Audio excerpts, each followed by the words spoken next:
Today, I'm visiting one of the great castles of England, Rockingham Castle in Northamptonshire. It was built over 900 years ago, and throughout its history, it has transformed from a military stronghold and symbol of royal power to a domestic country house and intimate family home. Join me as I explore Montagu family connections, literary and artistic inspirations, plus I'll be lending a helping hand with some of the daily tasks which are all too familiar to me living at Mapperton.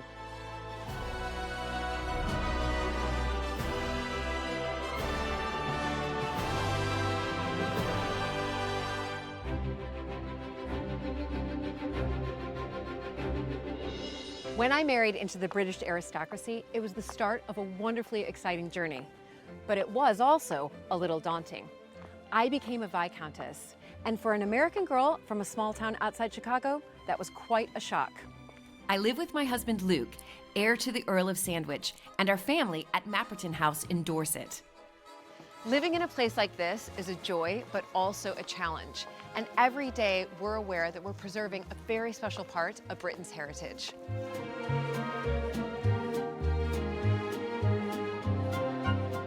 Mapperton has opened up an extraordinary new world for me, and I can't wait to share it with you all.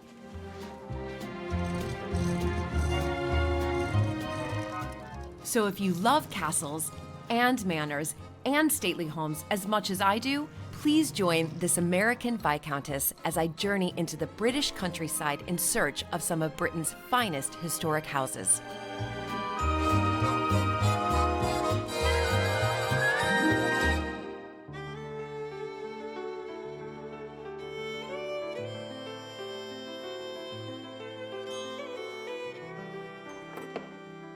Hi, Julie. Very lovely to see you. Nice to see you. Come in, come in. Thank you so much. Coat?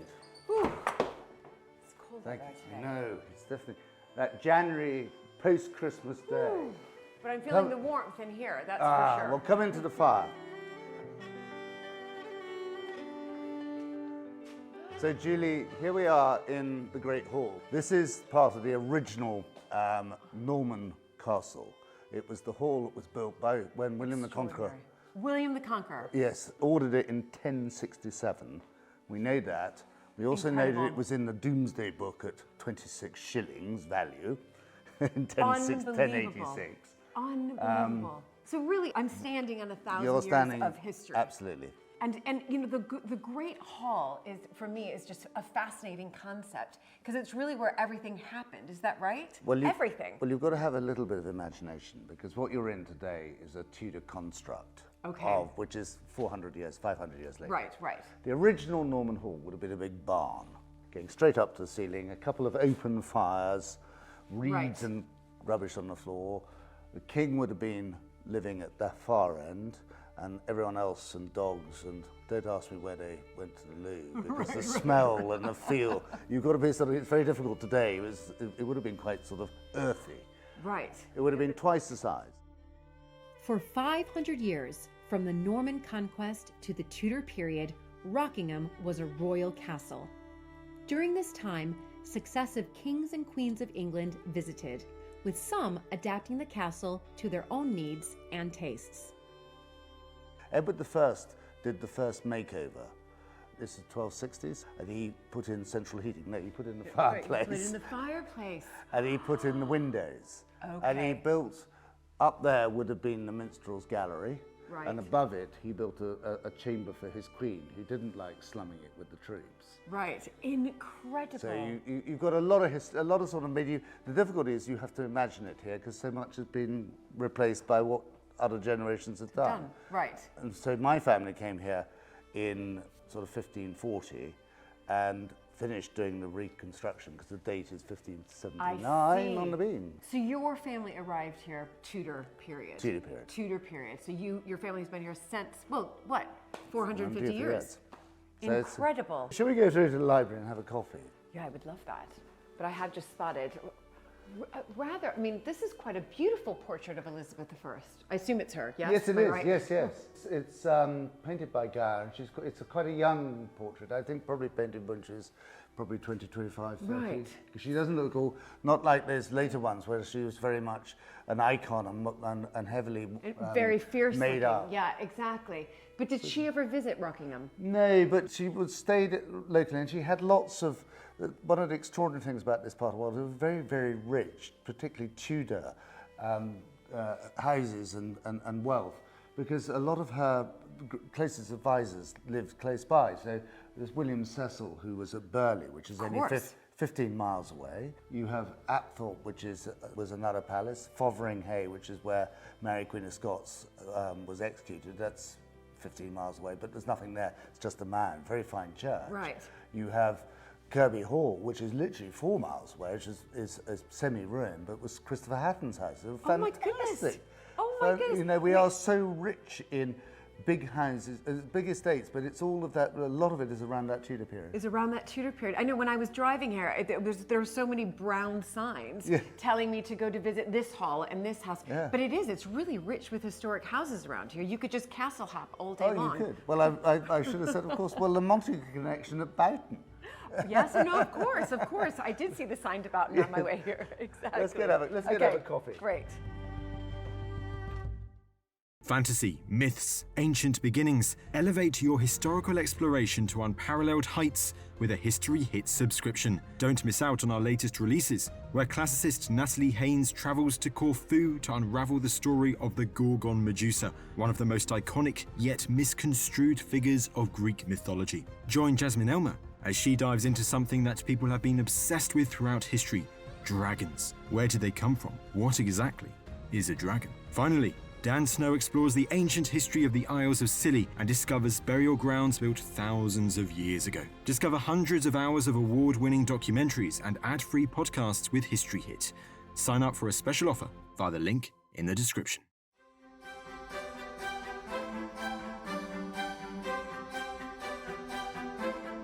But Julie, actually, this is part of the joy of Rockingham, is that it's been mucked about with over the years as each generation has adapted it to its own use. You've just walked out of the medieval hall. Yes. You're now into a Victorian, rather heavy, but Victorian staircase to take access to the first floor. A corridor that was added on to the Tudor wing so that you didn't have to go from room to room, that you had a bit of privacy. And then you go back into the Tudor house. So I'm going from medieval, Victorian, which is 1850. Right. To back to 1560. To Tudor here. Yeah. Incredible. And then you're into a room which was 2 rooms, being turned into 1 room by the Victorians as a library. Right. And then redecorated in Georgian style, so 1760, by the Edwardians, which is, you know, so it's all a bit bogus, really. So the Edwardians came in here, redecorated it, but Georgian style. Georgian style. Well, it was very interesting. There was a sort of reaction, as you get with every generation, that sometimes you like what went prior, sometimes you don't. When I came here as a child, anything that was Victorian was despised. It was disgusting. It was grotesque. It was over the top. Nowadays, actually, it's much more fashionable. Yes, People yes, quite no, like it is. It is. Victorian stuff. It is. Come and sit down and oh, brilliant. have a seat warm by the fire. Fantastic. And I was just, I was walking and I was looking at all your wonderful photographs of your family. So, because how long have you been here? We moved here in '99. My father, having inherited in 1967, and as a young, I came here when I was 10 in 1971. Okay. So that's when we moved in, when Michael, my great uncle, handed over and moved down to your neck of the woods, down to Dorset. Yes, so this is what I'm obviously fascinated about as well coming here, is the Montagu connection here.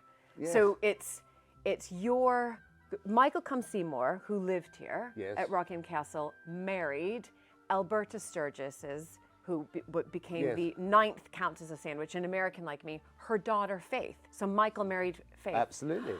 They moved here in 1948. Michael had inherited the castle through the female line. We're not very good at male heirs in this family. And we also, so the female is a very important person. Brilliant. So I think it's been through the female line in my family about 4 times. Fantastic. And Michael inherited from his uncle, uncle, great-uncle, Right. who was the last Watson. And he was 16 when he inherited, because his father, father died within 3 months of the old vicar dying. And they had double death duties, and it was a great thing. You must know. Of course, I know. If you think after the First World War, so many estates were broken up. The young heirs had been killed on the Western Front. Yes. And everything was and Michael was determined to keep the house together. And he went off to the Navy, following the family tradition. And Age 16. he was at Dartmouth at the time, but age 16 and suddenly inherited this great shock, and they let it. This is the luxury to an American to pay the death duties. You're kidding me. Yep. So from 1925 through to 1932 or 33, an American family called the Emanuels, And they let it out. And he came and lived here with his family. That was quite clever of Michael. Very clever. For 7 years. For the American to come here, something had to be put in. One of them was baths. Yeah, I was about to say. And the other Many thing more baths. And the other thing was central heating. And I think actually the downstairs loos were added. Right. So there was quite a bit of work done to make it comfortable for this American family. That's incredible. So that American family then helped pay those double death duties. Absolutely. And then Michael was able to keep it in the family because so many homes were lost after the First World War. Very much so many homes. He was fascinated in running the estate and making sure it all worked, to get right from the moment that he had inherited as a young man, although he had a career elsewhere. So then he married Faith, what I think I've read is 1947. Yes. And then they came here and lived here. And I mean, I'm doing my dissertation for my master's on Alberta Sturgis because she was an American like me. So Faith, of course, is then half American. So Michael did marry a, half American. It was very important. It was an enormously important source of revenue for these old tired estates to find some wealthy, exactly, energetic, right. dynamic American. Exactly. But then they didn't have children. So what I've read is that they experienced quite they had huge trauma. Yeah. Huge trauma. Faith had been married before. Yes. And had lovely Gemma, who Michael adopted as his daughter. Yes. And then Michael and Faith tried to have children, and they had one, Francis, who lived for 3 months, and then 2 that were stillborn. And what is rather ironic is that Faith was rhesus negative, which is that issue where your blood cells attack, you as the mother's blood cells attack the baby's blood cells, and it all. And my wife is rhesus negative, but nowadays all you do is you take a jab. You take a jab, right? And it's not a problem. Right. When we were born, you had a full blood transfusion. And so poor Michael, who desperately was, to him, line was so important. In 1967, Sir Michael Cum Seymour passed the castle and estate to his nephew, James's father, Commander Michael Saunders. My father was brought up here. This is where the family lived, and most of my family, most of my uncles and aunts were born here. Right. And it was still pretty basic as a house. I remember Dad saying, you used to jump over the buckets where the holes in the roof were. And Michael and Faith came here in 1948 and took over the house, and they did the most extraordinary work to try and make it more comfortable. And they closed the old kitchen, or stopped using the old kitchen, created a bit of a flat at one end, which is where they lived. What did they do to this room? This room, they decorated it in a wonderful apple green, looked very light apple green, not heavy, beautiful. Yeah. Rather sort of, the curtains, all I remember, there was some brown velour, velvet curtains, so very typical of that period. But it was rather mean. There was no furniture at that end of the room. They all sat round this fireplace, and it got to a stage where all of the paint, particularly on the plaster, started to look really chipped. And then we had a crisis with dry rot, which is all these old houses, you always get something that tweaks you. Right. And so 10 years ago, we completely took it. It was a big exercise, because you had to take all the books out, take the bookshelves off the walls, and we rehung in here and changed it from green to this drag blue. And this carpet is a modern copy of the carpet which was here, which is the one over there. Okay. So we created this synergy of actually making it one big room rather than it being a sort of anti-room. Yes. Yeah, and it's a real living space. It's very cozy. It's lovely. And you must spend lots of time here. This has always been my favourite one. Partly I love being surrounded by books. Actually brings back one of the points that's so exciting about these houses is that because they're owned in private hands and they are lived in and they're family homes, that is a real attraction to the visitor. And they love the idea that this is not just a museum. Yes. And it's, and the amount of times that I've had to go around when the children are younger and sort of kick a bit of plastic under a sofa so that it's not on display. Exactly. But we've been open, this place has been open for Michael and Faith used to open it rather sort of on a Thursday afternoon because it was a half-day closing, and they would come in the Great Hall and Faith would grump at them and sort of take the money, and it was also, and then when we came here, my parents were much more commercial. So you've got I love it. This is a little bit of sort of history of the house is open. So this is Look at all these guidebooks. This is the 1950s guidebook, Right. which was written by my grandmother, and I'm not sure how much of it is true and how much is more sort of. And it's some of those good you know, you stories. look at it, it's about 10 pages, not a picture in sight. No, not a picture at all. So that's your mother did this. my grandmother. Oh, your grandmother. So this is Michael's sister. yeah. Right. Wonderful. And then you have this was the sort of 1970s guidebook. So you know, there's the library, as it was. Ah, as it was with the green. Yes. And no furniture. And no furniture. Fantastic. Okay, so that was your father. That was the first one Dad Yep. did. Can you date that? Yeah, I can. That is 1980s. Look at this. Sort of It's like cartoon brilliant. sketchbook. Really. It is. Oh my goodness. Look at this. And then what about that one? This is one, well, we've actually just redone it, but this was the one that was done when we first came here. So there's some bloke with hair in the front. And red trousers. Oh, God.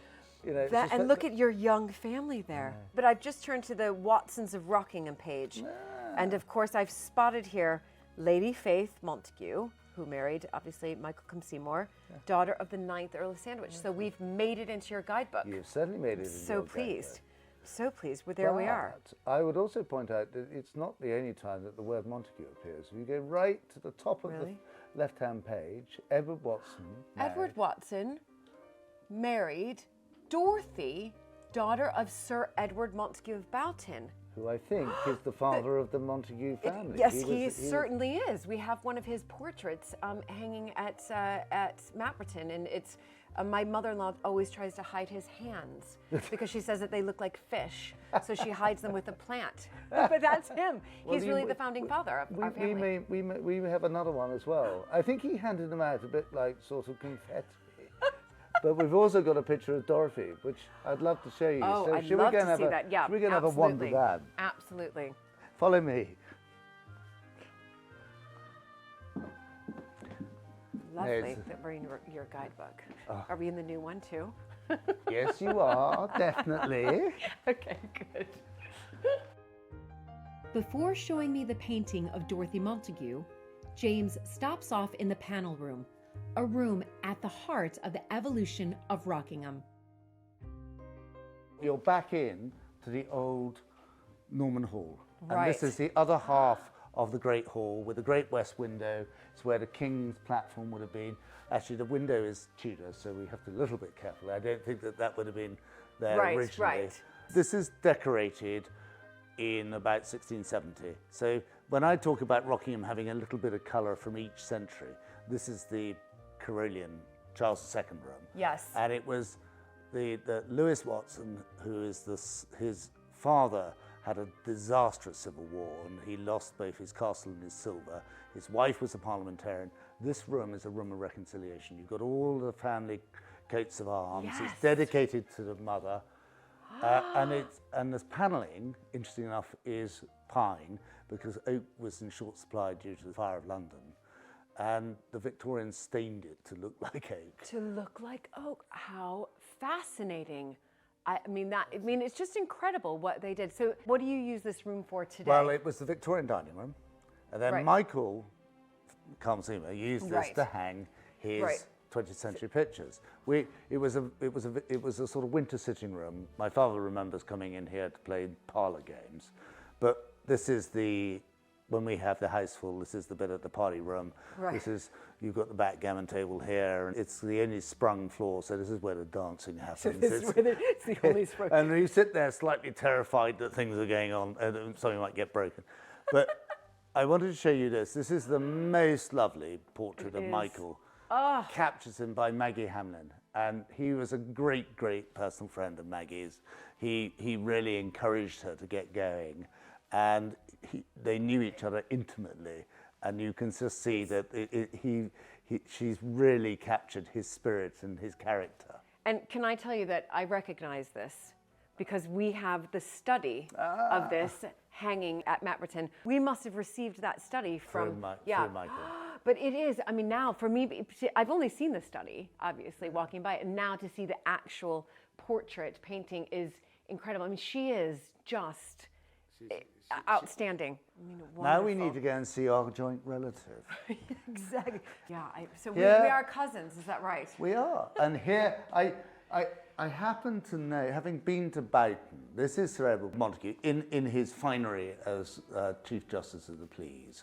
And there is a picture of him at Boughton, and he doesn't look like that. He looks fearsome. No, we at Mapperton. Have you got the We have fearsome? the same exact. We share that same portrait. Really Fearsome, scary. and with the ruffled collar and the hands. These are not too bad. No, they're not too bad. They don't look like fish. So there he is.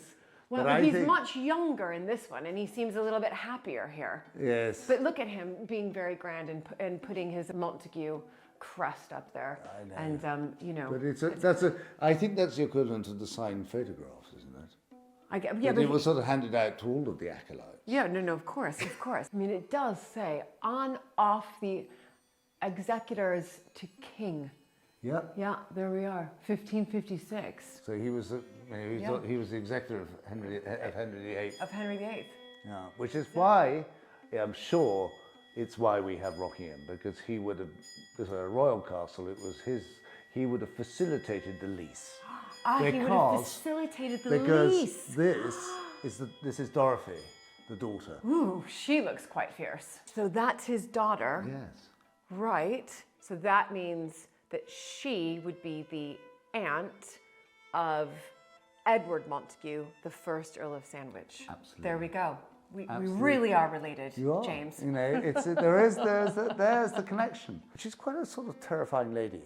But I rather like this portrait. I think the detail, I think it probably is very accurate, and that's what she looked like. Yeah. You know, there's none of that sort of lily making you look terribly beautiful and rather sort of standardized face.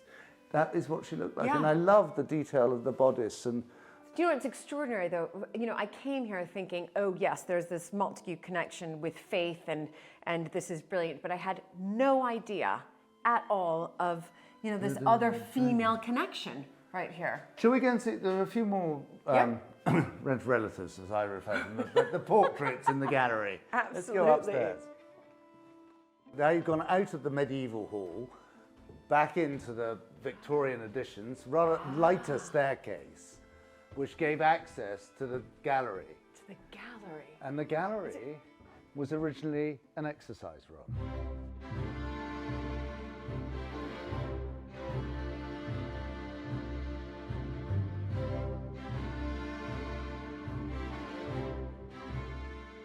Tudor house always had a gallery, and the gallery was there for people to exercise during the cold. You would come up here and you would walk up and you would perambulate up and down. Really? And it was originally a third as long, and then after the Civil War, when they rebuilt the castle after the Civil War, it was only built to 2/3 length, and then it would have been used by the Georgians to hang, which is all these big portraits. Yes. The sort of yes. portraits. Yet another. So it became a gallery. A gallery, as you and I would know. Yes. And then the Victorians turned it into a sitting room. In a sense, it encapsulates the sort of the story I keep on talking about Rockingham. Everything changes, and different people use it in different ways. And today is probably the room we use least, because it's the most difficult room to use, if only because of the weight of the floor, that if you ever do anything with any volume of people in here, you have to put joists underneath to hold it up, because it floats. then if we look back out the window, we've looked at how the house is used and how it's a domestic, I'm not going to say home because that's probably rather grand, but actually you look back and then you've got the old medieval castle. Yes. And we need to go and have a look at that. We need to go and see that actually there was the defensive side, and we've still got some of that wasn't knocked down after the Civil War. Right. Well, I can already see, even just from peering up here, that you can just see the lay of the land up here. You can see why they chose it. It's absolutely. Your commanding position in this with two natural valleys. It's quite obvious why they chose it. Shall we wander back? A little bit more exercise, possibly. Yeah. You stand here. What is it? It really is. It's carpet bowls, actually. Exactly. There we go. Perfect.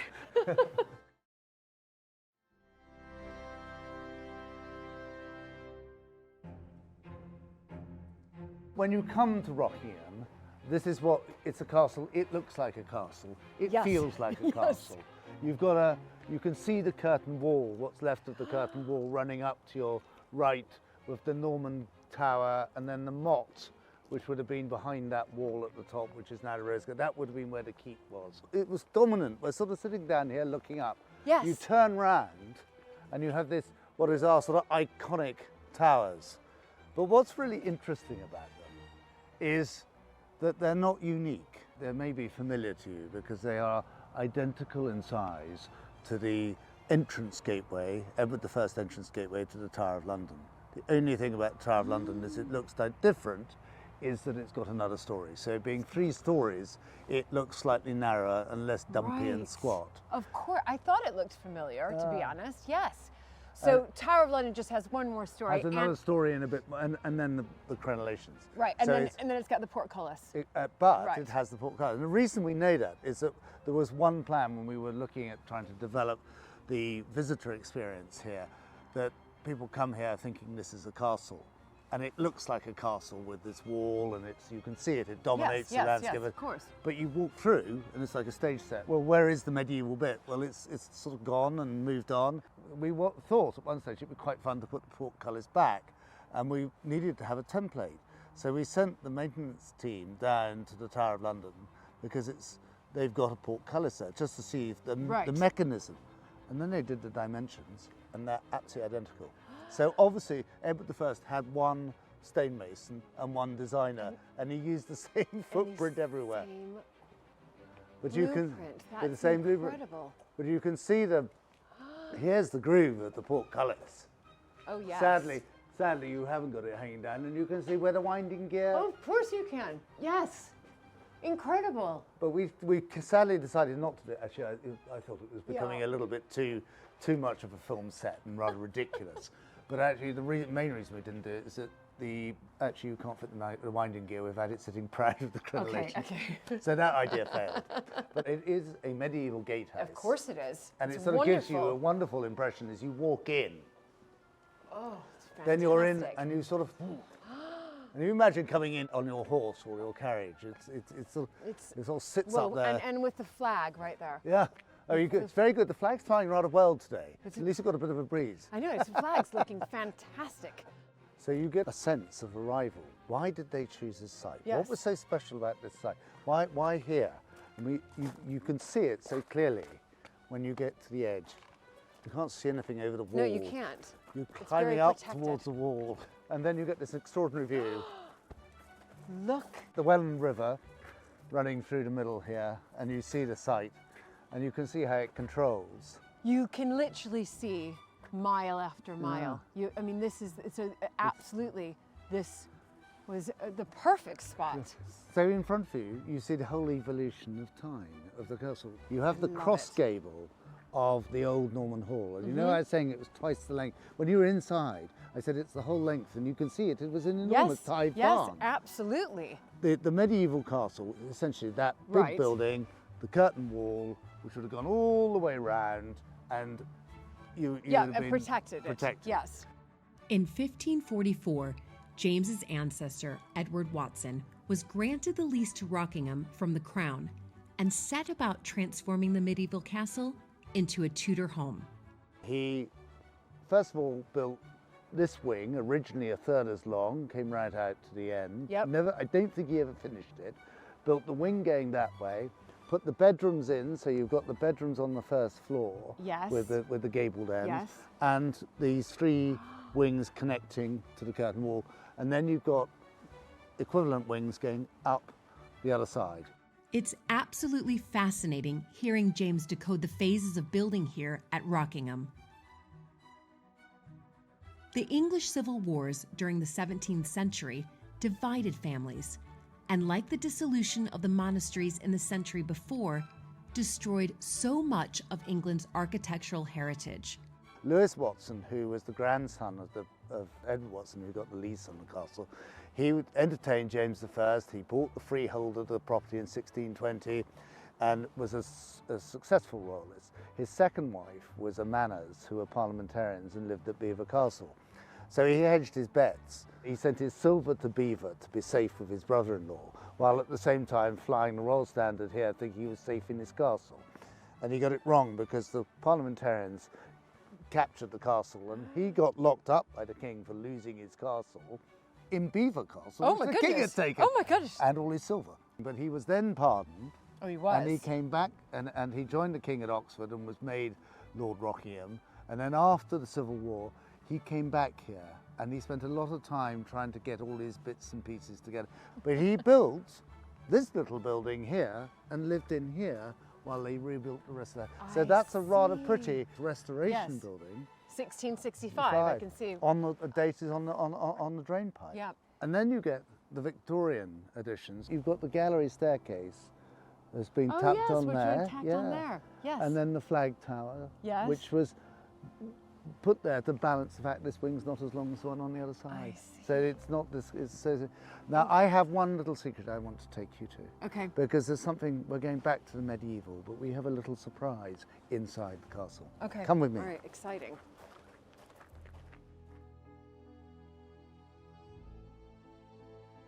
This is a house with all sorts of different bits and different quirks Well, there's and a lot different. of doors. That's why I'm getting Oh my confused. God! You get I'm getting you get completely confused. So you come in, and so we're now going to get into the service wing by turning left, and Right. here you have you've got the colour scheme. You're still in the old hall. That's the butler's pantry. The bell pools. Oh, I love those. But Brilliant. They're all a bit broken, I'm afraid. Tower bedroom, tower dressing, tower bed. I love it. And then you go out of the old hall. There's the wall. So this is That the is wall. that's the wall. So how Oh thick my it is. goodness. So you're out now. You're going into that first gable. Those Yes, 20s, yes. And you have All making sense. the housekeeper's room, the kitchen. You're in the service part of the house. Yes. But we're going back to the medieval. Oh my goodness. A cobbled street No.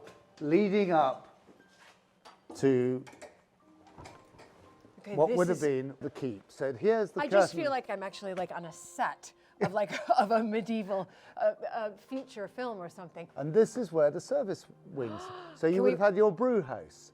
You would have had your we walk through stores. it? Of course you can. Yeah, can I walk on this? I'm You can walk on these so things. this, it was just where all the storerooms were. Well, yes. it was there's the kitchen, which I just showed you. That's the ready-use larder store. There would have been brew house, woodshed, bakery. The bakery is in here. And then that building at the end, the Victorians turned from a house into the laundry. Incredible. And it's if you've got a moment, we'd love to show you. It is the project to do. And so this is the problem child. It's a wonderful building, but it epitomizes the problem of owning a historic house.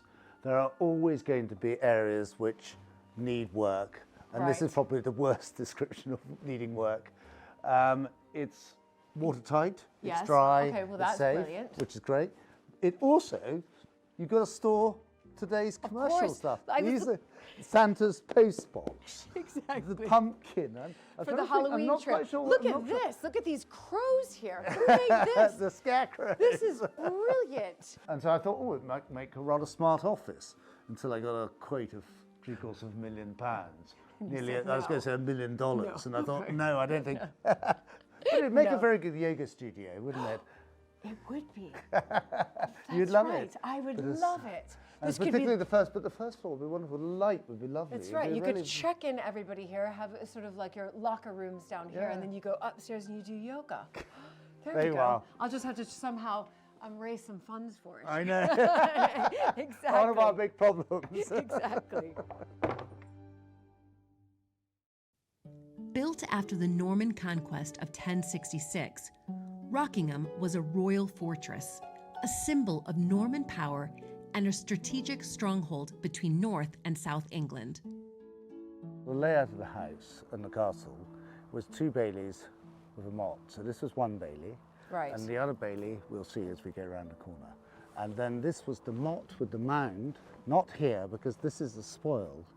And there would have been a moat. The moat would have come round. So that is, Yes. this is the moat that would have gone round the keep to act as the defence. So if you think course. of Windsor, Yes. Windsor is exactly the same design as Rockingham. It's the same designer built Windsor that built Rockingham.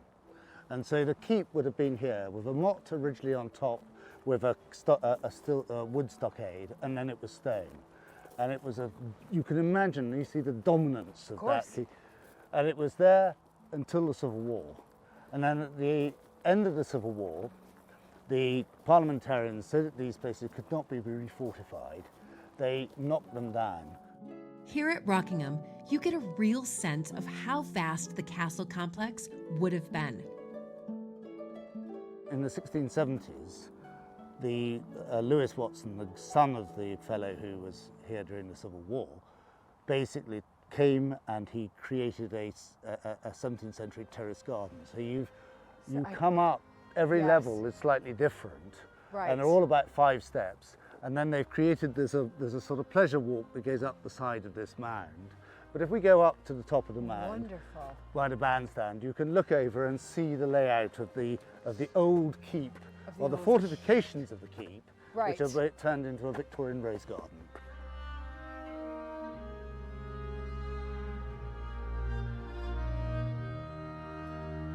This is wonderful. Lizzie and I created the garden around the outside because there was nothing. There was a couple of very narrow beds and a couple of big Victorian cherries which fell over. How clever. It's actually really, really clever. This is not what I was expecting when you said come visit the rose garden. I know. I mean, I know they're not out right now, but I was not expecting this.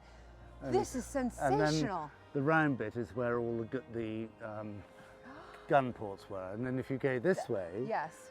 Julie, you can see the dominance of it over the rest of the castle. No, but it's rather wonderful to feel that actually we've been able to do something in this garden to leave a bit of a legacy with this creation of the new garden here, linking, and given it's only 15 years old, these yews have done amazingly, and that they're now the same height as the yews on of the Victorian It's garden. incredible. It's absolutely incredible.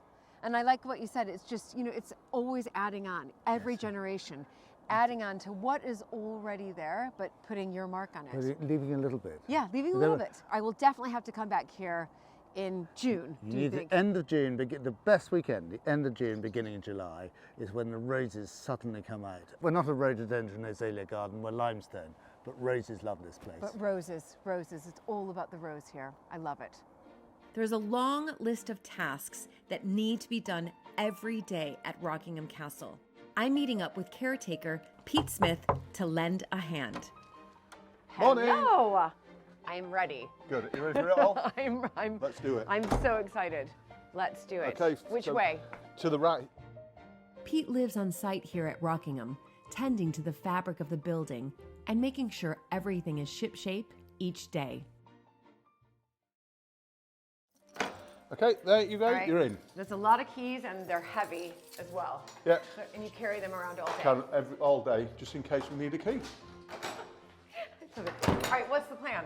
So, head down this way. Yep. We'll do the fire. Check the fire, make sure it's still lit. Put a log on it. Yeah.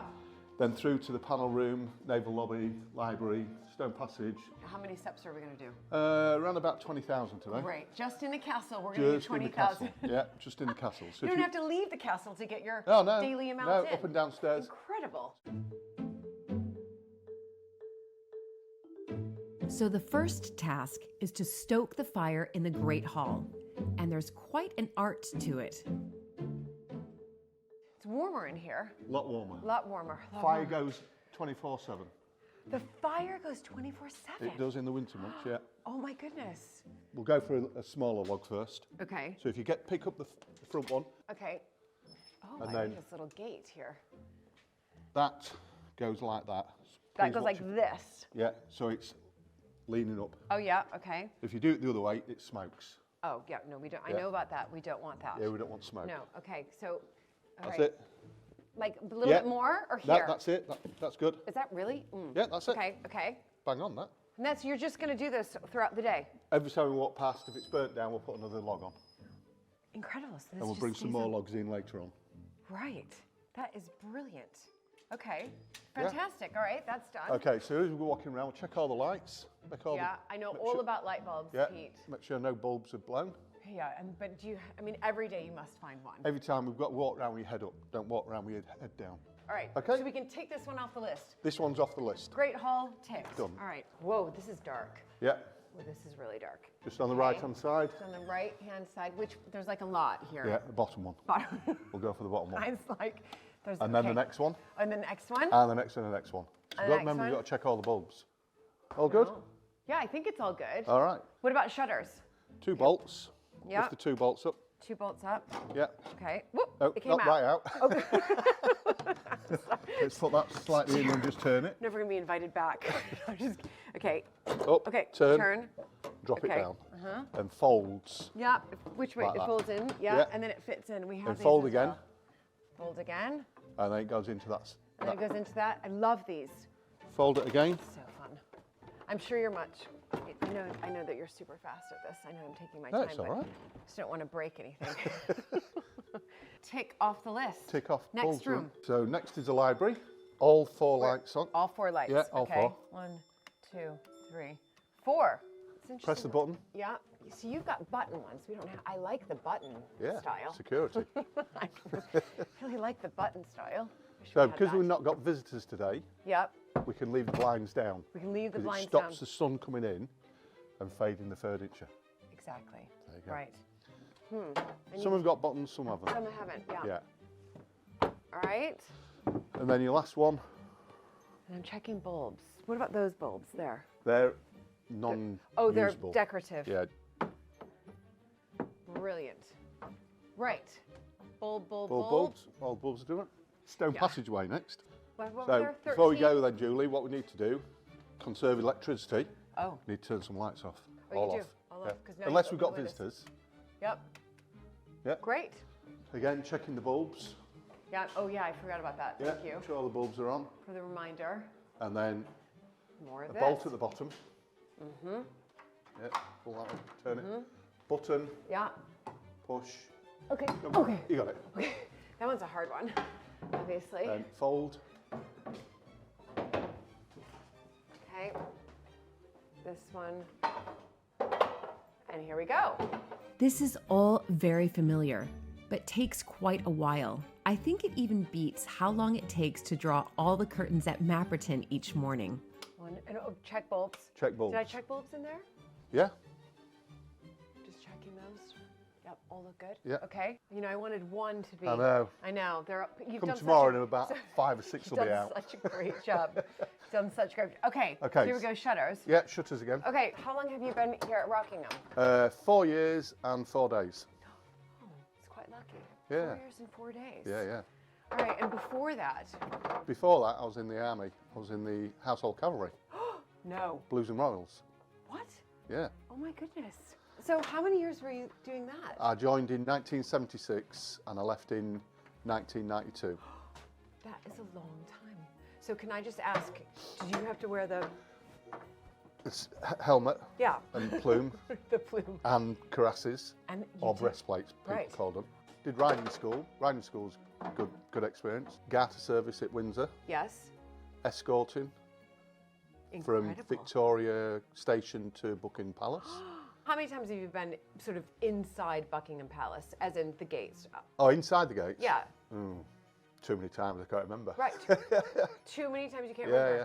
That's incredible. What I need to do is go upstairs now and raise the flag. Okay, here we go. So, through the door, put the light on. light on the left-hand side. More steps, though. More steps. More steps. So we're at the moment, we're on Yeah, what are we? 1,929. Okay, I'd really like to get to, you know, we're going to get to that 2,000. 2,000? 2,000. I easily get to 2,000. Easily, but this has been quick, and we've already done 2,000. Yeah. Okay. You've only got another 18,000 to go.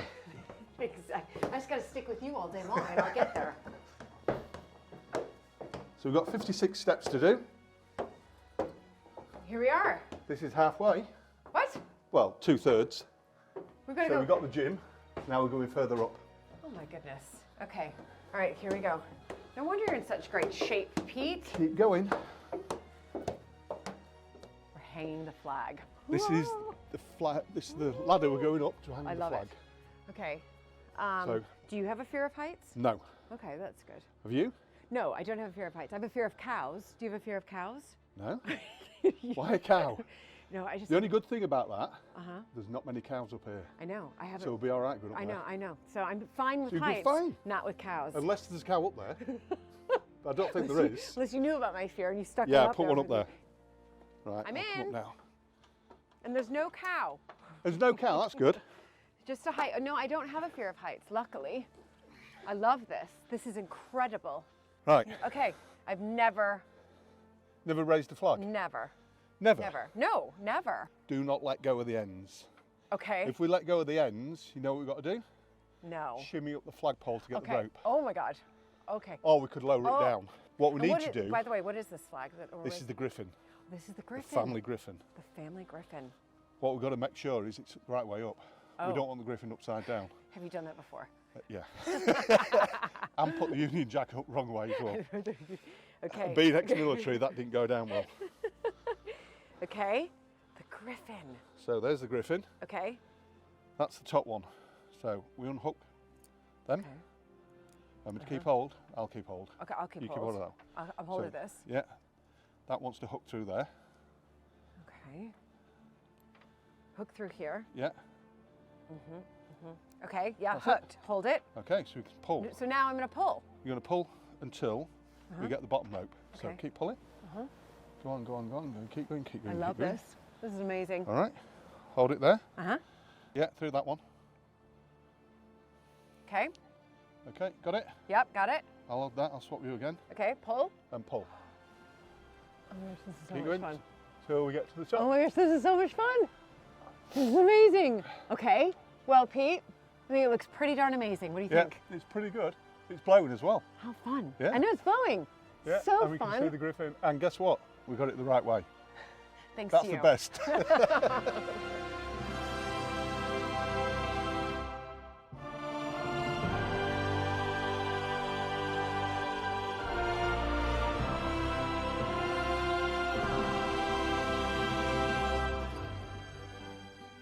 To celebrate the 950th anniversary of the founding of Rockingham, there are a series of events and festivities planned. And over the past 2 years, a group of embroiderers have been stitching the castle into the history books. Taking inspiration from the world-famous Bayeux tapestry, which illustrated the Battle of Hastings, the Rockingham panel tells its own story. Hello. Hello, I was told I might find all of you here. Oh my goodness.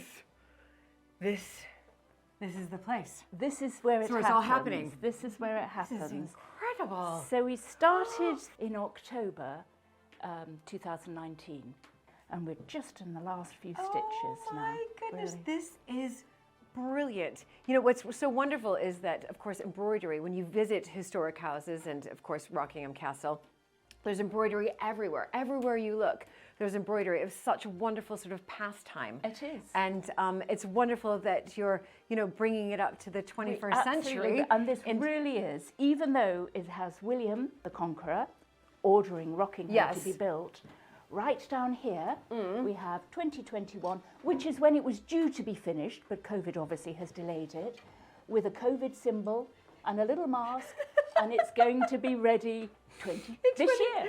This is So- brilliant. So who came up with that clever design? Our wonderful Gail, clever that is artist. that is very, very clever. So you have William the Conqueror, obviously. He Is that is, right? Yes. This is his crowning, Okay. his coronation.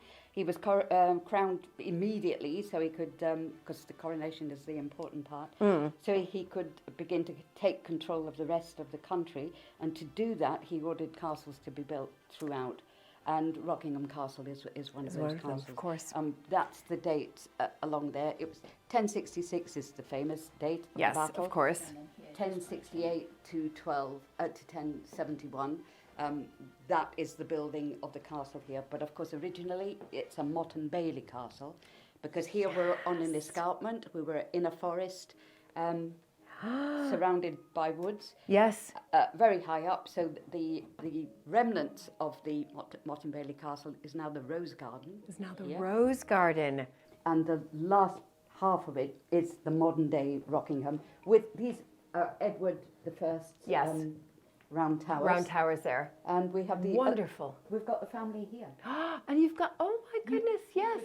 So this is Yes. James in Yes. his Lord Lieutenant outfit. 2 daughters, Henry the son and Lizzie, standing, telling us all about the castle. How fantastic.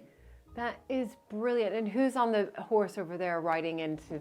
That is from the Bayeux, so we've linked it. Yes. We put the traditional Yep. horse there in the modern park to link the panels together. Fantastic, with the flag, riding with the flag, which I've just hung.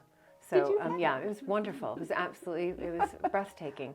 How brilliant. Can I just ask, what kind of stitching is this here? Because It's called the Bayeux stitch, but it's couching. it's called, And so okay. you lay down threads Right. like this, and then you have to go over the top at right angles. I And see. just hold them down with a little stitch. And- So I'm just doing narrow pieces, but this piece will have been worked like that. So Exactly. you lay down the threads and then you go over the top in the I opposite 90-degree see. angle and hold it down with little stitches. And the Bayeux was all all done like that. all done like This that. is French knots, Yes. which would not have been on the Bayeux. Right. And But it gives it it gives it a texture. depth, Exactly. very tactile. But that looks complicated as well. It is. Yes. Yes. So I did the French knots, and I did those specifically because this is how a motte was built. A layer of stones, a layer of dirt. I should have counted how many knots. Yeah, I would know. love to know how many I did. It took, I don't know how many days. Several. So you do let people give a stitch, is that right? We do. If you Would ask you like a nicely. go? Can I please do just one stitch? And I promise not to mess it up. It's just a stitch. We That's have all. a thread ready for you to Oh, you go do? here. Okay. Now I used to stitch when I was younger, but it was a long time ago. We're just putting little yellow dots to look like flowers. So Okay. if you want to put some somewhere, So I could just do one. you just do one. Just do one, everybody. Just do one, everybody. So I'll just go through here. Okay. And then I see, so you've got to go all the way under there. Find it. There you are. I might do a bigger one. Yeah, go on. Do another. Next stitch. Okay. Be brave. Okay, there we go. Oh, I'll go right here. Okay, yeah, I'll do a much bigger one. That was just a little speck. Now be careful, you might have to go home and start your own. I know. Well, that's what I'm thinking. I'm thinking, what can we do for Mapperton? Mapperton was in the Doomsday Book, so I could do. You with could? this- I could, You you know, could. start from Okay. there. There we are. That is Yeah, that is You just lovely. bring the needle back up somewhere and then be ready for. The next one. Sure. Here we go. That's lovely. Thank Okay. Thank you very you. much. Thank you. Thank you so much Our for pleasure. letting Thank me you. be a part of the 950th anniversary of Rockingham. What an exquisite historical record. And I'm so thrilled to see a traditional craft continuing here at the castle.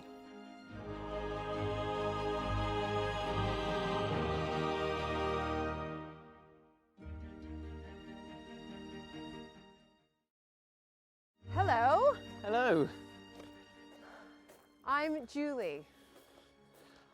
my name's Dean. I'm Hi, head gardener. Dean. Head gardener? Wow, amazing. I'm Lovely to honored meet you. to meet you. Anytime I meet a head gardener, I'm like, oh my gosh, you guys are absolutely incredible. No, won't go that far. So wow, so this is, here we are in the Rose Garden, which Yes. my understanding is this is where the keep used to be.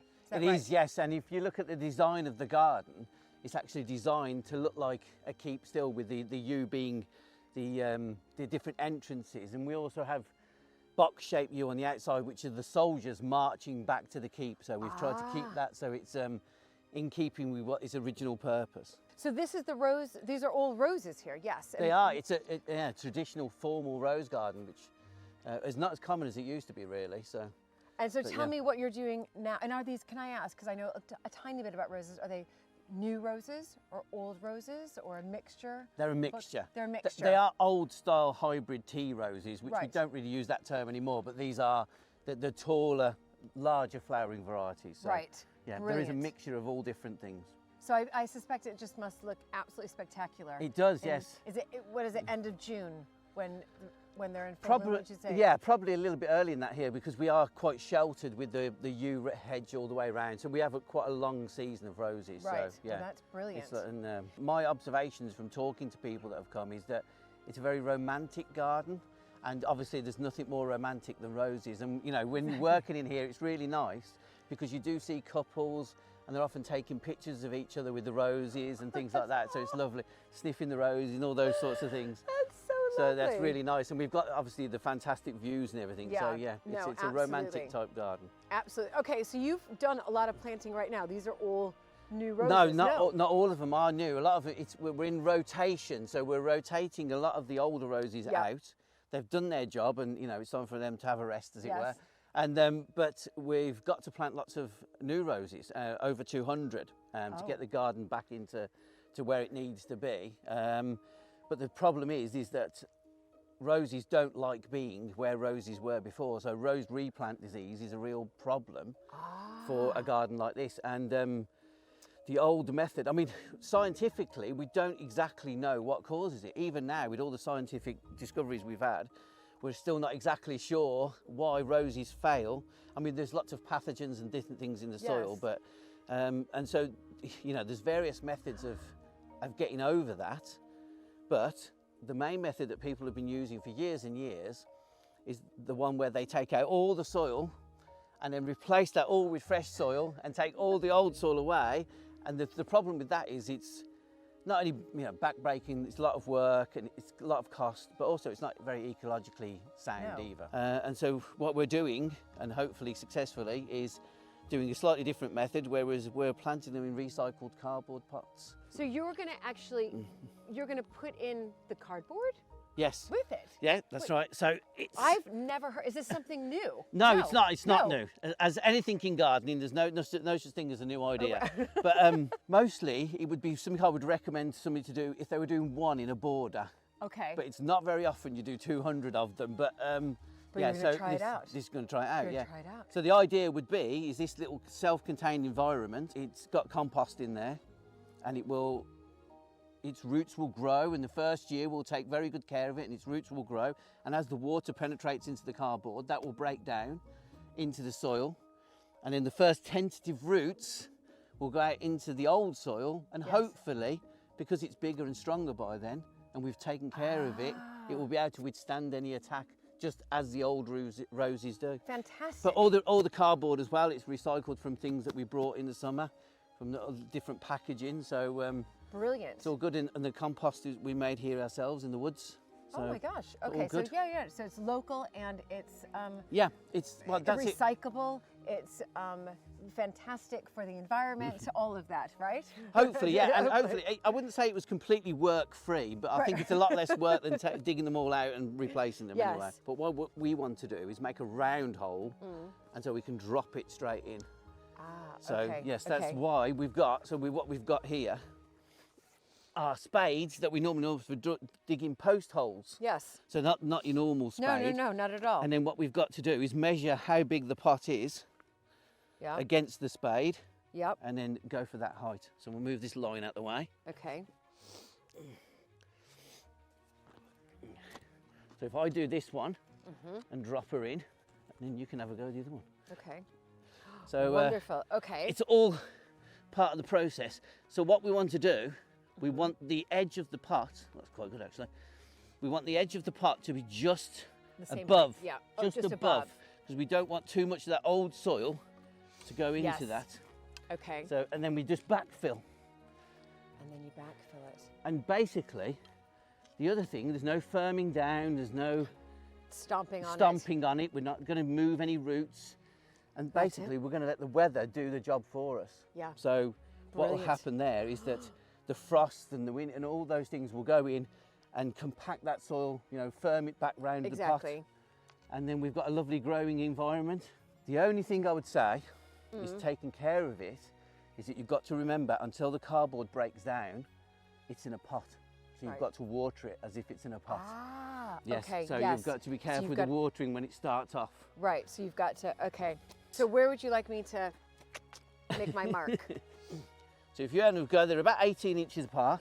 Okay. So quite close, but because it's a rose bed, you want it nice and full. And if you want to have a go there, and bearing in mind, you're trying to make a round hole. Yeah, a round hole. A round hole, yes. So you've got to be, yes, more straight down the sides. Okay, There's lovely Rutland clay there for you. That's right, exactly. Okay, I'm going to make this round hole. Oh, she'll feel it once we've done 200 of these. Yeah, is this only your first 2?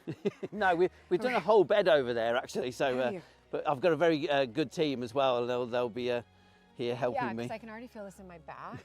Yeah, that's right. I don't think I'd like to do it all on my own. No. No. I'm going to have to do some yoga after this for sure to stretch it out, and I've only done 1. Okay. But it's yeah, still better I think than taking the entire 2 tons of soil away. I agree. Yeah. I mean, you'd have to just dig all that out. I think we're getting there now, you know. Okay, what do you think? I think we're there, yeah. I think we're there, yeah. So we'll measure her up. The only other thing as well you've got to be careful of is that the pots don't get horrendously wet, because then you haven't got a pot, more of a mush. Okay. Yeah, there we go. There we go. I think that's okay, because that one's quite deep in its pot, so yes. If you just backfill around that and okay, so I'm just going to backfill yeah, just gently it. backfill around it and push it back in, and we're good to go. Okay. Okay. Here we go. And hopefully you'll come back and take pictures of them when they're all flowering and wonderful. We will absolutely come back, because you know, this is, as you said, rose gardens. Just everybody loves a rose garden.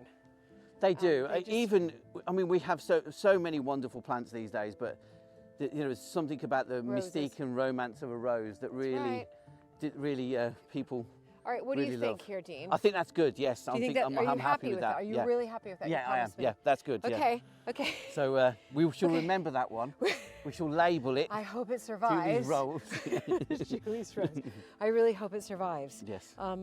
Brilliant. But listen, how fascinating to be able to do work like this that also is environmentally friendly. Hopefully, good for the soil. I think we all have to think that way now, you know. Yes. And it's even if you're working in ornamental gardens, you've still got to, you know, lessen the impact environmentally.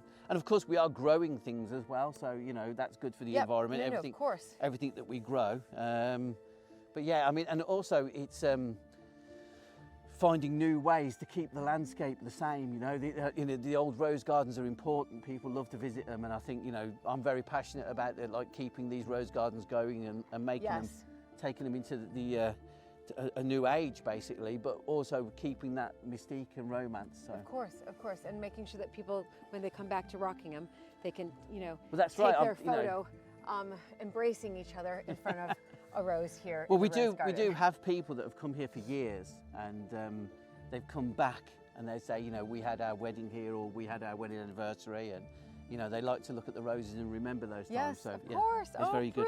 Brilliant. Well, thank you, Dean. This was incredibly educational. Thank you. And I am looking forward to coming back here and seeing how Julie's rose is blooming. How it's blooming, yes. Exactly. We should definitely mark it up. Brilliant. All right, thanks, Dean, so much. Thank Take you. care. Bye-bye. Out of the winter chill, I head inside to the warmth of the Great Hall to meet Rockingham's archivist, Basil Morgan, who has kindly looked out for some fascinating documents from the time when Lady Faith Montagu and Sir Michael Cum Seymour lived here in the mid-20th century. So Basil, how long have you been the archivist here at Rockingham? Next year it'll be 30 years. 30 Not years. all as archivist. It's half as a guide, but most of the time as archivist. Most of the time. And has it been just fascinating over the past 30 years what you've uncovered? Absolutely, yes. Because being an historian anyway, I used to teach at Rockingham School. Right. So the whole history side interests me a lot, yes. With Michael Cum Seymour, did he keep a lot of his correspondence, his letters, journals, as well as Lady Faith? Very much so, yes, he did. She wrote to him, she was a regular correspondent. Her husband, the fourth baronet, she wrote to him all the way through the war, virtually daily, whether he was up in the Orkney Islands or whether he was at the Battle of Jutland or out in the Black Sea rescuing Tsarist. They were incredibly correspondent, and he somehow managed to get letters back virtually every day to her. That's incredible. Heaven knows how the system works. Yeah, no, exactly, but it worked. And then with Faith, were you able to uncover some of her letters? Because they were married in 1947, is that right? I think it was, yes, just after he came out of the Navy. Yes, exactly. The interesting thing about Faith is her connection with the novelist E.M. Forster. I've read that, yes. Who was a very big novelist before 1914, really, most of his novels, and they were about the Edwardian upper class, casting a fairly cynical eye over them. And we've got a lot of letters, about 70 altogether, that Forster wrote to Lady Faith.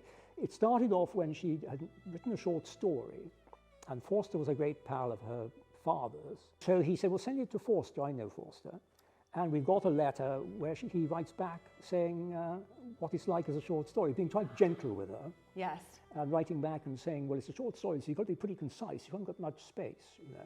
Right, and from that, a friendship base became, and he came and stayed here very often. Did he? Yes, he often came here to stay for Christmas. In the end, he was inviting himself. Can I please come for 3 or 4 days? Yes. So they really forged a friendship. They really Faith did form a friendship, yes. Can I touch these? Yes, by all means. In fact, I think, yes, that's the one you're looking at is the first one. I can see you've numbered them. Yeah, the very first one, commenting on her short story. How, it's just wonderful just to see his Absolutely. handwriting His here. writing is fairly readable. Yeah, it is fairly readable. And then his signature here. Yes, I should like to come to Rockingham and to see you and Sir Michael. It is very kind of you to suggest it. Sure. How brilliant. And this went on until, I think he died in 1970. It was very, very lengthy. Certainly, best part of 15 years. How brilliant. He says here, could I come on the 25th for a couple of nights? So yes, he really did invite himself by the end. I generally spend Christmas, it sounds like by itself, in Buckingham, but he's asking if he could come. And he always left something behind. He always has to write a letter, or she has to write a letter saying, we found your pen you left behind, or we found your... He always seems to have left something behind. Whether this was hoping he could pick it up the next time, or the next, I don't know. Oh, this is so brilliant. And then what do we have here? Well, that's something I've just found, or I've just noticed, an impression of Forster by Lady Faith herself. I'm just reading a little bit because the thing that comes out is Hinchingbrooke was the family seat. So that's where the first Earl of Sandwich lived up until my husband's grandfather. So that would be Faith's brother. Sold it in he sold it in 1955 and then bought Mapperton, which is where we are now, another historic house in Dorset, in 1956. But Faith lived at Hinchingbrooke, which is 15 minutes from here, I believe, really quite close. So anytime I read anything or spot anything with Hinchingbrooke, I'm really, of course, interested. And I just, if you don't mind, if I could just read something that I've just spotted. Our family home, Hinchingbrooke, was only 15 miles from Cambridge, where Forster, a fellow of King's College, Cambridge, had rooms and was now living. He and my father were old friends, but had not met for some years. We drove through the great Gothic main archway and pulled up at the front door. During the war, Hinchingbrooke was a hospital. And after the war, my brother, to whom the estate had been transferred, that would be Hinch, my husband's grandfather, found himself forced, partly for economic reasons and much to his regret, to sell the property. I'm going to get quite emotional here. Anyway, because it's just, it's one of those things that it's the family home, and then you just found this and you read this. And in 1962, the Huntingdon County Council bought the house for a comprehensive school. But in December 1955, that's when he sold it, the great house was empty and deserted. Before entering the house, I took Forster onto the terrace where Charles I and Oliver Cromwell once fought as boys. We stood on the terrace steps and admired the great semicircular bow window, the royal arms and initials ER on it in honor of Queen Elizabeth's visit in 1564. We then wandered across the lawn to see the medieval nunnery and from there into the main house. It was dark and lonely, but beautiful. Every room shuttered, and we looked at the furniture and pictures by electric light. Some of the furniture had been taken away, but most of the family portraits, the Hogarth, the Leleys, and the Van Dycks, still hung on the walls. Our tour took an hour, and Forster had not said a word. Then he rounded on me explosively. To abandon it like that, to leave it empty, just to clear it out. What will happen to all its art treasures? He was desperately concerned. Houses are important, you know. A house gives security. It's an anchorage. And then she says, I was seeing a new Forster. For a second, I had a glimpse of his real identity underneath. And late that night, I wrote in my diary, the shade of Mrs. Wilcox, Howard's End. To her family, it was only a house, but to her, it had been a spirit for which she sought a spiritual heir.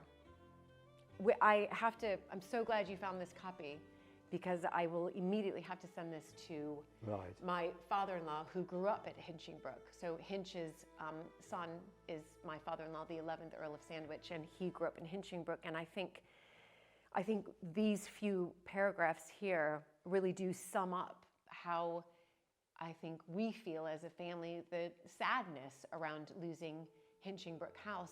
But anyway, Basil, I just want to thank you so much. This has, I think, made my day. Good. I'm actually, I'm going to be just thinking about this the rest of the day, but this I literally found that 10 minutes ago. It's catalogued, but I was looking through the Forster files for the letters. Right. And suddenly found that, and I thought, is that by Lady Faith? And it's signed by Lady Faith. Yeah. Incredible. So thank you. Not at all.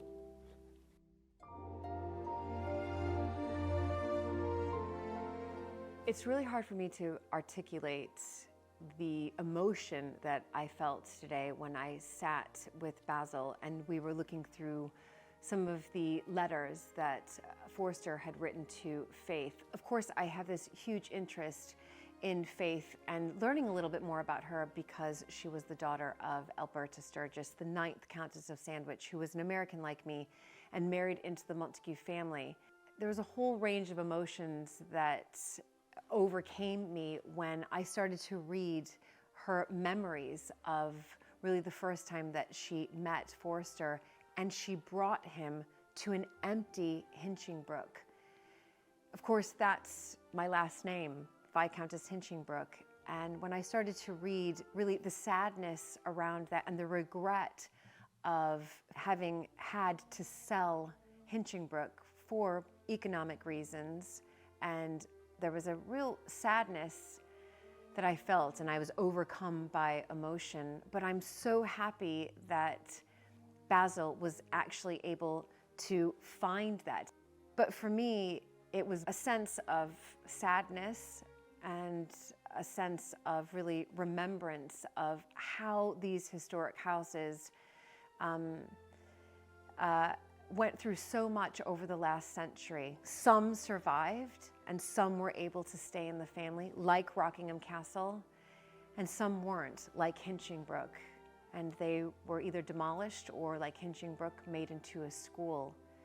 It was just wonderful to be able to read that account. It's believed there's been a church on this site at Rockingham since the 13th century. But after the destruction of the English Civil War, in 1650, it was rebuilt.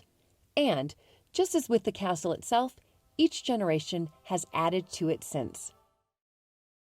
There's something quite wonderful and really magical about coming into a church, but in particular this church. This is the parish church of Rockingham Castle, and it lies just beyond the castle walls. It was a lovely walk to come here. But I am here for a purpose, and that is to find the memorial that was made and created for Michael and Faith and their 3 young sons who didn't make it. So I'm here searching that out right now.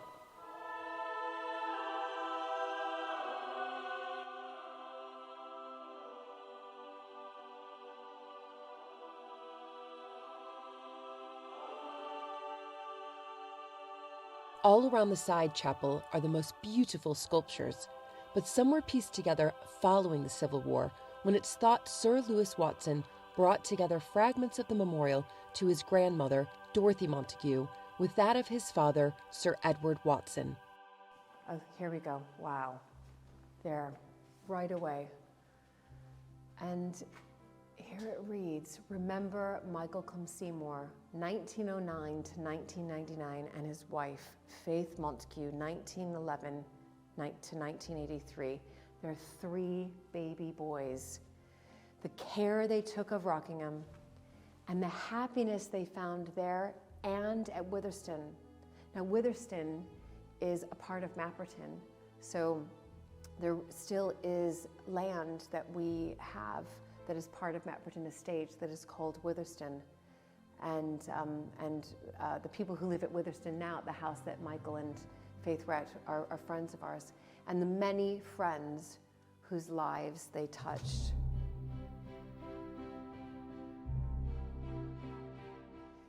And what I really love here is that Faith is memorialized here alongside her husband, Michael, but also she's memorialized here next to actually one of her relations.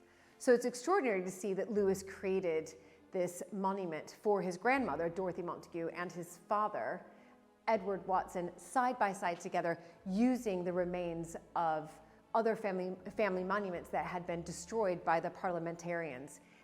But it's just lovely for me to see that there are 2 Montagus here memorialized in the Watson sort of family vault, if you like.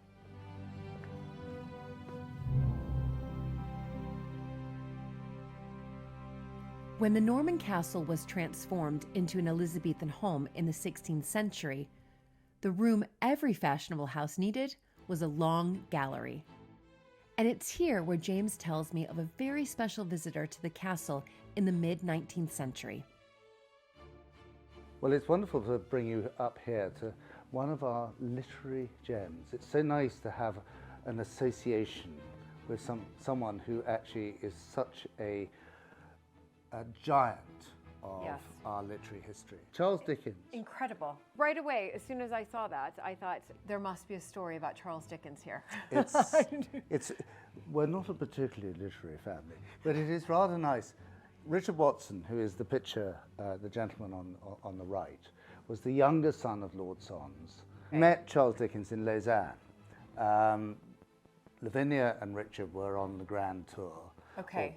The equivalent of the Grand Tour. Yes. And they were staying in Lausanne, and then the villa next door was Charles Dickens and his wife. And they got on fantastically well. This was to become a lifelong friendship, with Charles Dickens inspired by his visits to Rockingham, remarking to a friend in 1849, "Of all of the country houses and estates I have yet seen in England, I think this is by far the best." And there are 2 really quite strong associations. 2 books are very associated with Rockingham. One of them is David Copperfield, and the second is Bleak House. Right. David Copperfield, Charles Dickens dedicated the first edition to Richard and Lavinia Watson. Incredible. And by chance, not really, but I have it here. And this is the original edition.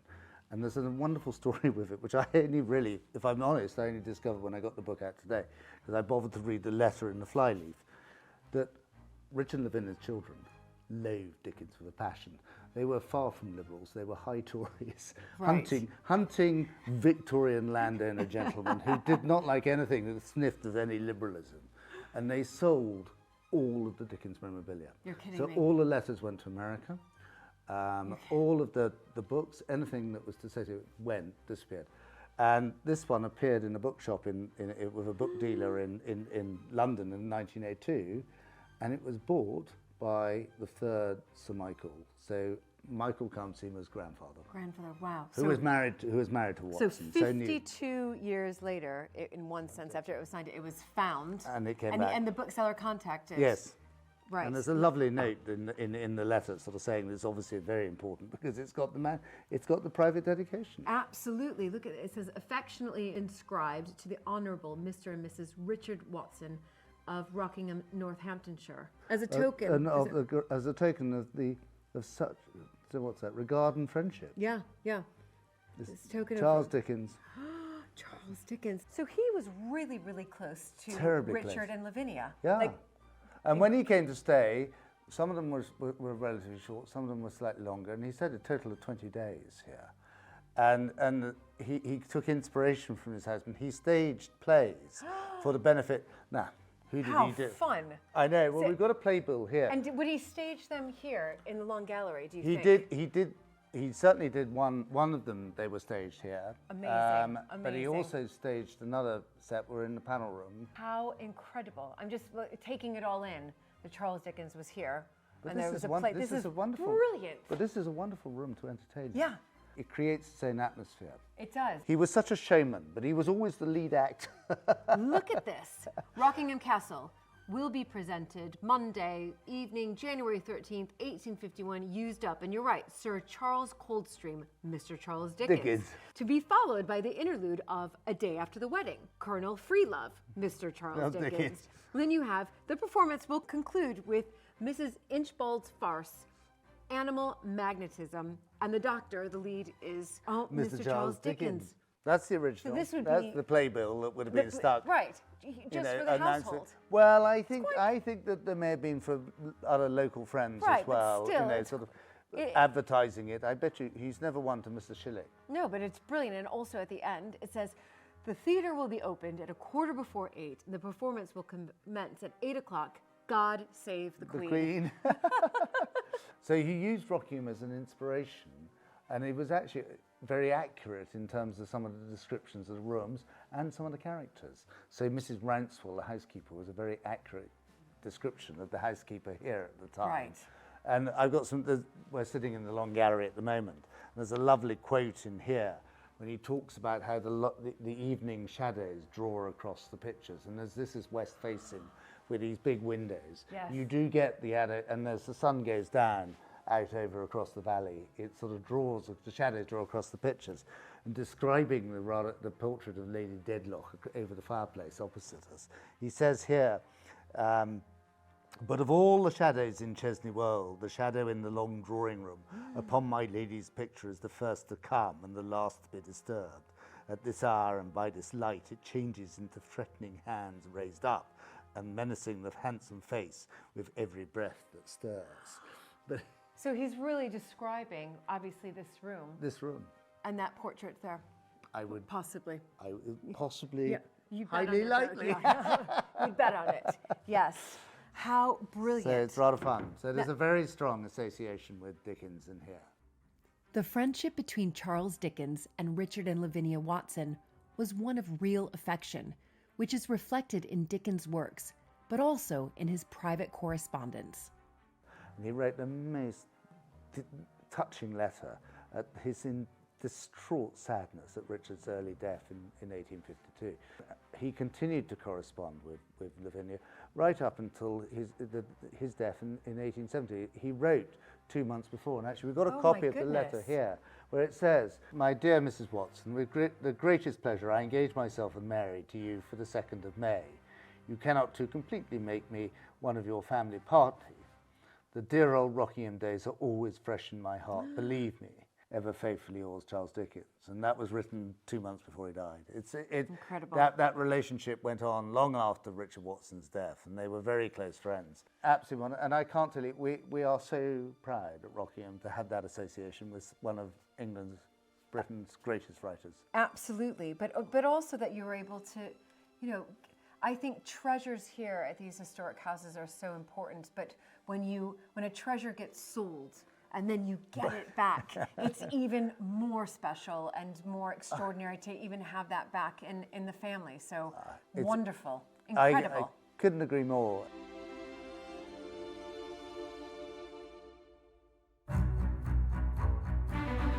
Each generation at Rockingham has left their mark on the building itself, but also out in the surrounding landscape. To mark the 950th anniversary of Rockingham and the year of Queen Elizabeth II's Platinum Jubilee, James is planting trees across the estate and finding inspiration from those who have gone before him. So Julie, this is a plan of the park and landholdings at Rockingham in 1815. And the reason I got it out is that it's really exciting. We've been looking at trying to do some really significant planting, and one of the ambitions is to plant 950 trees. Now, you know, and I know, that you can easily plant 950 whips in a belt and they'll disappear. Well, actually, we want to do something slightly significant. And so one of the things that I've been doing, it's been really fun, is finding some of the old maps, some of the old photographs, finding where avenues that we used to have, which have gone or disappeared, or lines of trees that have disappeared. So what I think is interesting about this map is that actually to shape the site of the park with the castle here, there's quite a lot of change. Yes. But there's this wonderful double avenue that runs in from South Lodge. And if you look at the photograph here, that is the double avenue my goodness, it's in beautiful. 1910. And they were all elms. Look at that double avenue. I don't And think I've ever seen yeah, that before. and this photograph, you've got the remnants of it, but they all died in 1976 of Dutch elm disease.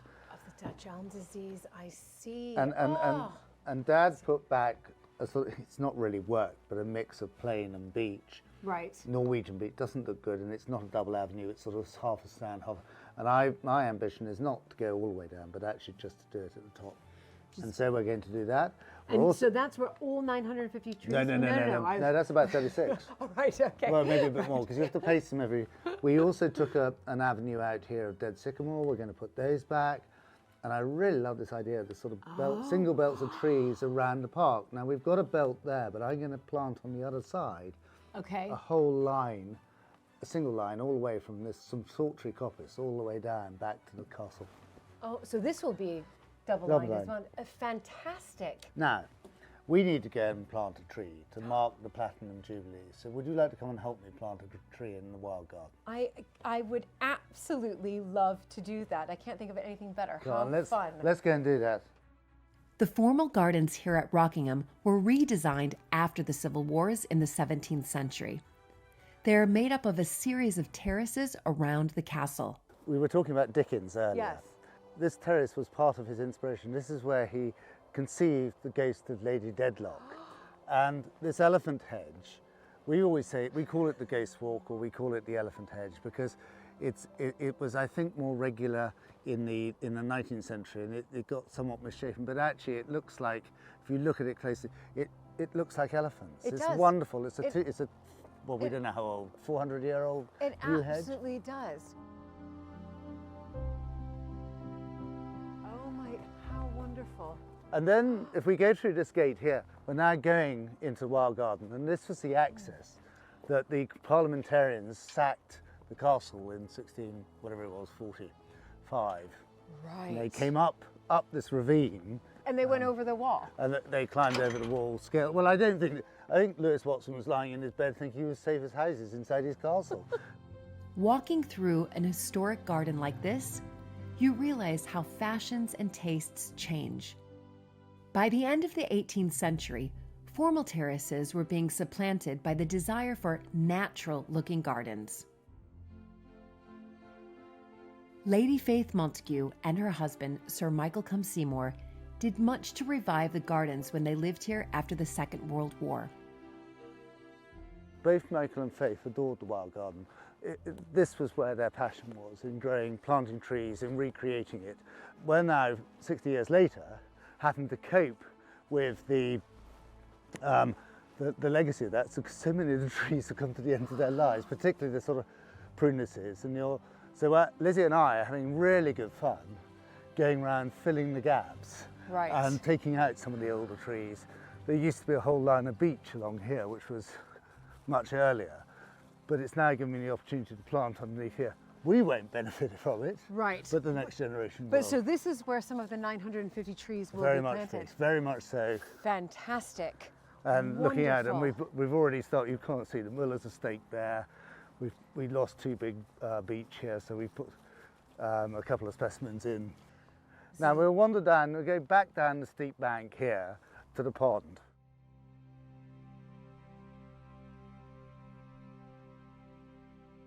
And you've got, so this is where the wild swimming happened, Yeah, which you this is so where I love. would love to wild swim. And there was a series of fish ponds down below us here. And this pond was actually created as a labour device in the agricultural depression of the late 19th century. And William Paxton, who built the Palm House at Kew, was engaged to design a series of ponds here. And there's a spring up on the bank just below that very tall sequoia that I was showing you earlier. Right. So And then it comes through here, and you'll find, if you look carefully, you might see the ladder, because it got thrown in. Oh my goodness! But can you swim? I mean, I would swim in this. I would want to. No, I would. well, I would. You're in here into about leaf litter, about that deep.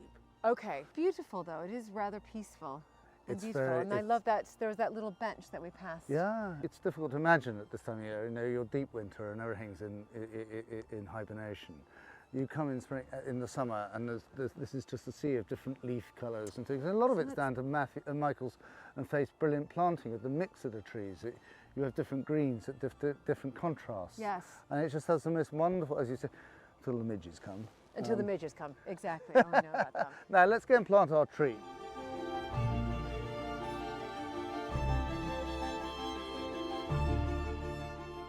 So how many have you planted so far of So the far, 950? not remember.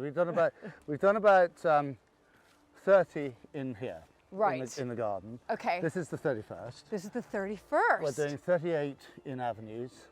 We're putting in a couple of shelter belts. Right. We're going to do some clumps in the park Yes. where it's got rather thin. So here we go. Here we go. All right. A What am little I Scots planting here? What am I planting? You're planting a Scots pine. Scots pine. Fantastic. And it's been come out of its pot. Yes. Yes. So if you would like, if I pop it in there. Right. And then if you'd like to take a little bit of that, use the spade, we can then, and then I might have to get the professionals to come and sort me out, because you think I might know what I'm doing. It's not. Well, how not do you too know? sure. How do you know I Well, know what I'm doing? because you told me you've planted lots of trees, including one in Hinchingbrooke. Yeah. Exactly. And you're Exactly. rewilding at And I'm Mapperton. rewilding at Mapperton, you know. I've got to get used to this. This is brilliant practice for me. There you are, so Brilliant good. practice.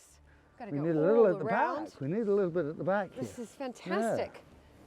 Right. You've done a brilliant job there. Now, should I use all the soil? Oh, I think so. Yeah, I think so. that's what I think was it needs. thinking. I'm Wanted sort of to make half sure. tempted. I might tip it up into that. Well, yeah. Why don't you could do that, because I'm kind of getting to the end. I think you've done with the digging bit. I think I've done with the I spade. think it's not. Fantastic. Top it up. Look, it's lovely. Yep. I'll get Gary to come and sort it out. He'll probably dig it out and do it again. That's what he did last time. I'm still going to always remember that I planted it. Don't let me know if Gary does that. No, I won't. There we are.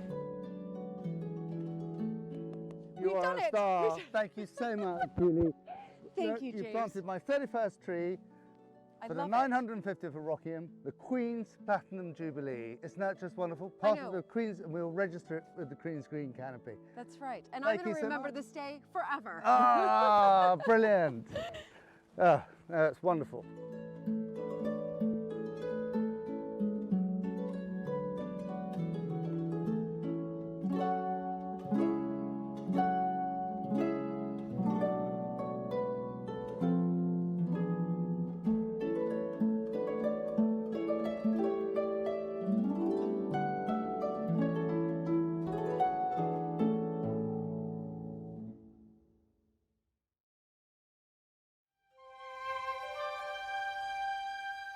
This time on American Viscountess, I visit Pentillie Castle, historic home to the Coryton family, an exclusive wedding and private hire venue. During my stay at the castle, I'll be helping out with a high-powered cleanup operation. I know. I mean, this is going to be a And new then- look for me. We need to try and start this. If this starts, winner, winner. If not, Okay. we'll be shouting for some Okay. support and help. Hang on. I feel like a transformer in this.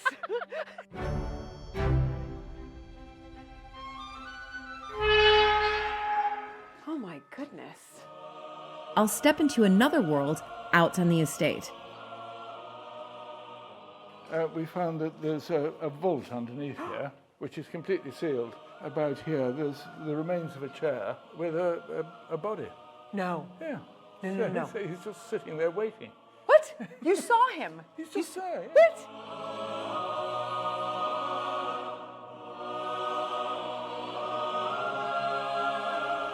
And I'll take a bracing early morning dip.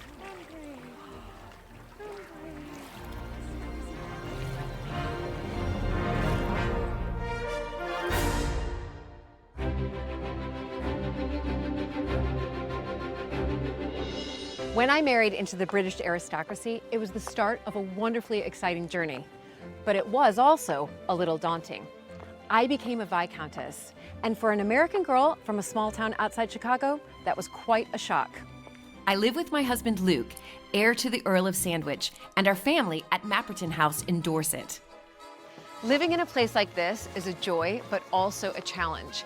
And every day we're aware that we're preserving a very special part of Britain's heritage.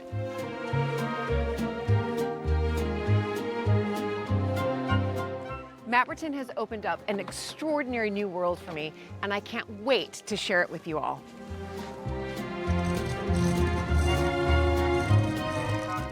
So if you love castles and manors and stately homes as much as I do, please join this American Viscountess as I journey into the British countryside in search of some of Britain's finest historic houses.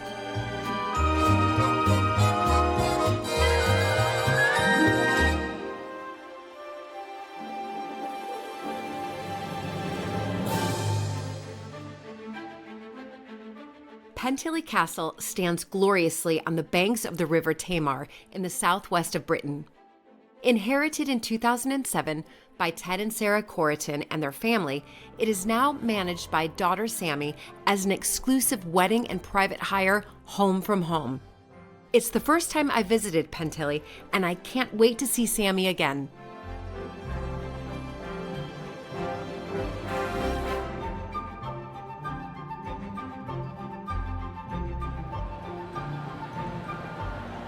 All right, something is going on here.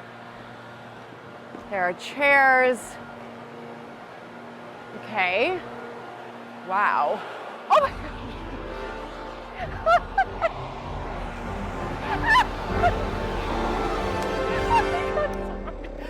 That is not what I expected to see. I was like, where's Sammy? And then all of a sudden I see this machine. Hi. Hi, welcome to Pentillie. How are you? Meet my leaf blower. Sorry, I'm not the expert, but all hands to the pump today. To Well, get okay, tidy. so tell me what is happening here, because there's We did obviously look very tidy, but not very ready.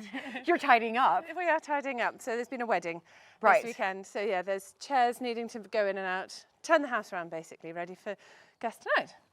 Oh my goodness. Yeah. Well, okay, this is spectacular. This is good. The It's drive was fantastic. And you brought beautiful weather, so you can come Did. again anytime you like. Yeah, I will. But yeah. Absolutely, I will. But okay, so you're tidying up for a wedding, so you're obviously busy. Yeah, come and help me. I will come and help you. Yeah, perfect. That's what I And like to the do. leaf blower for you, Julie? I'm Bring going to it, leave just in the case. leaf blower in your We'll very leave it there for the capable moment. We need hands. it for confetti in a minute, so come on through. Wonderful. I'm walking into a castle. A little one, I know. But It's still a welcome castle. to Pentillie, absolutely. I do want to drop your bags there. That would be amazing. Perfect. She's totally taking liberties with guests arriving. I like love this. it. She's not normally allowed in the house, so I whoops. love her At least the hoovering hasn't happened quite yet. Whoops. In this room, wedding parties celebrate under the sparkle of the Waterford crystal chandeliers and the watchful eye of the first happy couple of Pentillie. We've got Sir James Tilley and Elizabeth, his wife. Right. So Sir James Tilley built the house in 1698, so very important man for us. Very important man. Is that who that's who I passed there? Met him on his statue at the front. That's what I thought. Okay, so Yeah. he built the house 1698. Yeah, Yep. 320 something years ago. Okay, Our so- maths is okay, pretty yeah, good. yeah. Yeah, so he built the house in 1698, and yeah, he chose, I think, a pretty good spot.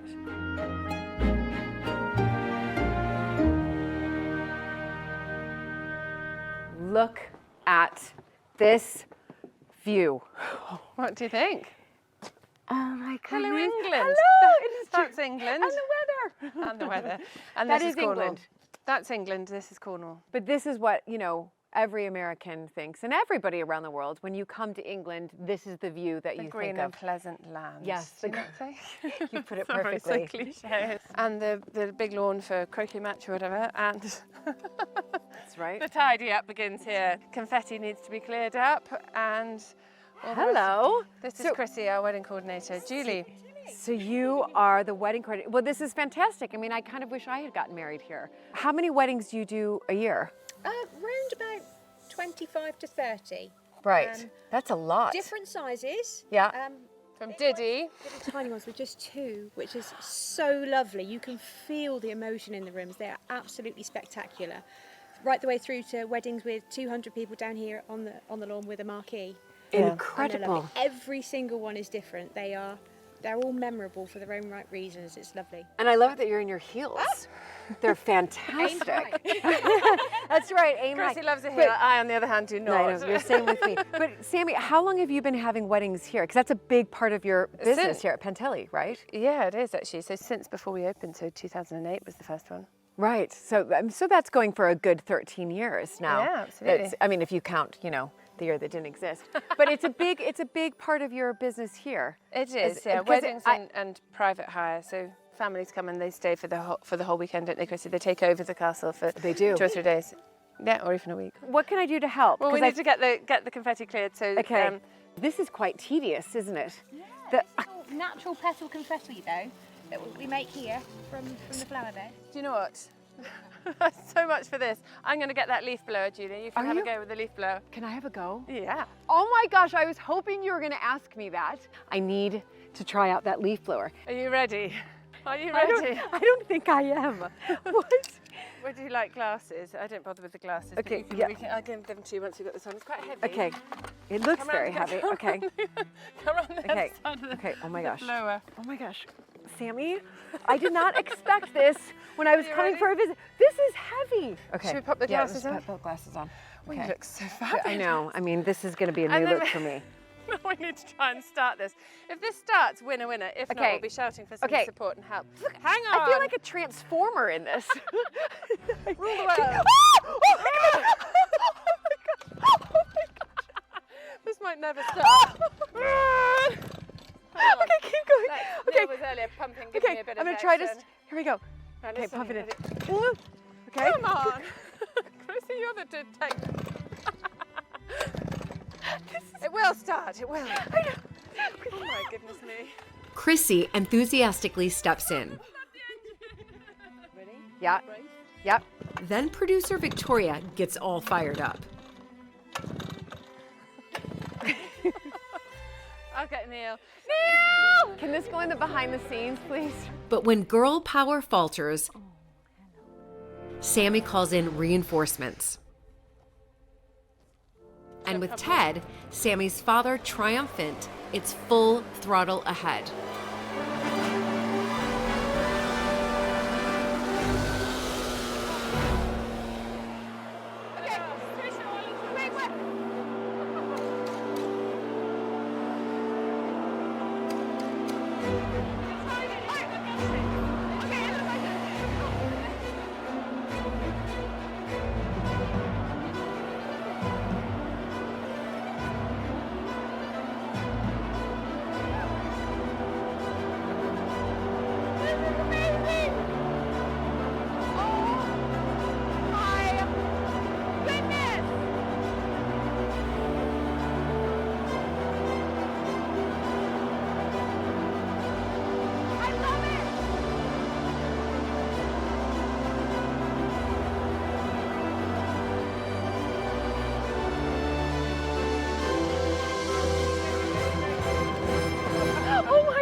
Amazing. Well done. That was way quicker. That was so fun. I felt like, a Ghostbuster. Yeah, too right. Do you know what I mean? Oh my God, it was so exhilarating, but it's like the vibration. I'm a bit sort of like zzz right now. Amazing. Well, thank you enormously. Oh, Job anytime. done. This is what I love to do. Yeah, do you know what I mean? pop in for an overnight stay. It would be hard to work. Well, the leaf blower, but it's autumn, isn't it? So the leaves will be coming off the trees any time. So yeah, come back in about a month. And dare I say that it's like warm here in England? I know, warm in Cornwall. You see, it's Cornwall, isn't it? It's Cornwall. Summer sunshine, so yeah. Thanks for bringing the southern shine and everything, but we're done, so that's good. We're done. Right. We're done. Sorted. So glad I could help out. Thank you. Yeah, I'm gonna have to like... Glass of water? Yeah, a glass of water. Right, should I bring this back? Oh my goodness, it's carry like a that? No, monster. Yeah, I've got it. Got the We're beast? friends now. We're friends now. We're friends now. Should I grab one side? Okay. Yeah, maybe. Okay, wait. Hold on. I got this. Right, we're sorted. It's a bit of a beast, isn't it? It is a bit of a beast, but it works. It gets the job done.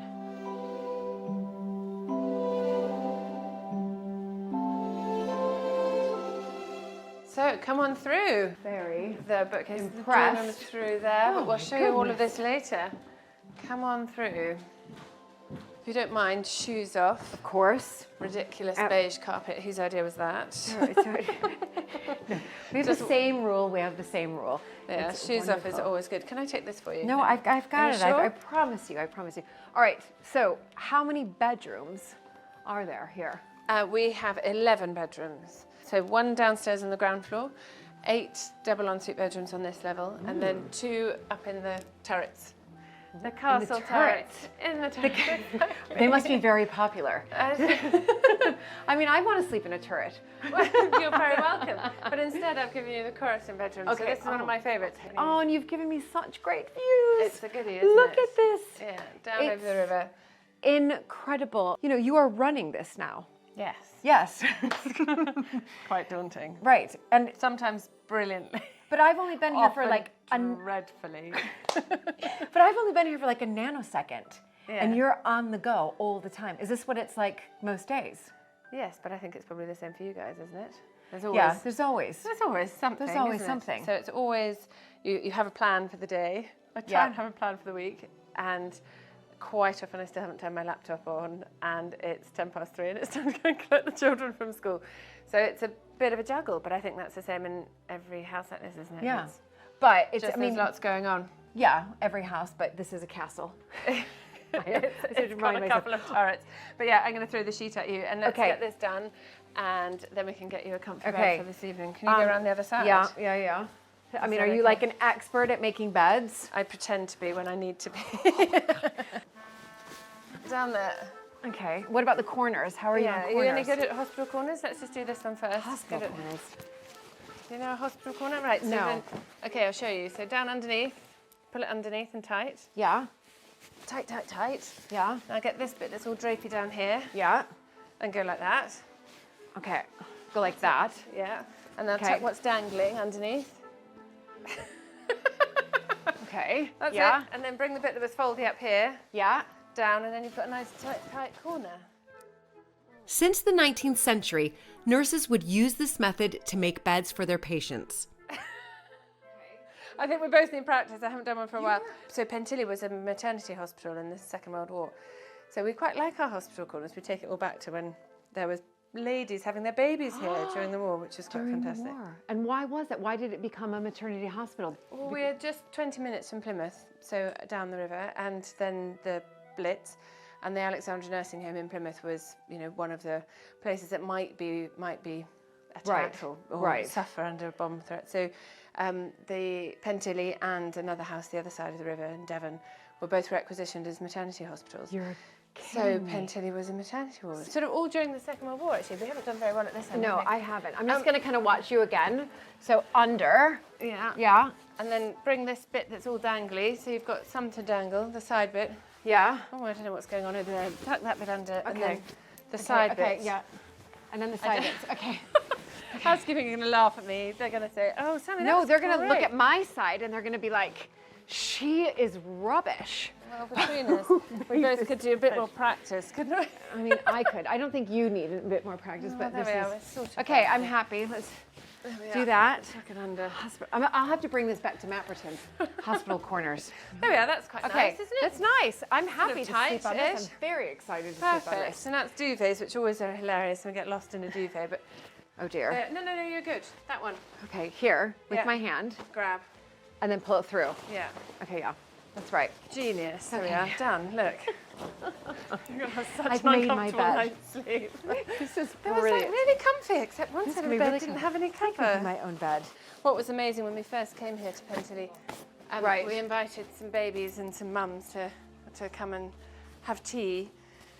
And this one lady arrived, and she had rowed here from Plymouth when she was in labour, which is quite impressive. She rowed up the river in labour to get to Pentillie during the war. Yeah. That's amazing, isn't it? And she came back to visit. She came back to visit, with her son, which was wonderful and amazing. With the son that was born here. Yeah. Oh my goodness! But then the castle was 3/4 bigger. I forgot to say that bit. That was pretty important because there's not that many reasons. 8 bedrooms probably isn't enough for a whole maternity hospital. But the castle was 3/4 bigger. So the courtyard you arrived in was a central courtyard, and so there was another wing out there and another wing out there. But it was all knocked down in the 60s, so we're left with, I suppose, a third of what was here. But you can have that one. Thank you. Fantastic. Oh, yeah, like a little zhuzh. A little zhuzh. Zhuzh. There we are.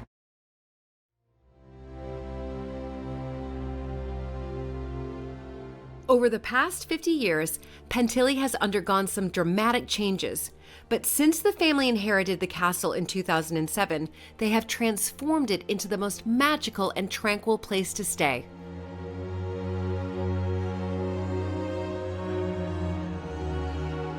I met up with Sammy's mother, Sarah Coryton, who explained how much the castle has changed over the years. You've done a lot to this castle, is that right? I think we have done quite a lot to this castle. It was a very sort of dead space, perfectly livable in. Right. But it was a very, just a dead space, very, just needed some life and some love. But I kind of knew what I wanted, if that makes any sense. Yes. And I sort of knew I didn't want wallpapers and all that sort of thing. I just wanted it as plain as possible because actually at that stage we didn't even know what we were going to do with the whole house. Was it going to be a livable prospect? Quickly became obvious that it wasn't. And so then what we were going to do, if you've got the general public in and lots of parties going on, there's no point in having wallpaper, which has got to be redone after every wedding. And so it was paint, and I knew the sort of colours I wanted. Yeah, it's very, it's a clean, welcoming colour. Good. Yeah, so I really like that. So you've then taken, obviously not here, but you've taken all of pretty much kind of the shell of the castle, if you like, and the interiors. Yeah. And you've redone a lot of it and redone it. Certainly from this point on. But this is actually one of my most favourite bits. Right here. Yeah. This is my military wall, what I call my military wall, because all Ted's relations. This is Geoffrey Coryton, his first cousin, who he inherited Pentillie from. He was actually the second son. The eldest son was killed in El Alamein, and then Geoffrey inherited, but as the second son, and then he came here to run the house, and they ran, had a very lovely life, but not a great deal. I mean, they had chefs and cooks and things, and they had no children, and they then just lived here. But it was very sterile, is the only way I could describe it. Hugely sterile. But anyway, so we then had to make it a sort of livable home, even if you're coming here as a paying guest. Yes. But one of my most favourite things is the guests who are not the paying guests, who are the military veterans, who we have here twice a year. And they come and stay for a week. They either have, they can do exactly what they want. They can have yoga and meditation, they can do clay pigeon shooting, they can canoe, they can paddleboard, they can paint. Because they suddenly find that since they become veterans, they're now able to develop these amazing talents which maybe they didn't know they had. Listening to Sarah, I'm realizing what a special place Pentillie is and how much these walls have to tell. This is the most amazing bit, I think, really of Pentillie, because it was done by the plasterer who was working on the house, and he was in the house when it was Poppy Day 2008. My son was in Afghanistan as well, so it was a pretty poignant day. And when we'd had our 2-minute silence, and I came back in here and I found him just slashing this into the raw. This was all raw plaster. Yeah, because this was all just newly plastered, and the tears streaming down his face. And he was broken. He was absolutely bust, but all his horrors coming back from his service in Bosnia and Croatia. It's completely marvellous. And I said, I want that to remain. And he said, no, no, no. I said, yes, yes, yes. And he said, I didn't even spell Afghan right. And I said, I just... Because he was in a moment of absolutely. It doesn't matter. And I love it. I love it. And that's really what... That's what Pentillie's about. To me, it's part of the thing that it gives out for sort of healing. Sarah takes me across the estate to a very special place which the veterans have uncovered for the first time in 70 years. On a sunny hillside, the Victorian walled kitchen garden is being brought back to life. In the 1950s, it took 5 gardeners to tend the 2.5-acre garden to produce fruit and vegetables for the castle. But today, it's a place where nature is giving so much more. And here you have the beginnings of the great sanctuary of the kitchen garden. And all the sort of things that we've been doing with the boys is that some of them didn't want to grow veggies, but they wanted to expose all the old cobbles which haven't been exposed for years and years and years, because all along here was junk and filth and muck, and I can't even call it compost, but rubbish that had just been stuck there for, well, the last 70 years, I suppose. So they come here, and this is just one element within sort of the castle and the grounds that they can come to, and it's... This is where they are, this is safe. Yeah. They're totally safe, and when I say they're safe, they just feel secure. Yes. And there's always somebody with them in case there's a bit of a meltdown that goes on. You never know what that sudden peace brings on. Of course. They just do whatever they would like to do, whether it's grow the seeds or whether it's grow the weeds or learn how to take little cuttings or to make it look better, as in the sort of potting shed there, which they've uncovered wonderful old tools and the swallows in and out, in and out, in and out, so wonderful. So this is really a place that they feel, the war heroes really feel that they can come and just be, they can do if they need to do something and they feel they want to, but they also can just feel safe. They can feel, I think the main thing is that they feel safe. They haven't got to worry if somebody's coming behind them or anything like that, and they can have their cup of tea, they can weed, they can plant, they can just sit, and just the other day we had a lovely barbecue. We're hoping to be able to expand it, to be able to do either more days or definitely more veterans, because as you can see, it's needing a lot of hands to hold it under control. But they have done an amazing job. It was like fighting through a jungle when we started. Well, no, I mean, it's a vast kitchen garden. I mean, this is vast. And I've also, I've spotted a couple peacock. Oh yes. Is that right? We've got 7 peacocks, and consequently everything's sort of barricaded against peacock damage, because they'll eat absolutely everything. And we even found them getting in the greenhouse eating the grapes off the vine. But I suspect that the veterans must like that, coming here, having a cup of tea and being surrounded by peacocks.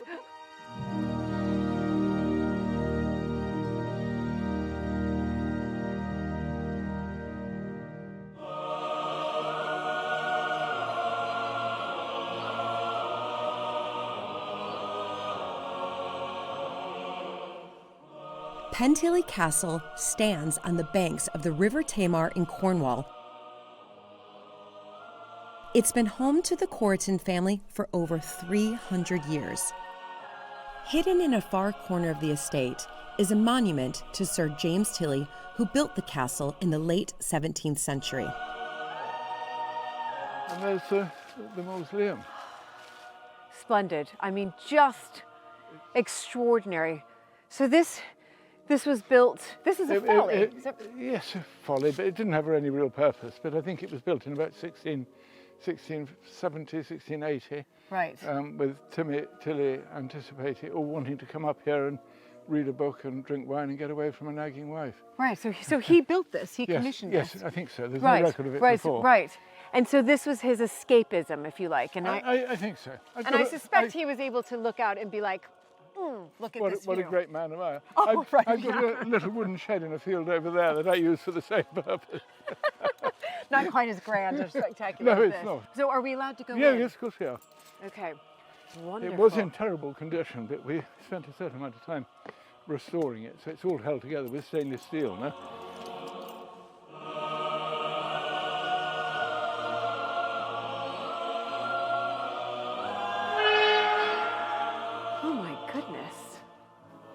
So this is where James Tilley would come and just...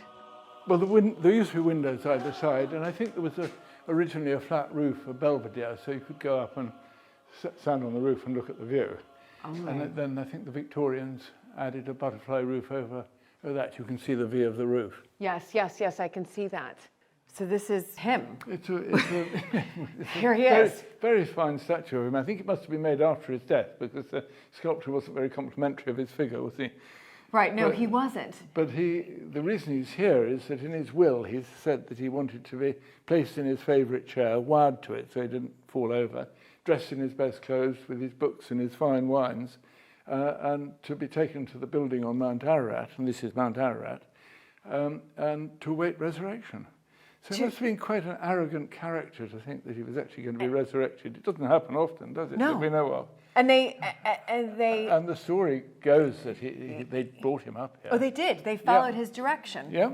And when we came here, the statue was in a terrible state. When Ted and the family took over the running of Pentillie, nature had reclaimed the building. So this... That had fallen out and was lying on the floor. And all the leaves had come off and the skull had come off. The skull means victory over death. Oh my goodness. I didn't know that. No, nor did I. Victory over death. So he really did think he was going to be resurrected. Well, I think so. In 2013, a restoration operation began to preserve the monument for the future. We got a wonderful conservation firm to take him to pieces. And it was about 180 pieces scattered all over the place. 180 pieces? And they put him together. They took him up to a workshop in Bath and put him together. He didn't have any feet left, and his hands had gone. Right. And his nose was missing. And whether that was through the roof collapsing on the building or the vandalism, we don't know. Right. 300 years after Sir James Tilley died, his statue was reborn. We could have aged that. No. But I wanted to show that it was an intervention. It was a recreation. Exactly, and I think absolutely. And you've kept the graffiti on, I see. Absolutely. Yeah. But wouldn't it be wonderful to find out who had actually scratched it? And I know. Are there any dates on here? I'm looking no, for... none that we can find. None that you can find. How? And the chair represents a lawyer's chair because they used to keep all their papers in it. So when they're sitting on it, no one could get at the papers. No one could get at the private papers. Would have had a handle there and one the other side, so his servants could carry it from one place to another. During the restoration, something quite extraordinary was uncovered. When we were doing the restoration, we found that there was a domed vault underneath. The builders came rushing down to the castle and said, "There's a vault, there's a vault." So we came tearing up here and found that there was this domed structure with a couple of big granites there. So we lifted the granites 8 steps into a vault, into a chamber, with a body. No. Yeah. No. So he's just sitting there waiting. What? You saw him? He's just there. Yeah. What? It appears that the dying wishes of Sir James Tilley had been realized. The chair's, the back of it is still propped up against the wall, but it's so fragile you can't touch it. No. It's got studs on it which say SRJT, Sir James Tilley. Of course. And was there any hidden treasure? No, unfortunately not. His books and his fine wine, there were no signs of it. How fantastic to be able to restore this, but also to be able to find 300 years later, yes, Sir James Tilley lying in the ground, and or sitting. It's wonderful that people carried out his wishes, isn't it? Yes. Because once you're dead, you've got no influence any longer, have you? Right. Well, I feel like we should leave him in peace. And, I think he's very happy. But here Sarah and and Sammy there. keep asking me if I want to join him, and I don't think I do, really. No, I think you should just leave him to rest. I think I'm happy where he is. This side of the floor. Exactly. This landscape is so beautiful, and I'm lucky to be visiting Pentillie in the early autumn. Just the right time of year to go foraging for sloe berries in the hedgerows. What I didn't realize was that the hedgerows are surrounded by cows. I just want to tell you that I do have a massive fear of cows, like massive, like I'm tapping right now. So I have to, like it's not fake, like this is for real. Like that is frightening. makes me want to vomit. Oh no, It's don't fine, do that. but no, Don't do I'm not going to Make do a that on mess of you our because I wellies. really like this. Yeah, well, and your wellies. Yeah, don't make a mess of your new Yeah. wellies. Come on. So, you're right to have a fear of cows, but Uh-huh. these are okay. We've put the dog in the car. They are mummies and babies. That's Yeah. also a thing to be frightened of. But Right. look, they're chilled. They're happy. They've got over their being super inquisitive. Okay. We've got our wranglers, and we'll just shout and be bigger than them if they come for lunch. Is that what you do? Yeah, but they're vegetarian too. They don't want us. Okay. It's fine. Okay. We need to pick some Okay, sloes. we need to pick some sloes. Is that all right? I'm here. Yeah. I'll No, I pick know. you up. I'll run. Okay. I'm bigger than you. Okay, so do- these- Are you familiar with sloes? So here's the thing, to be perfectly honest, and that's what I'm all about, obviously. But you know, when I first moved to this country, Yeah. and we would have the shoots at Mapperton, or we'd go on a shoot, and there was Yeah. this thing called Elevenses, right, Yeah. which you know very well. Yeah. And people would always offer sloe gin, and then when they gave me the sloe gin, I was confused because it wasn't clear. And True. then I didn't understand. They said no, but it's from sloes, and I'm And like, it makes you quite slow. and I was like, what are sloes? Try one. I don't think we have sloes in America. Or I'm sure we. Blackthorn, I don't know, maybe do. Maybe we don't What do you call think? I'm trying to stay in the present moment here. What do you think? Is your mouth puckering? Yeah. It's hard to talk now. You're very brave. You didn't have to do that. Well, no, I've never tasted really? one before. Well, there you are. So I was trusting you. Sorry. It was worth it. Your face is pretty Yeah. picture. They're very tannic, so they're very whatever that. You know, Yeah. now you need a glass of water, and your lips are never Yeah. going to feel the same. But they've got that great acidity, so they make a great.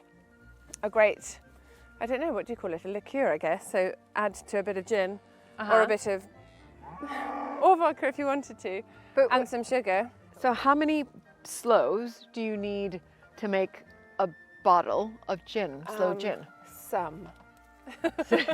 Some sloes, some gin, some sugar, in the quantities you decide. I'm pleased Sammy is here to protect me from the cows, but she is also a seasoned forager for sloes.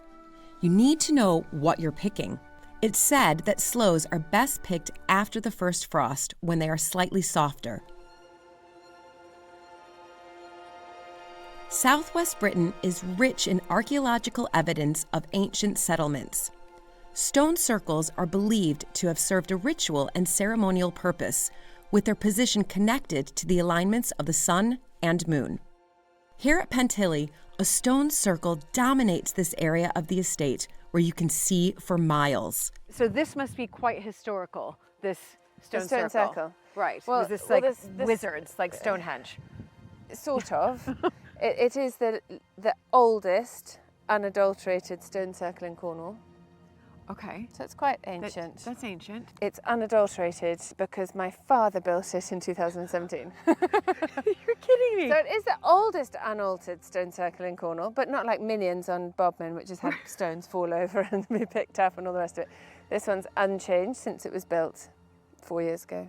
Oh my god. So why did your father build this?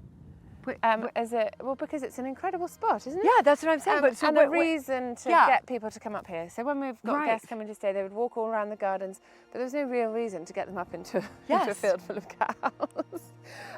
So we built the stone circle. So he built the stone circle, but also Dad's absolutely fascinated with the history of, you know, when we're on Dartmoor or walking on Bodmin, he's always like, oh, I wonder who walked here. I wonder why they did this. I wonder why what are those tracks in the stone? Why did they this? How did they do that? And does the circle have any meaning behind it, or he just, and with the stones, it was just something he's been contemplating for a while? They don't really represent anything, except that these stones, the ones further out, yes, are kind of the leader stones, to get you up from the garden, but also where the sun rises in the height of summer. No, winter. Right. Hang on, summer. Yes, going back that way, winter.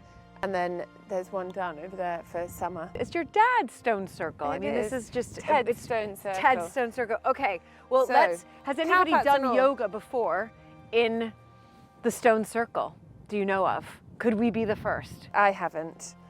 I can't really do very good yoga. We can I've got put some sort of stretchy legs. I know. I as put well. mine on too. So I put the sloes in there. Yeah. We can do some sun salutations. Oh, good. And that will, in one sense, sort of like, you know, make these sloes produce fantastic sloe gin. Do you think it'll have like anti-cold properties and all It's going to have sorts tons of antioxidants. It's going to boost our immune and our energy and conquer our fear of cows. Conquer my fear of cows. Your fear of cows. Exactly. Okay, Yeah, good. so we're just going to stay standing. So, yep. So we're going to inhale, sweep the arms up. Where better with the sun setting to do some yoga? And I think I need it after being in this field with the cows.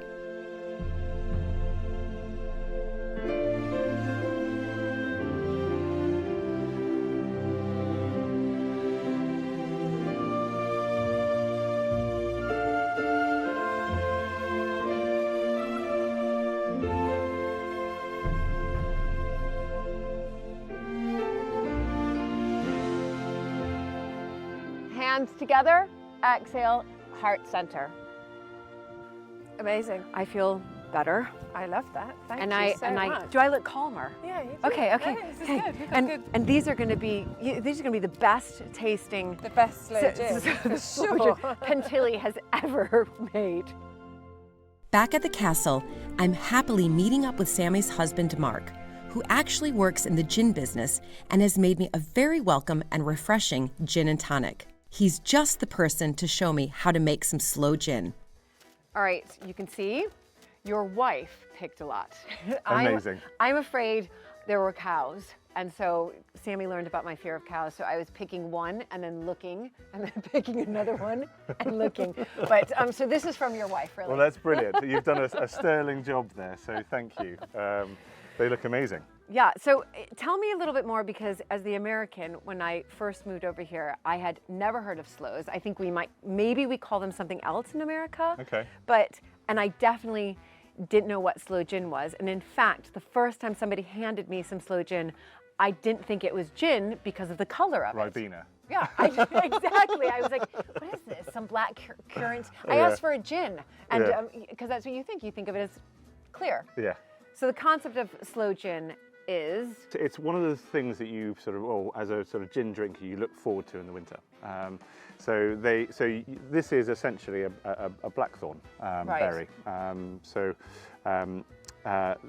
White flowers in the spring, and then you get this sort of surge of lovely little berries that you wouldn't want to eat them. They're really tart. Sammy had me try one, and really? I was just like, sure thing, and then I was like, I couldn't even lick my lips after that. It's really dry. But you can do lots with it. So either what we're about to do, make a sort of a sloe gin. It's more a sort of sloe gin liqueur. Because we're going to be adding in sugar, which sort of affects the ABV. So what I've got is some supermarket gin. So it's fine just to, in one sense, pick any gin and put it in there to make your sloe gin, your homemade sloe gin. There is something you have to do first, though. Okay. Don't tell me I have to eat all those. And you have to prick every single one. Do you? Yeah, because you need to get the prick it, like prick. Yeah, to release the flavour. So I just prick? Yeah. Like, is that good enough? Yeah, perfect. Okay, it doesn't need to be like sliced. Nope. Prick, okay. Or there's a cheat. Okay, what's the cheat? You throw it into the freezer beforehand, and basically the fact that it's super cold in there will basically break down the skins. So it will release the flavour. So I've saved you a massive task. Okay, I'm freezing it overnight, and then, so you can do this the quick way in one sense. Yeah.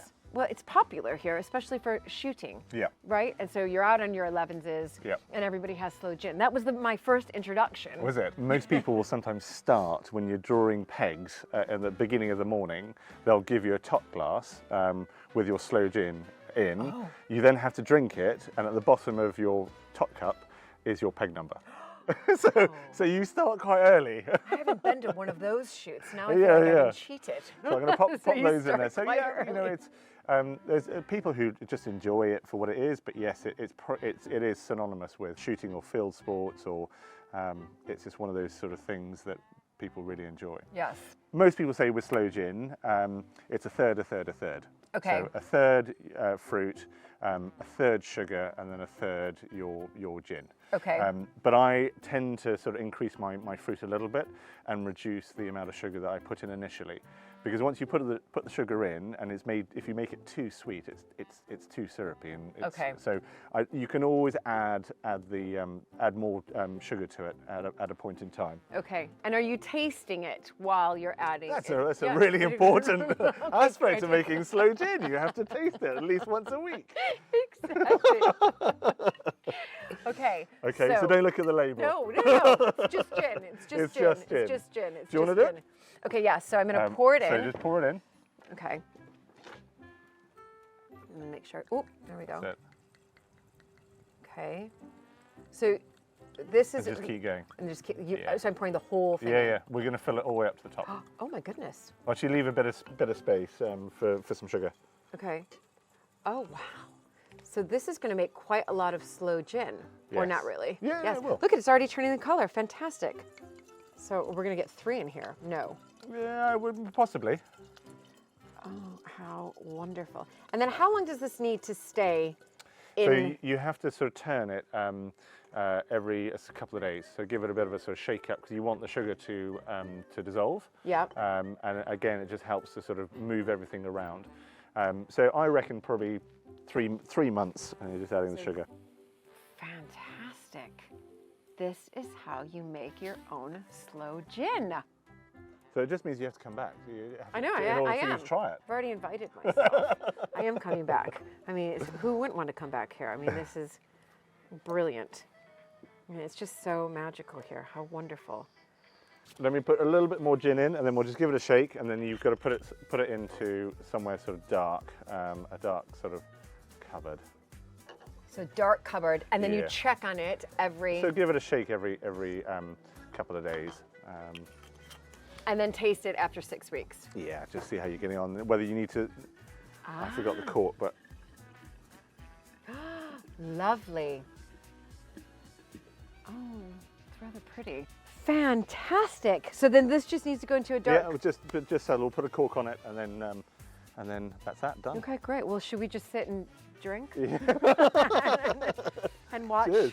and watch the slow Slowly happening. Exactly. Amazing, Mark. Thank you.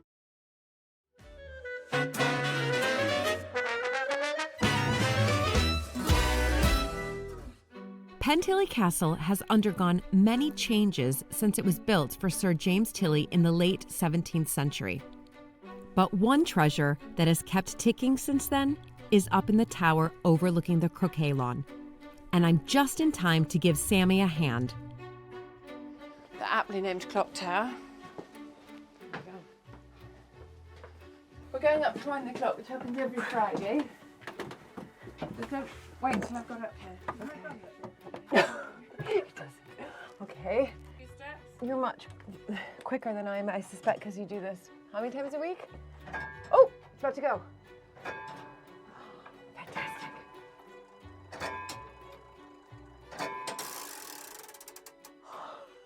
Ready. It's on time. Just in time.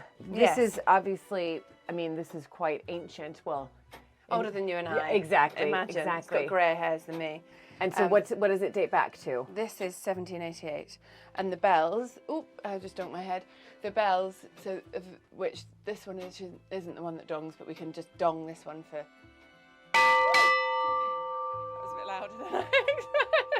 So that one's just if you need to ring a ding dong, but the one on the top, they're both 1705, and there's a few more down in the cellar. So James Tilley must have had like an array of bells, perhaps. Yes. The bell that's on the roof, which is the one that donged at 10, is 1705. Is 1705. But the clock itself is 1788. Right. So This it must clock. have had to be repaired Yeah, at some exactly. point.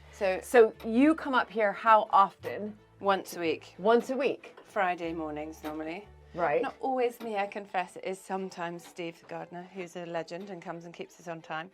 But basically what we've got here is two great big reels with wire on. Yes. And if you look up here, so they come out of here and then onto a pulley, and each one goes down that long tube. Can you see down, Yes, down, down? I can. And they've each got a big weight on the bottom of it. They do. So to wind it up, we get a week's worth of wind if we... Are you ready? Yeah. You can do this actually. Slot it onto there and then wind it. And I can never remember which way you wind it, not that way. This way. Yeah. Oh, goodness. Come on, Shira! Okay. Oh my. And then it will tell me when it's done? We'll look up there. We'll see the weight come up to the pulley. You just don't want to You do wrap... this every... Sammy. There's a reason why I have bigger shoulders than you. Okay, now I'm getting my groove. Oh my goodness.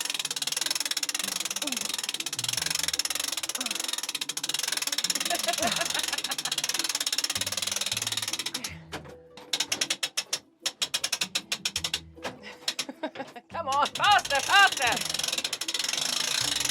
And now look here, it's coming up. We just want to stop it when it gets to about there. So where should I stop? Now, stop. Okay. There we are. So if it goes further, then it gets all clunked up and then it's a problem. But this is the hefty weight. I don't actually know how heavy that is. And then there's the other one down the bottom still that we need to do.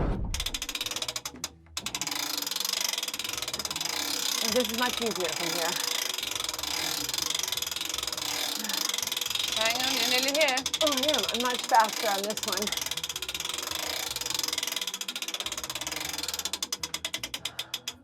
Done. Done. Well done. Oh my goodness. Thank you. That was now catch your breath. quite invigorating, actually. So there we are. The clock is now wound for another week. So this, if you were down below, you can just pull that and dong the bell if you want to. Oh, I might have to do that. Or you can do it here if you'd like to. You Okay, can sort of okay. dong me down the stairs. Or I could dong you you down the stairs. I'll dong you down the stairs. There we go. In the early 19th century, the landscape designer Humphrey Repton developed grand designs for large country houses and their estates, producing drawings and plans in what were known as red books. Ted has kindly agreed to show me the red book produced for Pentillie. In 1810, the family had a huge amount of money and they decided to enlarge the house greatly. Wait, your family had a huge amount of money in Yeah. 1810. Okay. It's all gone now. and build 3 extra wings in the house. But one of the things they did was get a guy called Humphrey Repton, who was a very famous landscape designer, to come and advise. And he did 5 houses on the River Tamar, and one of which is Pentillie. And the way he operated was to produce a red book, which could be in this format, or it could be much smaller. But we're lucky we've got a big red book. Yes. And he recorded what was here in a series of drawings. Okay, so this is says that it was done. So during his period, though, he was well known. I mean, he was sought after. Yes. So he did a total of 230 houses, and the red books are sort of collector's pieces. They should stay with the house, but quite a lot of them were sold have gone from the house. Right. They're worth yes, of course, of money. So he's come here, and this is what he saw. This was the layout of the house. In grey was what was already there of the house. This was the original tower, I think, on the terrace. Sheep pasture going down towards the river, and these were the outbuildings, the stable court and the gardens at that stage were very much closer. But so he was hired for this. Yeah. But he was right. So only wealthy families could hire him. Yes. To produce this red book. Yep. Right. And the red book served the purpose for design drawings. Design drawings is what it was. And the owner could either say, yes, let's do that, and use the red book as the blueprint, or they could say, don't think we really want to do that. Right. It's just the same as you employ an architect or a landscape designer now.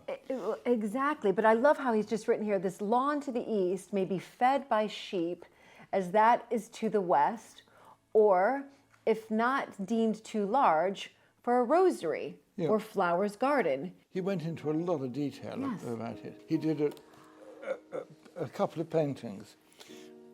That one is as he saw the castle when he arrived. Got the river here, and he came up with an idea of that. Good, it's like a flap. You lift the flap out of the way, and you get a much more imposing castle. You certainly do. And you've got battlements on it or crenellations. And the parkland, these were were fields, and the mausoleum being up here. And he said the fields look just like fields. They don't look as if they're the park of a big house.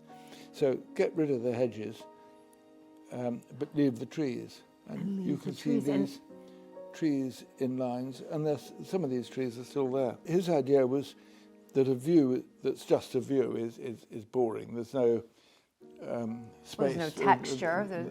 There's no scale to it. Right. And so he says you need to plant trees so you he can did. look at a view. And you planted trees in a set way, so you had the darker trees closer to the house and the lighter further away. So when you looked in, it framed the house. Right. And when you looked out, the world opened up in front of you.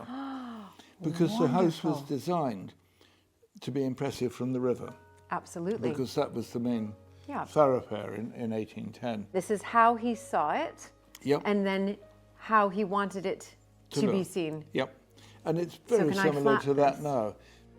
Oh yes, it's very imposing. Look at that.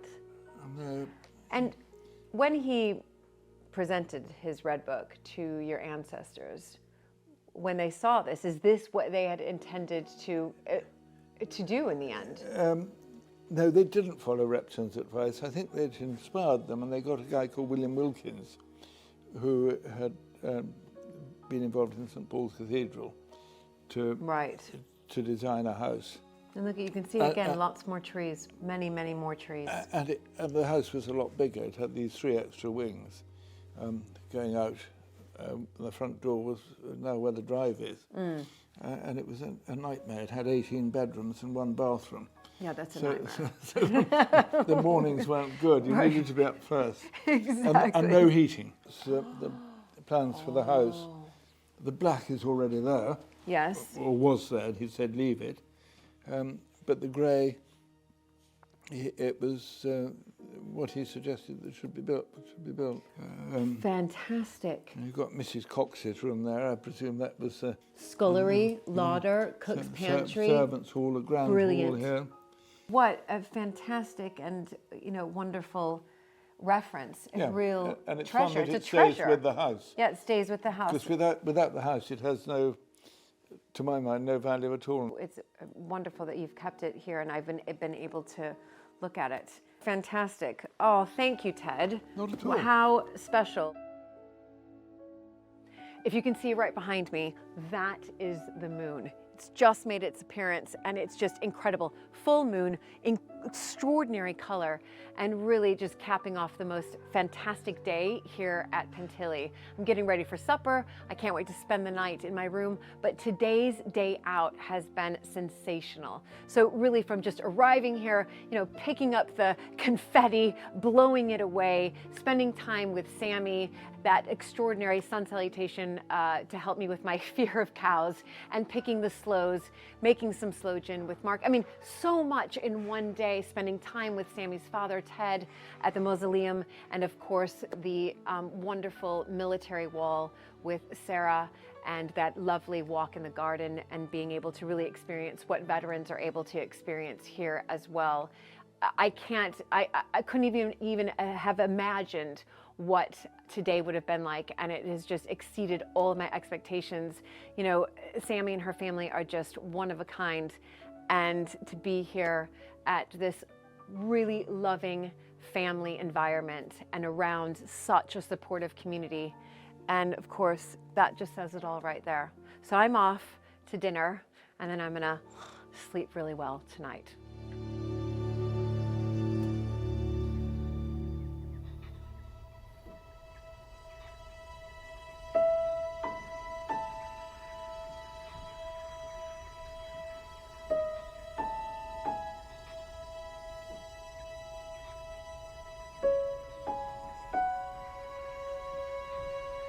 Next morning, Sammy and I are up at dawn for a chilly swim in the River Tamar.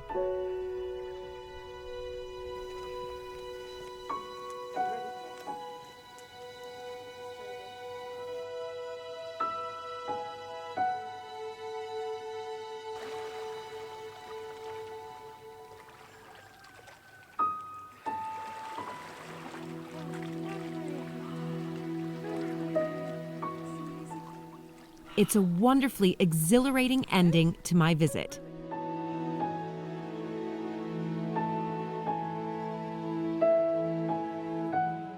Right, it's not too bad. What do you think? Well, it's Better than I was expecting. I feel that it is warmer than the air. I think you're But right, actually. Yeah. It is. I mean, breathe, get oxygen in. So Yeah. all of a sudden it's getting the oxygen in. Yeah, definitely. But Well, this is spectacular. And aren't we it feels, lucky? what's the word I'm looking for? What does it It feel feels like? sort of silky, does it? The water this Yeah. morning? It feels, yes, it is. Is it always like this? Supportive? No, not always. Sometimes it feels really thin and like it's not holding you up. Other days it feels rather like this. You could Right. swim for hours. You could, I could swim for hours if my legs and arms would allow me to do that. Should we go to Devon? Yes, please. Let's do it. Let's Devon. But so the tide is obviously high. Yeah, so we're- it's slack water at the moment. So we've not got too much flow going either way, so we can go straight across to Devon. Right. Sure. All right. Enough? Yes, yes. I think I'm ready We for need a hot bath coffee. and a coffee. Oh my What's goodness. this sleepiness? I'm definitely wide awake. Fun, huh? This is just amazing. Whew. Trusty sun doing its trusty thing. Okay. Amazing. This is extraordinary. I would be doing this every day. I am definitely warming up right now, which is Good. really, The really coffee's helping nice. the The trick. coffee's helping, the sunshine. But I mean, what I have to say, spectacular day out for me. Coming here was just a treat because it was just different because I really got to see you running the castle, but doing it so extraordinarily well with the leaf blower, but also, and managing, the weddings and the shoots that you have coming up and the guests that you have staying and still keeping, Pentillie working and in the family. Yeah, well...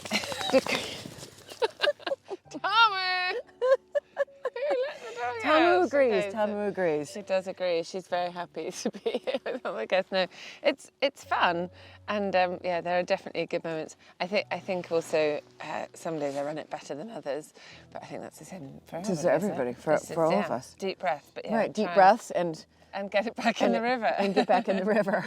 Whenever grounding. Exactly. Hey, there's the dog that's going to ruin my house. My hair looks nice in this.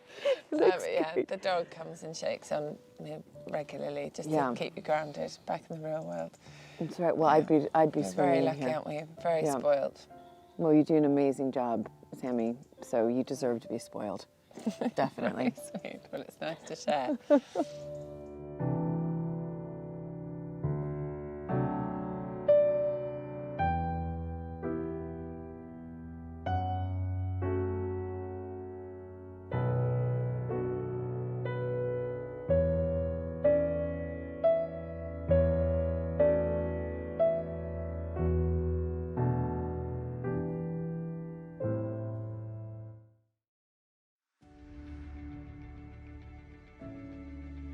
Nestled in a secluded valley on the Wiltshire-Somerset border in southwest England, Iford Manor boasts one of Britain's most beautiful historic gardens.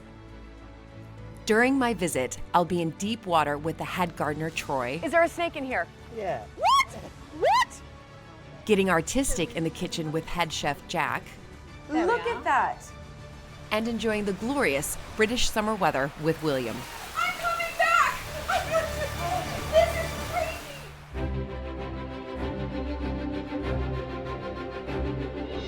When I married into the British aristocracy, it was the start of a wonderfully exciting journey.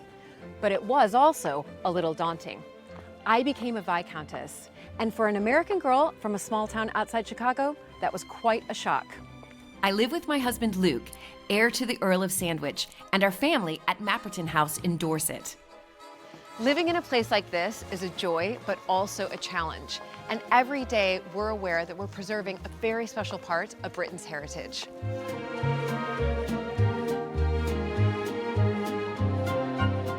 Mapperton has opened up an extraordinary new world for me, and I can't wait to share it with you all.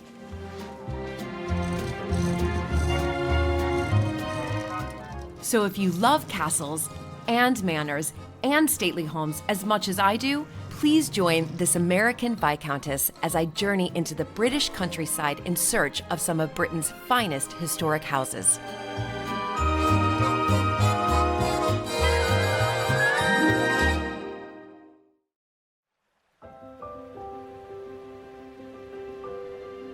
I'm here at Iford Manor today, and I'm visiting our great friends, William and Marianne. I've been to the house before, but I've never properly explored the gardens. So that is what I'm about to do.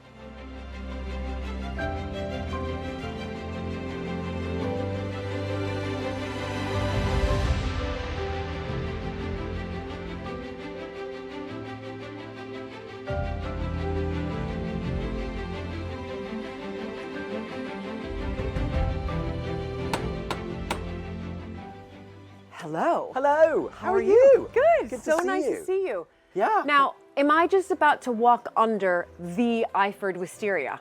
Well, it's certainly one of them, but it's the earliest. This is about 1820s. Wisteria only came to the UK in 1815. So this is definitely one of those very early plants, and it has an amazing scent, and it produces amazing flowers, and it's very happy on the south face of the Bath Stone. So I'm just trying to do my maths here. So basically, this is 200 years old. Yeah. You know, the American in me, I need to date everything. I need to find out if it's older than my country or not. I mean, but 200 years old, incredible. It's an awesome plant. All right, anyway, I'm going to remember this moment. Let's go get you a coffee. Okay, great.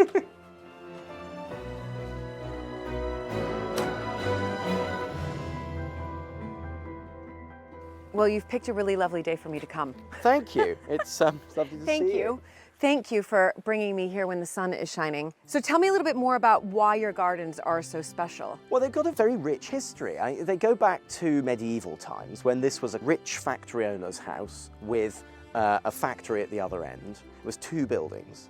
And then it was really the Georgians who did the terraforming. So all the terraces you see behind us, yes. And up into the hills, those are Georgian terraces. We're talking between 1730, I suppose, and 1820, that sort of period. And the Georgians were the great builders, weren't they? They didn't think twice about just cutting in and building something new. And then it's Harold Peto who comes in 1899 down the hill over there on his bicycle. And he's looking for somewhere to settle down, looking for the perfect house. And here he finds this jewel of a little sort of smart Georgian villa at the bottom of a steeply wooded hill facing south and with a little stream, a river in front. And I think when you look out that way, you kind of sense maybe he felt he was on the north shore of Lake Como. Absolutely. Or maybe Lake Garda, You're or right. somewhere like that. Yes, You know, he was in the sort of Villa Bellagio, looking out over his beautiful glistening lakeside, but crucially setting it in England, his beloved England, because he was an Edwardian Englishman.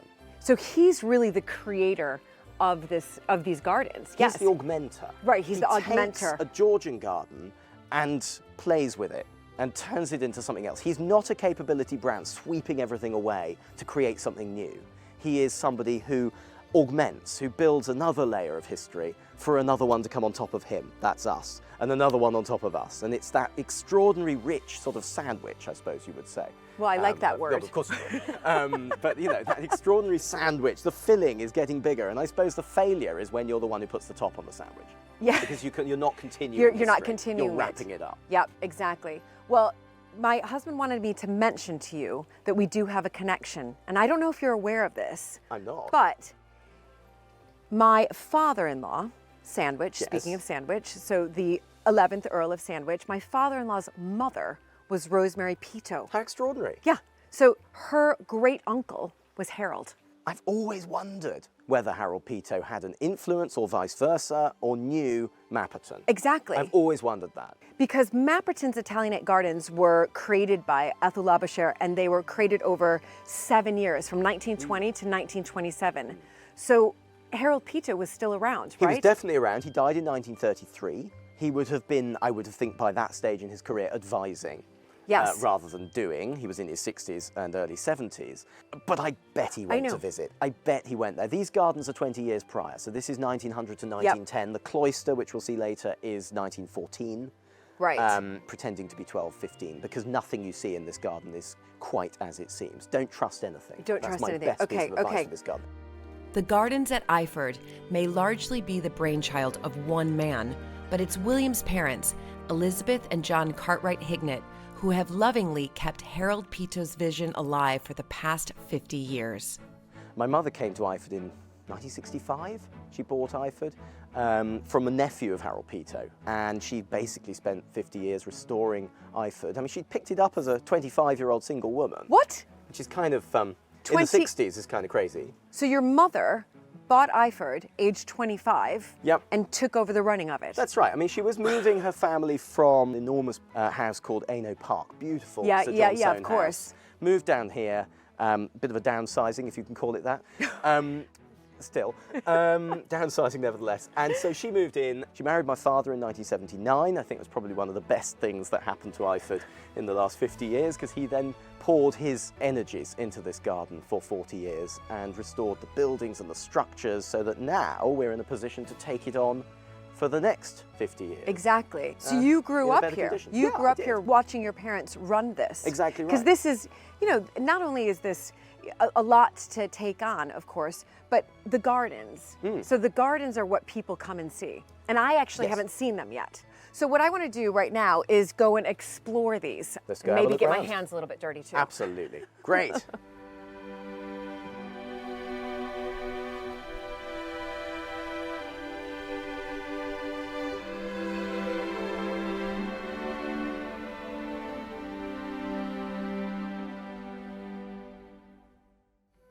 Harold Peto called these gardens paradise, and I can see why. I'm having a little wander, and there's just so much to see. I mean, this garden is, you know, terraced on so many different levels. And when you go from one level to the next, it completely changes. The gardens are planted over 2.5 acres and are tended by a team of gardeners and volunteers who keep them in full bloom.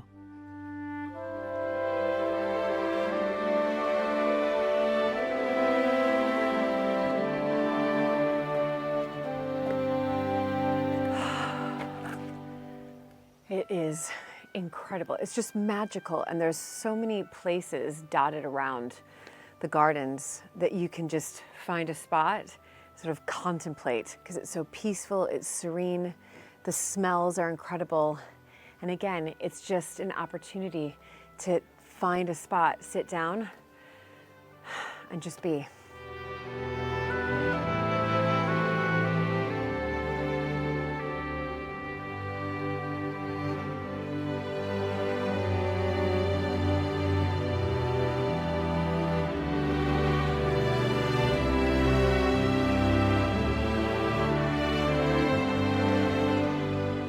I'm heading up to see Troy, the head gardener. Troy is obviously an expert here at Iford. I kind of don't know where I'm going, but I'm gonna head up the path right here.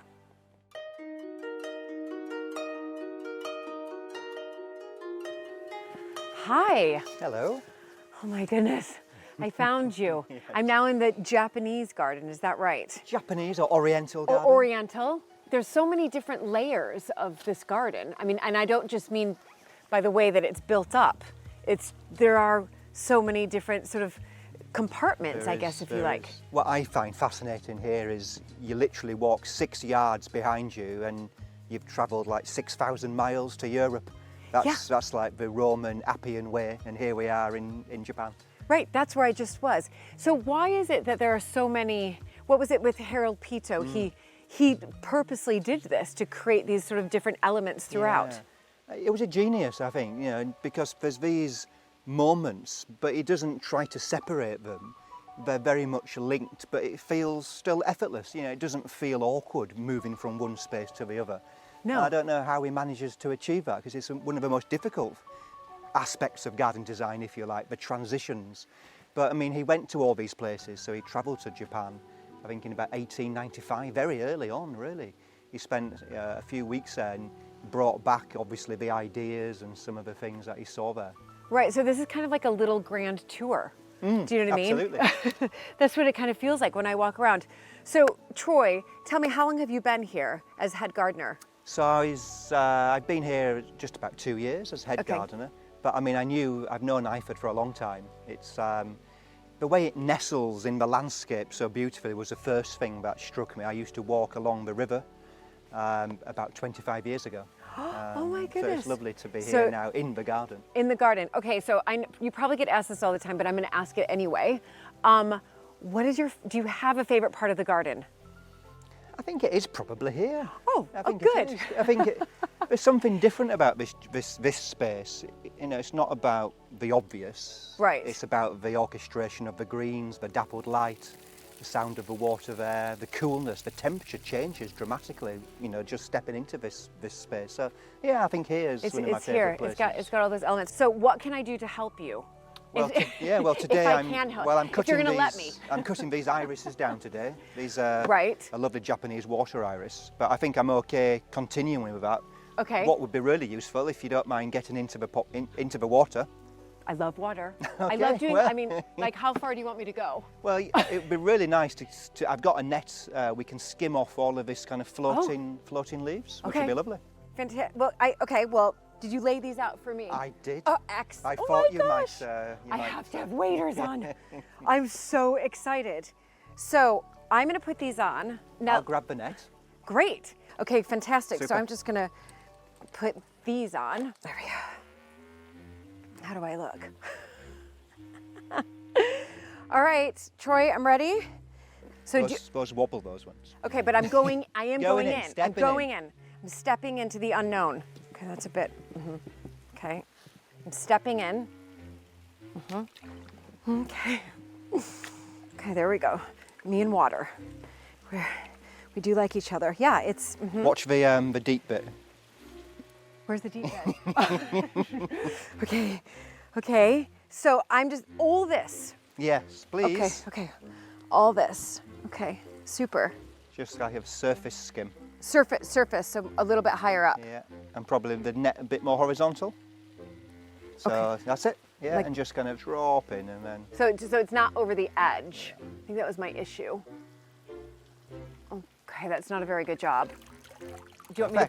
That's really? Okay, so now and where do I put it? Sort of swivel round and flick it onto the edge.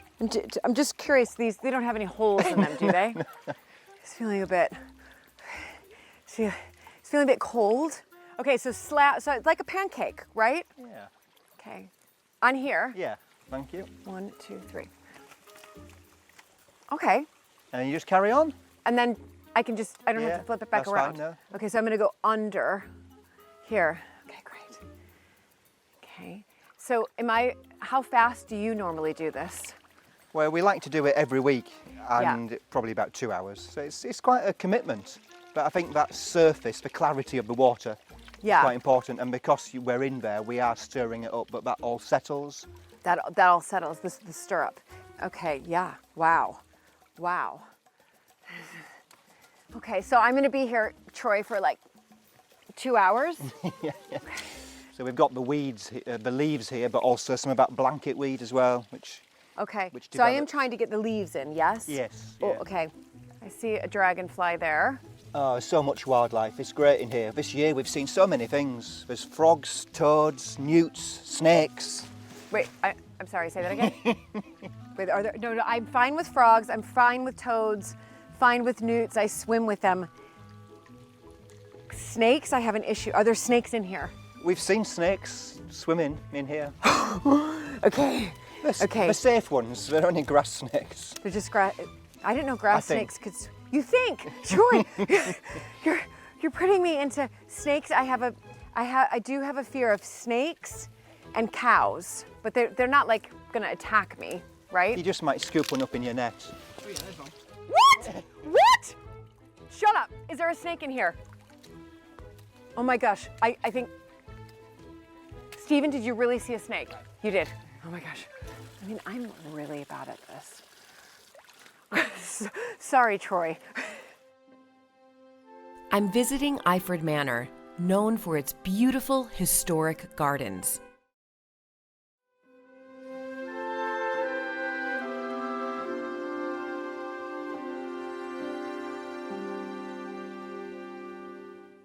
I'm meeting head gardener Troy Scott-Smith and lending a helping hand in the Japanese garden. Troy. Hello again. So what are you planting here? These are wonderful little plant. Look at that. It's called Roscoa. It's a Japanese plant.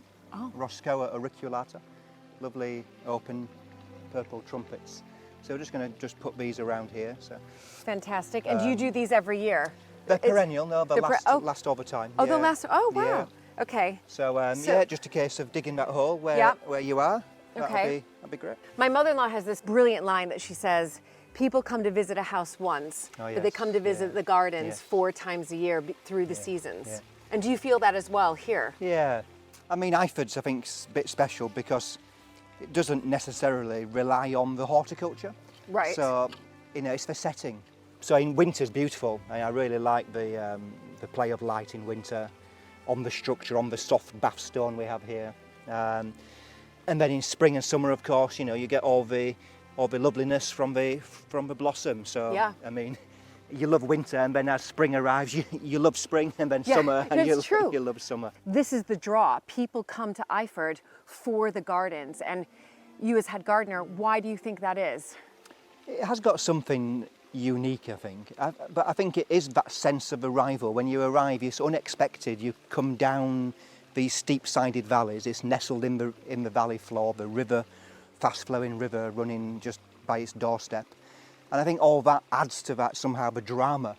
And then you come into the garden and this very unexpected sense of the Tuscan hillside, the Italian garden, the Oriental garden, all nestled in this vernacular. And it is something about that which I think is the special sense of Iford. Later, I'll be heading over to the kitchen to help prepare afternoon tea.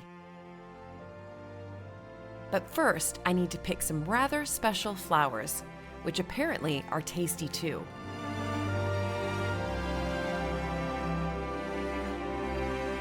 Well, we've got, you know, lots of flowers here, particularly this part of Iford.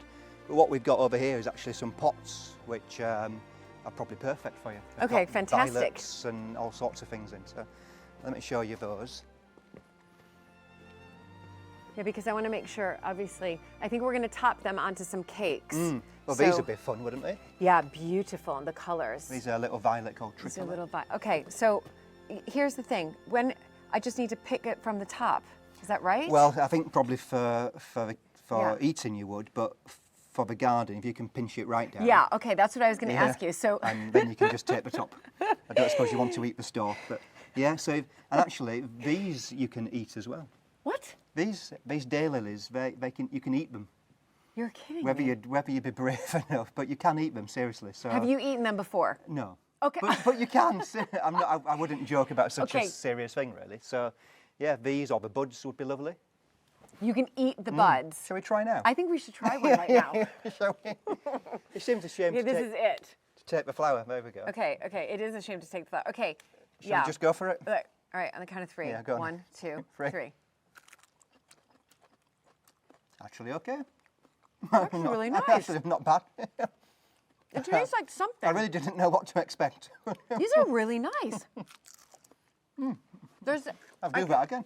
Yeah, that was fantastic. Oh my goodness. So you can help yourself to all of those. I'm going to basically, you're going to come back tomorrow and all of these are going to be gone. I'll leave you to it then. Okay, great. Thanks, Troy, so much. See you again. Thank you so much. Oh my gosh, that was delicious. I might have to have another one.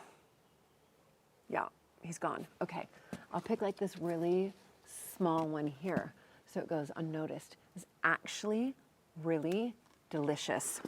I have to get that, if there's a flavor that's coming through and I can't quite get it, it'll come to me later. Right now, I've got to pick. So see, that's why I asked that question to Troy. Like, so I knew that obviously edible flowers, it's just the flower. But see, from a gardener's point of view, he was like, no, you've got to pick it from, you know, the stem all the way down so that you don't ruin the plant. Right, I think this will be enough for the kitchen. Also, just remember that you need to be with somebody who knows about what flowering plants are edible. So I trusted Troy, he's a head gardener, he's an expert, and he knows what's edible. definitely don't just pick up a flower and eat it. Know for sure if it's edible.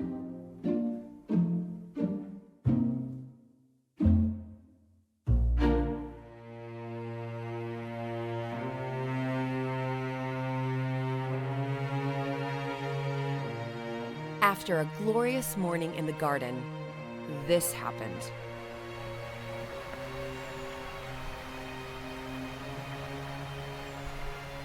Traditional British summer weather made a dramatic appearance.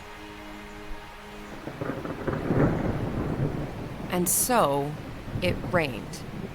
And rained. Okay, okay. Are we going to go for it? Are we going to go? No. Are you really? Oh, come on. You're going to give Come me on, a tour of the garden in this? It dries What? off when you get home. Come on. I'm coming back! This is crazy! Get back! Get back! Oh my god. Okay, so that was a good garden tour, so I'm glad you enjoyed that. Oh my goodness. Armed with William's meteorological optimism, as well as umbrellas, we set off. Okay, right, now in the context of English weather, this is not raining. Okay, but Okay? it is raining. It is not raining. William, it's raining. Imagine, it is not raining. Imagine the azure sky that Mr. Peto saw when he arrived at Iford. It is. It is not raining. Come on, you've got a brolly. Wait, so Let's go. I'm not going to, you don't want me to put this up? I'm not wearing. Okay, all right, all right. Oh my goodness. Wellington boots are all you need. And you oh, here's Busy. Look, has she got an umbrella? No. She has no umbrella. She doesn't. Lovely Georgian terraces, upgraded by Harold Peto. So they were Georgian because they needed a garden for recreation. Right. Invite the rector around, get your friends round, you know, the rest of it. And they wanted to show off the valley. And they wanted to show. But then. because they're all about showing off. But the you're Georgians. right, absolutely. So then here is this lovely conservatory terrace where they are integrating the conservatory of the house with the Yes. garden. Very much Yes. a grand tour idea. Look at Busy right here. Yeah, So she is happily. Well, it's sort her of garden, just, right? Yeah, it's I mean, her garden. So right? all these little terraces constricting our space, giving us a shooting glance, and then up to the main garden above, through this set of steps. And then at the top, you come through this arch, Yes. and you see this a cathedral of space above, this amazing plane tree. I mean, look up there, isn't that spectacular? Yeah, that- 1779 that was planted to commemorate Our independence, nearly. the birth of Thomas Gaisford. But nevertheless, it's close, 1776. perfectly reasonable I'll take guess. it. Yeah. Thomas Gaisford ended up as a Dean of Christ Church, Oxford. He lived here. He was a great Greek scholar, the Regius Professor at 31, bright cookie. And he lived here, he wrote his sermons on the Great Terrace. He was a great one for the Grand Tour, so he brought cypresses in here, even as early as the Georgian period. This was known for its cypress walks. And then as we round this wonderful corner, we sort of, you can't really see where you're going. And then you arrive at this representation of effectively a Tuscan hillside.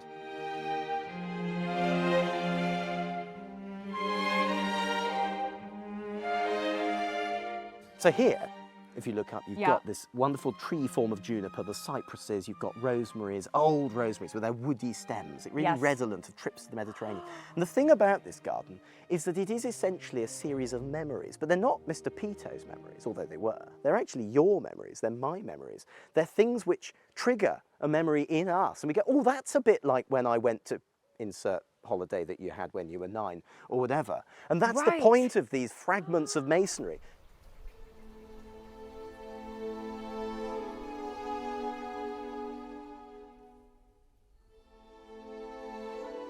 And then if you look at this end, to this little patio, which is, I think, redolent of those Cordoban and Sevillian patios. You know, when you see down a corridor and there's a pool of light at the end. Yes. There's sort of the coolness of that central patio in a house amid the chaos of the city. And this is that cool, safe, quiet space. Yes, it is. Planted up with lush foliage, scented plants. Can you smell that? I absolutely. Well, what am I smelling here? Am I smelling Tuscany? You're smelling, I suppose, the south of Spain, Tuscany, sages, you've got geraniums, you've got all of those lovely scented plants, and crucially, the sound of water, which leads you on. You hear it before you see it. It draws you through a garden, and that's the genius of Peto, to place water in places that makes you want to find out where it came from. Where it came from. I love his little fern, too. Wonderful. The fern is fantastic. It's like a too. hairstyle. Yeah, it is. It is. A little bit Medusa. Yeah, a little bit, maybe. Yeah, maybe. love It's that. better when it's earlier, it's just coming out.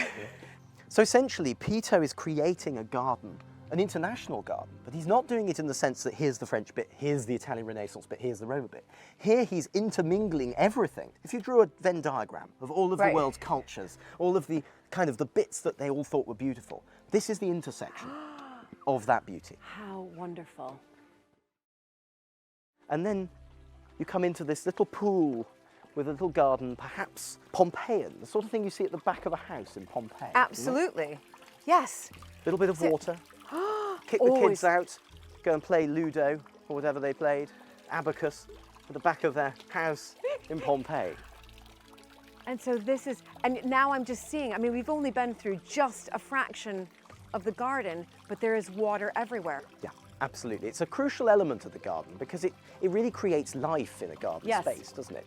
That sound of water is constant, it's always there, it's ever moving, it creates a sense of energy. And as we look up, there's this little quirk here which I rather like. Peto hated asymmetry. He took the false wing off the manor because he didn't, because the Georgians had, of course, had to have a symmetrical house, and Peto hated symmetry, so he takes the wing off. But here he has 15 of these beautiful terracotta tiles, and he places them 5, 6, and 4. I don't know a single designer who would ever do that. It shouldn't work, and yet it does. And what it does is it creates an ability for him to create an asymmetrical space beneath. You wouldn't know it, but the walls aren't square, nothing lines up, because nothing ever lines up at Iford. It's all a bit of a fudge. That's the key. And this is his magnificent terrace.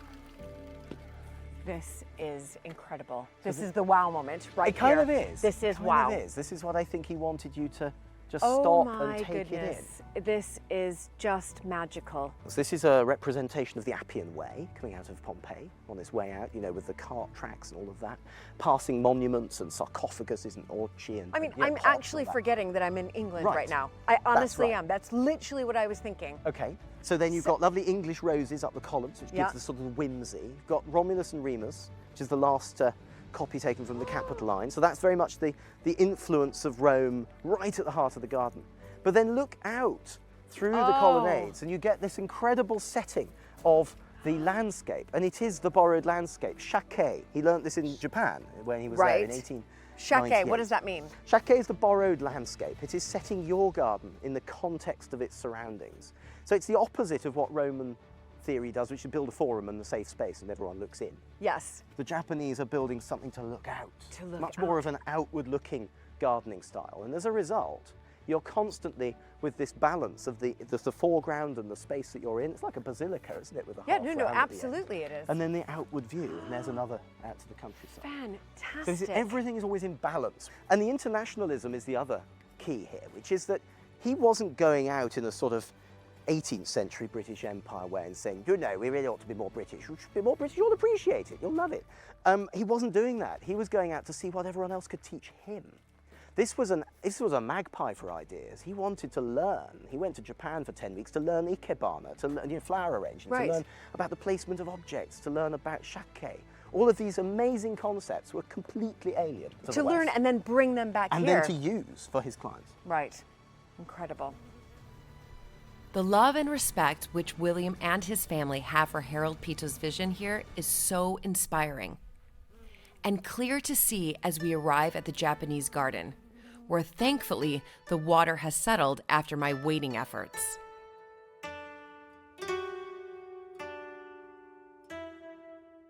Originally, Peto wanted a Japanese garden here. So this is not Peto? Not fully, no. I mean, originally he'd built his shelter. Right. Do step up onto here, there's a lovely view. Okay. He built his shelter, he'd bought his pagoda and his lanterns. Yeah. And he had found with his workmen the rather wonderful rock at the far side, which is, of course, representative of Mount Fuji. Mount Fuji. Fantastic. There you are. So it's that representation of the really important things that the Japanese hold dear to them. And Mount Fuji's revered. Yeah, of course. And so he created that. And then sadly 1933 arrived and that was the end of Mr. Peto's tenure on Earth. So he moved on. And in 1984, my father, 1984, yes, okay, quite often the wrong century appears, I appreciate that. In 1984, my father decided to finish the job, as he puts it. So this is truly a John Hignett garden. And I'm really proud of what he's achieved here. We're still working on it. It's 40 years in. There are views being created. It's one of the things about Japanese gardens is that they take 3 generations to mature at least. You want all of this moss. You see, it's all self-sown and you don't plant it, it just occurs. Interestingly enough, here in this Japanese garden, I am spotting 2 native orchids. Pyramidal orchids, absolutely. Self-sown, like so many things in this garden. The box is very much where it falls, it lies.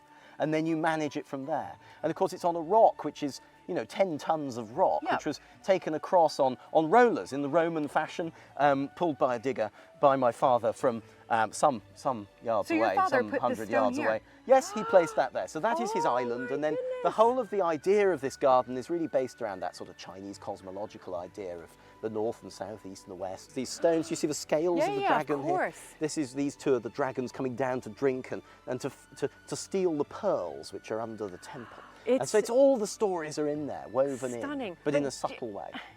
Okay, it's just stunning and beautiful, but I have to say it's something about those 2 orchids there. I'm going to tell you what I'm thinking right now. Those are your parents, because they're English, right there. Well, here they are, right at the heart, the Englishness at the heart of the Japanese. The Japanese garden, and they're your parents who really took this on. And still do, of course. My father's still driving his digger. Exactly. As his retirement project, as it was his profession. As a professional amateur gardener, as he calls himself. It's wonderful. It is lovely. And he's still here every evening, moving the rocks around, sorting things out, sort of working out which moss to leave and the rest of it. Of course, the thing about this garden is it's so different to everything else, isn't it? Yeah, it's cooler, it's damper, it a definitely different climate. And I think it's more peaceful in many ways. It's very peaceful.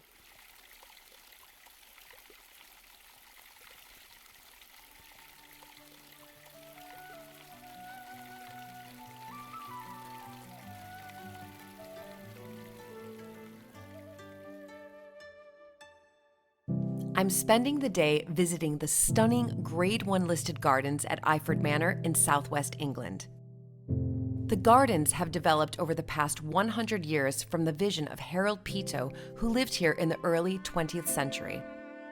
And in 2016, our dear friends William and Marianne were handed the reins to lead Iford into the future. One of the gifts that I think my mother gave us was, and bear in mind, she took over Iford 50 years prior, was to say, essentially, to leave a spinning chair in the office. She sort of pretty much just went. And she said to me, I remember very vividly, she said to me, I know I'm going to hate a number of things that you do, but do it anyway, because you need a run at it. You need to go at it just as I did. And I think that was an amazing gift, because it meant that Marianne and I could really start to make the changes that we felt were necessary. Iford has been welcoming visitors since 1910, when Harold Peto was in the midst of transforming the Georgian gardens into a glorious celebration of all the places he had visited. And now, with the completion of one of William and Marianne's first projects, visitors can enjoy the wonderful food in the new restaurant and cafe, which is run by amazing head chef Jack Brewer. Hello. Hello. Oh, look, a little posy of pansies. Yeah, because I hear we're making sort of cakes and maybe some tea sandwiches, but I thought we could put some edible flowers on them. Is that it? Yeah. Wonderful. Thank you so much. Is that enough? No. But we can, I've bought some in as well, so we can make, we'll use these, I promise you. I've never made a proper afternoon tea before. Have you not? Okay, well, here we go. Okay, great. Okay, so let's go through and I'll... wash hands? Yeah, let's do that. Okay. There we go. I mean, we all know how to wash our hands really well now. This is where your station is going to be. Oh, great. And we're making a little nod to the Japanese garden, the Peto garden. So there's some yuzu in here, which is a lovely tropical juice. So I've mixed up some yuzu and cucumber and cider vinegar, and then chive butter. Oh my goodness. And then we've got this spread on here on very plain white bread, the cheapest bread you can buy. It's true, but they make the best sandwiches, they really do. Then you're folding this over, and then we're going to cut them beautifully. So we're going to be cutting just into 3 samples like this, and then we're putting onto the plate here. Okay. Right. Okay. That's your brief. That's my brief. You're making one sandwich. This is like quite an extravagant, beautiful, aren't they? Tea sandwich here. I can't wait to taste it. I'm gonna just tell William and Marianne that I made the whole thing. No, I'm just kidding. No. And then we'll dress them with edible flowers. So I'm gonna fold it over. Fold it over, and then you're cutting off the. Okay. Don't know whether our parents Okay. would be very happy with us doing this. Cutting off the crusts. They're meant to be good for you. So all the crusts. All the crusts, really neatly. And the whole thing about afternoon tea, in my opinion, is it's really precision. Okay. It's beautiful, beautiful food. Jack, I don't know if you know this, but the family that I married into actually invented the sandwich. Did they? Yeah.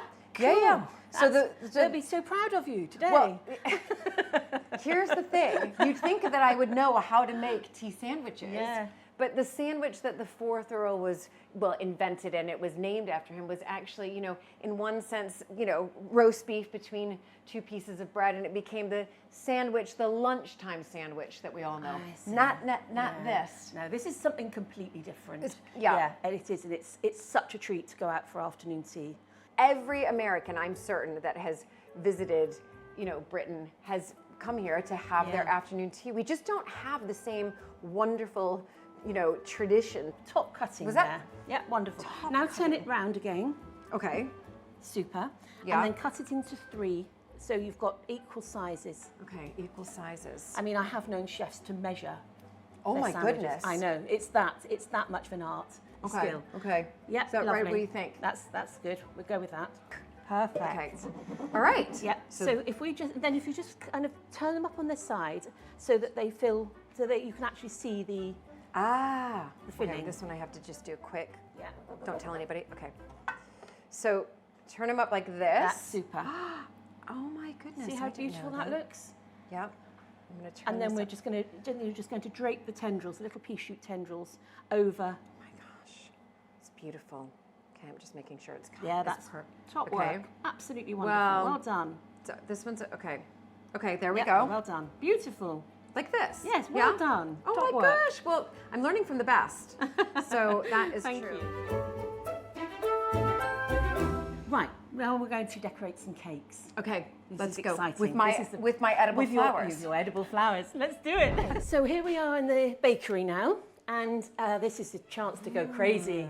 I've made a clementine and almond syrup cake with its. So before it was ganached, I made like a drizzle for it. Right. Lemon and orange and sugar.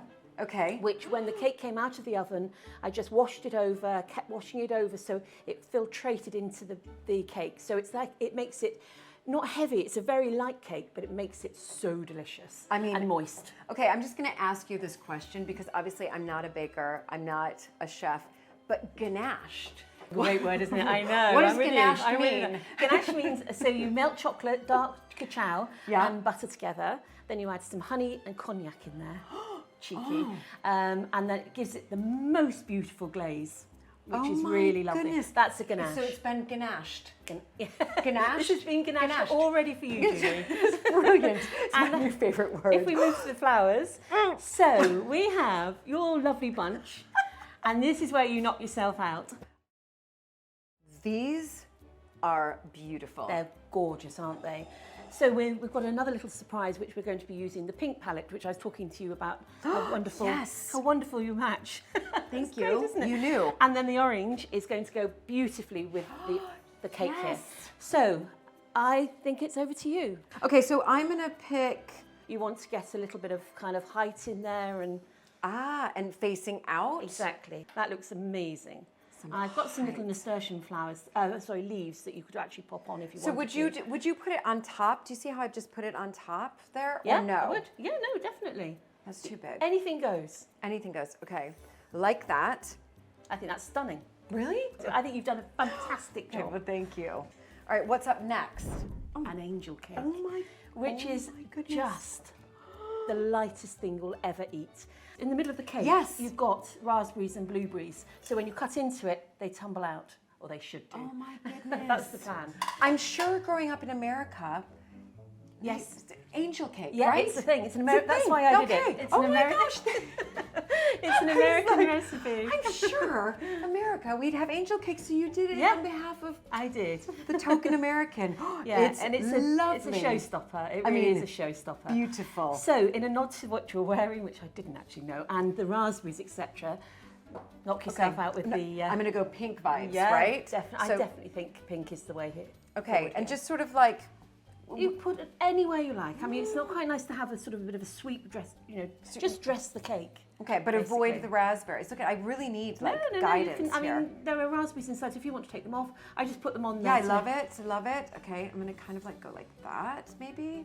I don't know. Fix it. Jack, you need to fix what I'm, you know, what I'm doing here. Look at that. I feel like this leaf. Yeah, it might. Yes. You see, what you can also do. What I just pick off the petals. Seems a bit of an ouch moment, but they look really pretty, just drizzling over the top. Just. I mean, beautiful. It's just beautiful. It's such a lovely colour anyway. It is beautiful. Could not have planned your outfit better as well. I'm I know. so darn I somehow impressed with knew. Look at this. There you go. Okay, there. You see, I think now, that's a work of art. I do too.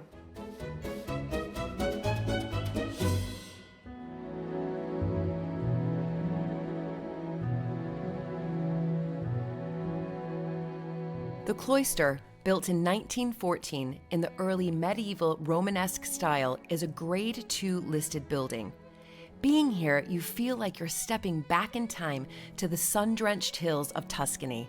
It's a building which represents a number of things, but essentially, as we came in, there was this inscription, the haunt of ancient peace. It's from a poem by Alfred Lord Tennyson, The Palace of Art.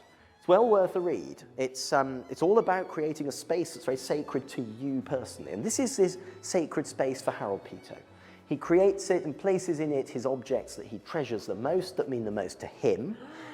And also it creates a sense of peacefulness, ancient peace. Interesting set of words. It is interesting. Ancient peace is this idea that it's been here longer than we have, that we are just newcomers, that this is the standard status here is peacefulness. We're the kind of aggressor into that. We're trampling on that potentially. So beware, traveller, that you need to respect the awesome ancient peace that exists. And this is that space. Just a couple of years after William and Marianne took on Iford, they were faced with an unbelievably daunting problem. This spectacular building was in grave danger of disappearing into dust. One problem we had in this building is that, as with all these buildings that Peto put up, he didn't put a foundation under it. So we have a 100mm, 4-inch foundation on pounded fuller's earth. Fuller's earth is a really expandable clay. So in the dry weather, we didn't have rain here for 6 months in 2018, so it collapsed the clay layer, and the building was nearly lost. Oh my goodness. So it was quite a challenge. We took out everything from this all the way round to the far corner over there, and it was quite a job. Yeah, pretty much. So everything below the arches. And it was pinned with steels to hold the roof up. Everything was taken away, numbered, you know, stone by stone.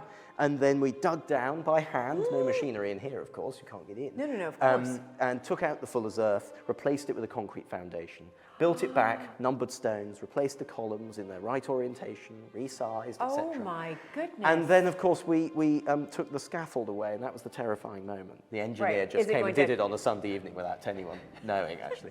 And hopefully, that gives it a sense of continuity for the future, which is, of course, the sustainable approach that we're all trying to come up with for our heritage. Absolutely, but you know, I know that you also won the Historic Houses Restoration Award. We did. It was very generous of them to give it to us. In 2020, because how long did this take? This was an 8-month project, and we finished in March of 20, but of course the judges couldn't visit during COVID. So that award was made this year, and it was very generous of them to give it to us. I'm sure the other projects were magnificent, but I think this was so technical, so challenging for people to understand how to deal with a fully arched structure. There's no lintels in this building at all. It's entirely arches.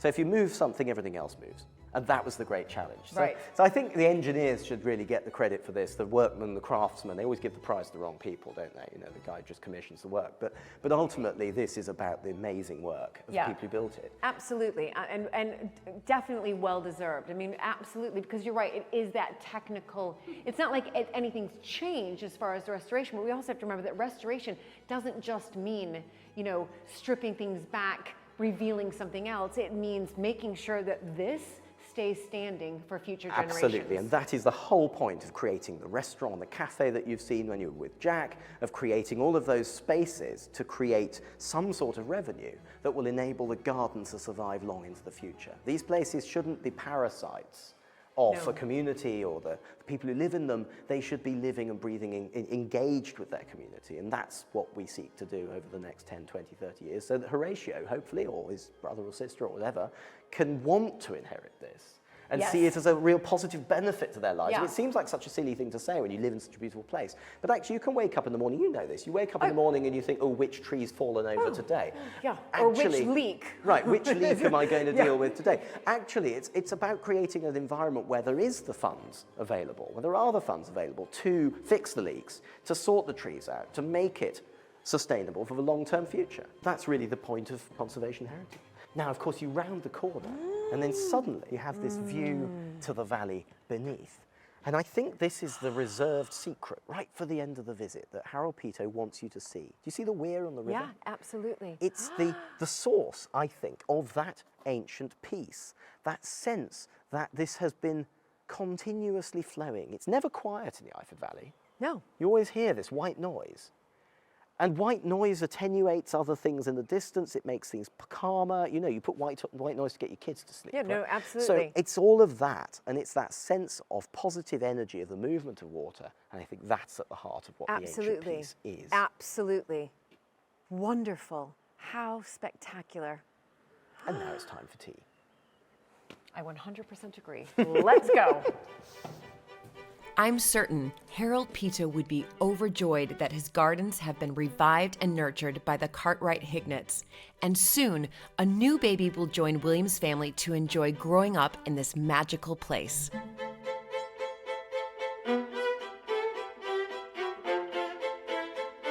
We've got the whole family here. Very exciting. And I'm sure your bump is going to want some cake. Oh, I would think sugar is always popular at bumps, isn't it? I cannot believe this spread, but I do love egg mayonnaise, which I would say the American way, I'm afraid, is egg salad. Yeah, we say egg salad. I cannot resist the chocolate and the edible flowers, so I am going to dive straight into that. The whole point of an angel cake is that it should tumble forth upon entry. Is it worth finding a knife? Okay. And I feel Julie should do it. I feel so. She dressed it so beautifully. Gosh, I'm very nervous. Right. All right, Jack, I'm gonna make a dent. Number one. Oh my goodness. I hope I've done justice to American. Oh my, you're right. What's inside? It's so like, I'm just gonna make sure I get my nice little corner here. Fantastic. Let's get that on a plate. Wow, look at that. Look at that. Oh, and there's some cascading berries. You're right, where the center hole was. So I'm just going to sneak these on. Look at that. Look at that. Isn't that fun? Wow, I've never seen an angel cake before. Have you had an angel cake? No. I've never seen I one. grew up I've never with an beheld one in my vision. That is so exciting. Fantastic. Should we do it? Yeah, Go no, on. we should. Do you want the icy end or the fruity I'll take end? the icy end. There you go. The icy end. Okay. Dive in. Go on. Are we? Yeah, we're totally doing that. Okay. Cheers. Cheers. Thank you to everybody for such a wonderful time here It's at been a pleasure. Iford. Great to all see of you for really spending your time with me, but also just for me to be able to experience, you know, what ancient peace really means. Well, cheers to that. Cheers to that. Perfect, Horatio.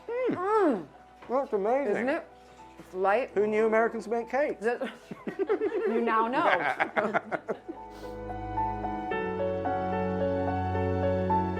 The most brilliant day out here at Iford Manor and Gardens. I mean, it's more than I could have ever expected. So I've come here really to visit the gardens and of course meet this one too. So sweet. And to visit the gardens, but I learned so much more. Not just about how special these gardens were, but really what they meant to Harold Peto, who of course designed them and really put such incredible thought into making sure that the synergies around the world were brought together. But of course, with Jack, learning how to make the perfect tea sandwiches, and Troy guiding me in the Japanese garden. So it's just been a wonderful, incredible day out. The architecture, the landscape, but of course, the ancient piece.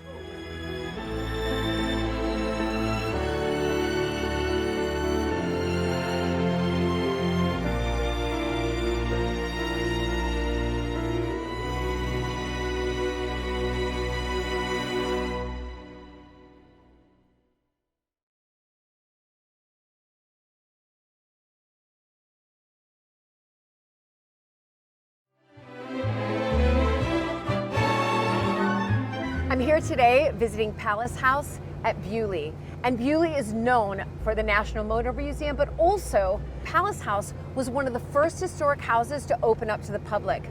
I'll also be visiting Lord Montagu of Beaulieu because that's another branch of the Montagu family. And I want to learn a little bit more about the fabric of the building, the history of his side of Montagu's. I can't wait to get stuck in for a great day out.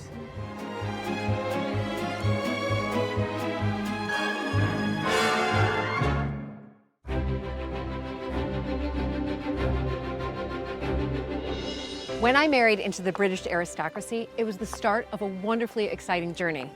But it was also a little daunting. I became a Viscountess, and for an American girl from a small town outside Chicago, that was quite a shock. I live with my husband Luke, heir to the Earl of Sandwich, and our family at Mapperton House in Dorset.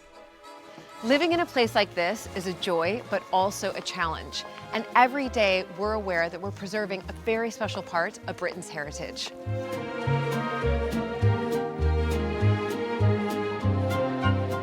Mapperton has opened up an extraordinary new world for me, and I can't wait to share it with you all.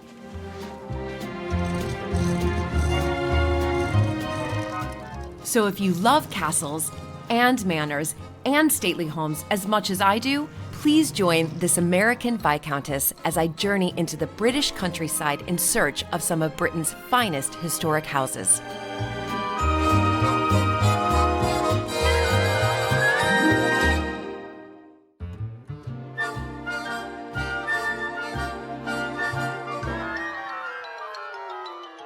Well, what a splendid thing to arrive in. Hello. I had to arrive in style. I mean, I'm at Beaulieu. Anyway, hello. Lovely to see you again. So nice to see you. This is, of course, the home of the National Motor Museum.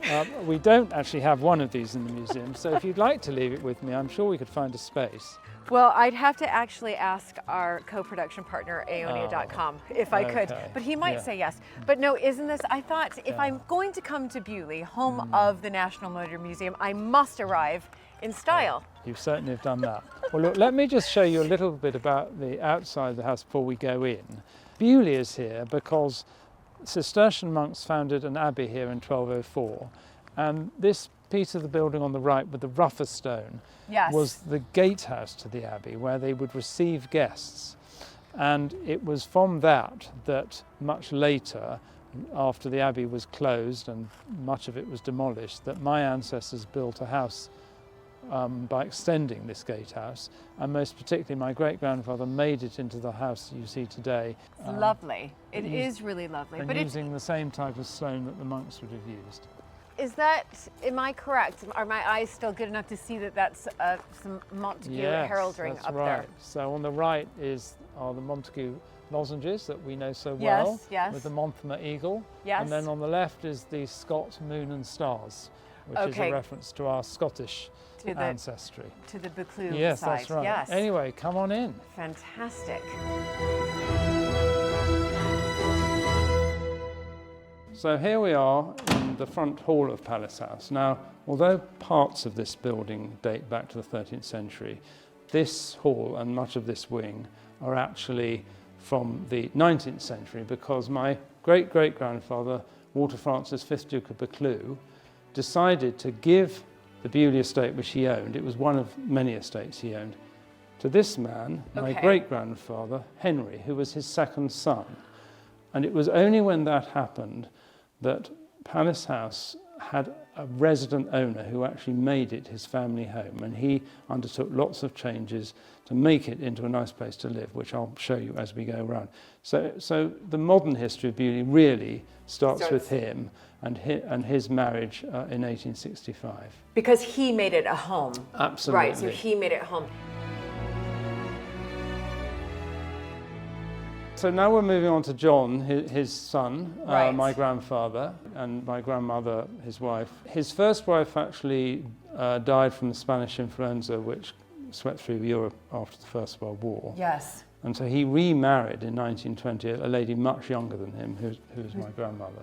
Okay. And I remember her well. She died aged 101 in 1996. Whereas he died in 1929, so it's a huge So, gap. yes. So he remarried younger, but then he didn't. So how long were they married before he passed away? Only 9 years. And in Right. that time, they had 4 children. So it's pretty good. Right. That is including pretty my good. father.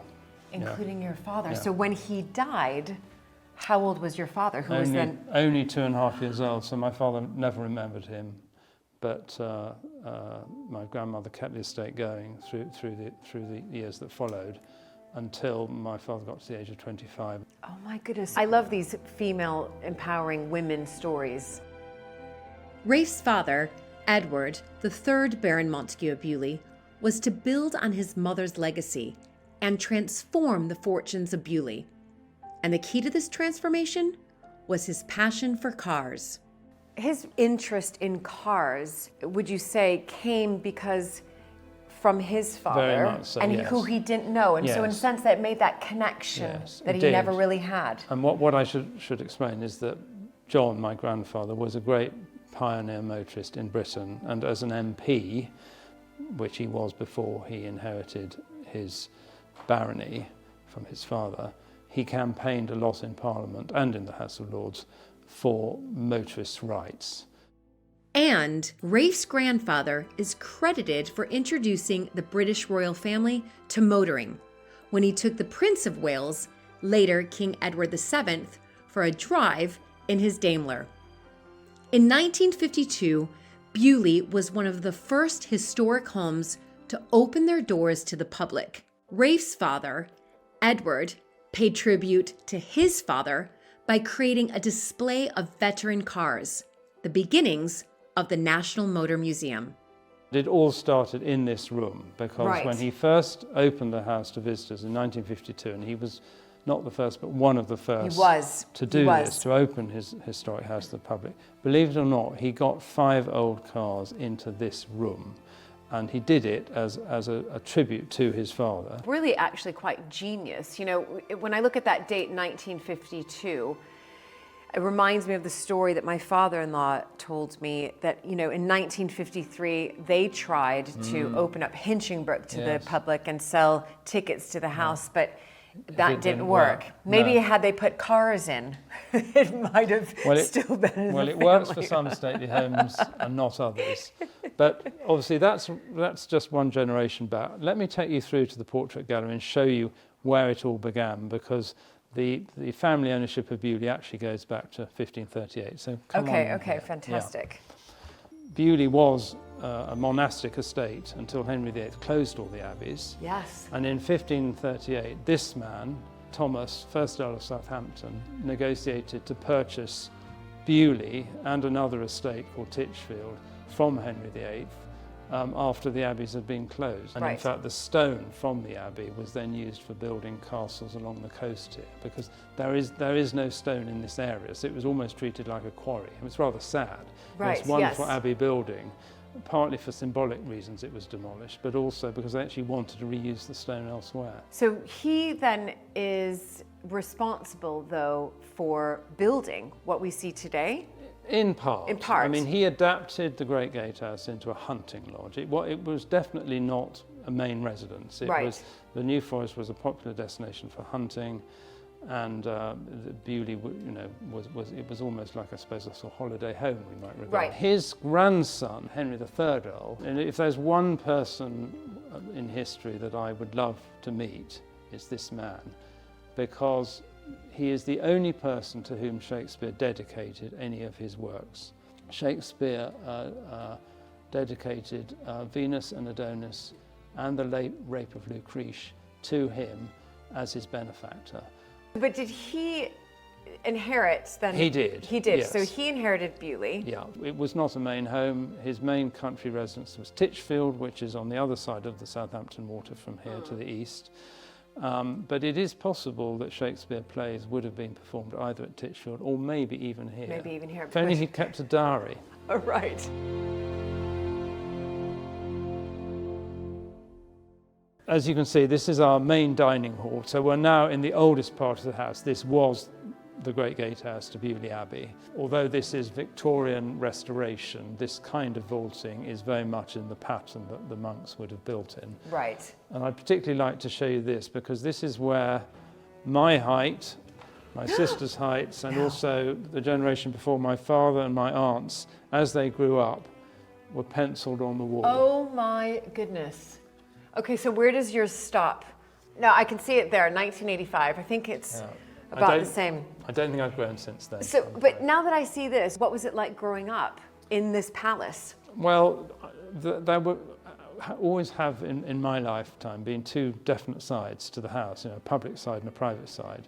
And you kind of know when you come into the public side during opening hours that you can't just do what you want. But there are times when we do use this, as a private room, particularly in the evenings, and Christmas lunch especially. We've had many wonderful Christmas lunches here.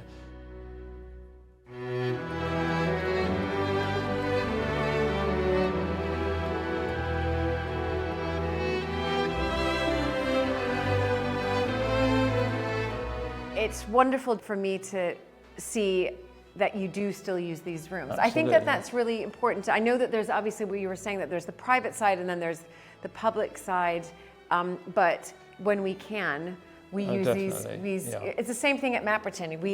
There's about 6 rooms that are open to the public. And we get asked all the time, but do you still use those rooms? And we do, for Christmas or for Easter. Yeah, you must. You must. And it's quite fun to leave a few remnants. I mean, when, at Christmas we fire those sort of, Poppers. little popper things, and some of the contents land in chandelier. Well, you just leave it there, because it's a reminder that the place is lived in. So now this is the other room that would have been part of the Great Gatehouse. And what you have to remember, that this was a thoroughfare. This bay window would have been open. Right. And there would have been a big wide corridor going all the way through and out to the other side. This fireplace, again, is an infill. And I mean, I think... So I would have gone underneath. Correct. Through the archway here, I see. But anyway, this fireplace, I think, is a splendid piece of Gothic Victorian. It's lovely. I mean, it is beautiful. What's nice is that all the changes that were made in the 1870s were very much done with an eye on history. And these, although it is Victorian stained glass, the coat of arms here commemorate benefactors of the Abbey and some of the abbots who presided over the Abbey. So it's referring back to history all the time. Perhaps we should go and look upstairs now. Yeah, absolutely. Oh, sorry, it got stuck. It's to keep the intruders out. Yeah. They built them well. The Beaulieu estate, with its monastic roots, maritime history, and National Motor Museum, has so much to offer visitors. But at its heart, Beaulieu has always been a family home.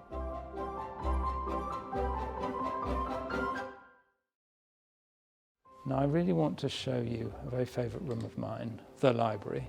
Not so much because of the books, but because this was my father's cosy room. Many happy memories of just playing here throughout the year. There is my father, probably painted before he was married.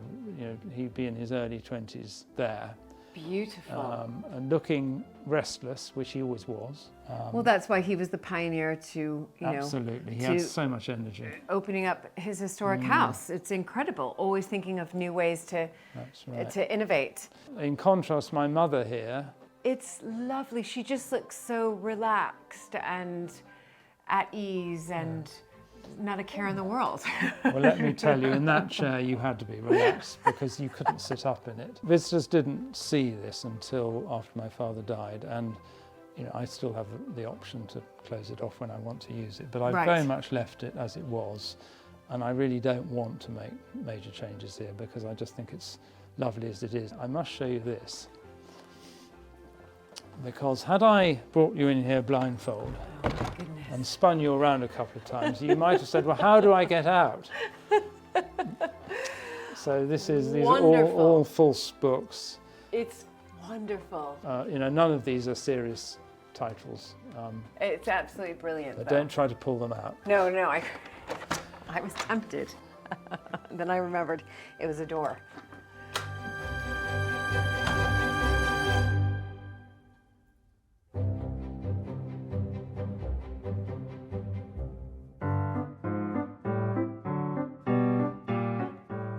From its beginnings in 1952, the National Motor Museum quickly grew in size and interest. Within 4 years, it had become a separate museum and today houses 285 vehicles with more than 1.7 million items in the collection. Rafe has promised to show me one of his favorite cars from the museum. And my chief engineer here, Ian, is just getting the car ready. Hello there. Hello, I'm Julie. Ian, pleased to meet you. Nice to meet you, Ian. Oh my gosh, what a beauty. So this is very special to us because unlike any other car in the museum, this has been at Beaulieu for nearly all its life, since 1913. It's a 1903 car. This model of car was very popular in the 1900s. It's a French de Dion Bouton, 6 horsepower, 1-cylinder car. And we acquired it from a tenant in 1913. Right. It then, in the 1920s and 30s, got used by the estate electrician because we had our own power station in those days, and he had to do the rounds of the estate. So he used this as his works vehicle. And then when my father inherited the estate, this was the only car that came with it. And so this was the first car to become what became the Montagu Motor Museum and later the National Motor Museum. That's right. But all the family have done the London to Brighton run in this and completed it, most of us, if not all of us.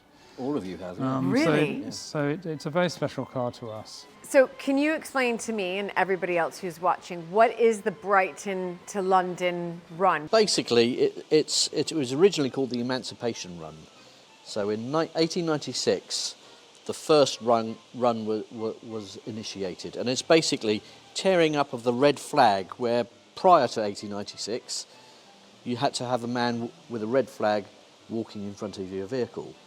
But in 1896, that was repealed. You tore up the red flag, and then you could drive at any speed you wanted down the road. Oh, I didn't know that. So the first one was 1896. It was the emancipation of drivers. Yeah. So then came the Brighton to London. London to Brighton. London to Brighton yeah. to celebrate this? Or? Yeah, it's an annual thing that's happened ever since, basically, apart from the war years. So, okay. And who can sign up for it? Do you have to have a historic car? You have to have a car built up in, 1904 and prior, basically. So this just gets in. No. Yeah. No older cars. Okay, so how no newer cars. Yeah. Right, so 1904 or before, you can do London to Brighton, the run. And this has been happening every year apart from pandemic years of war. How fast does this car go? I think flat out we're looking about 30 to 35 mile an hour, but it's quite comfortable at 30. Okay. So 25 to 30. I have to say, that's faster than I thought you were going to say. Yeah, it's only a little engine. Come and have a look under the bonnet. Sure. I'd Ian's love been to. getting it ready. Oh, it's beautiful. That is the 1-cylinder block. Oh my goodness. So it's about as simple as you can get for an engine. It really is. Yeah. I didn't expect that. For some reason, I thought it was going to be a little bit more complicated. Yeah. All right, so what are you doing now?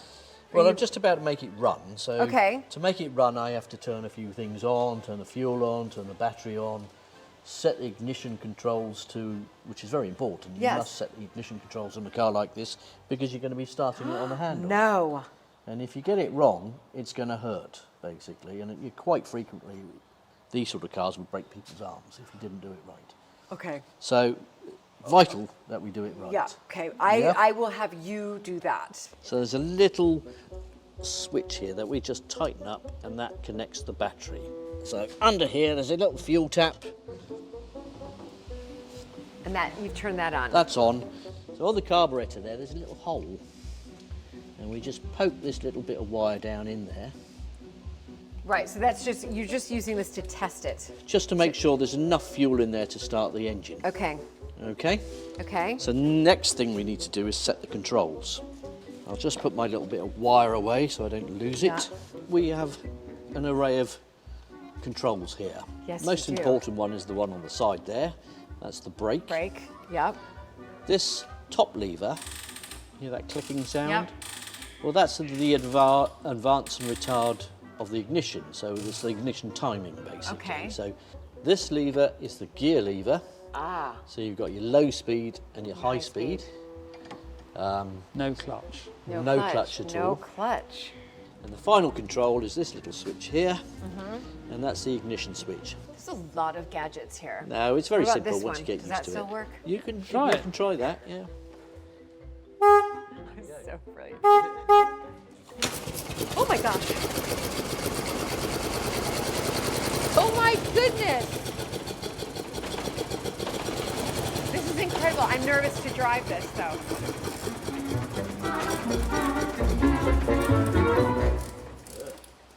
Oh. It was going so well.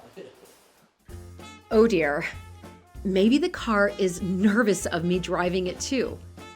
It stopped before we even started. So Ian's just having a little play with it, but this entire vehicle has just, it's almost shocked me. I thought the engine was going to be just completely enormous for some reason. I don't know why, but there's so many levers and gadgets and things to push and to pull and to turn and don't break your arm and stand back a bit. And I don't know how he remembers all this. So, I mean, they do want me to drive, but I'm gonna be a bit nervous. I mean, what if I like crash into that vintage car and then I ruin 2 cars while I'm here? I'll never be invited back again. Once Ian makes a few adjustments, it seems I'm headed for the open road.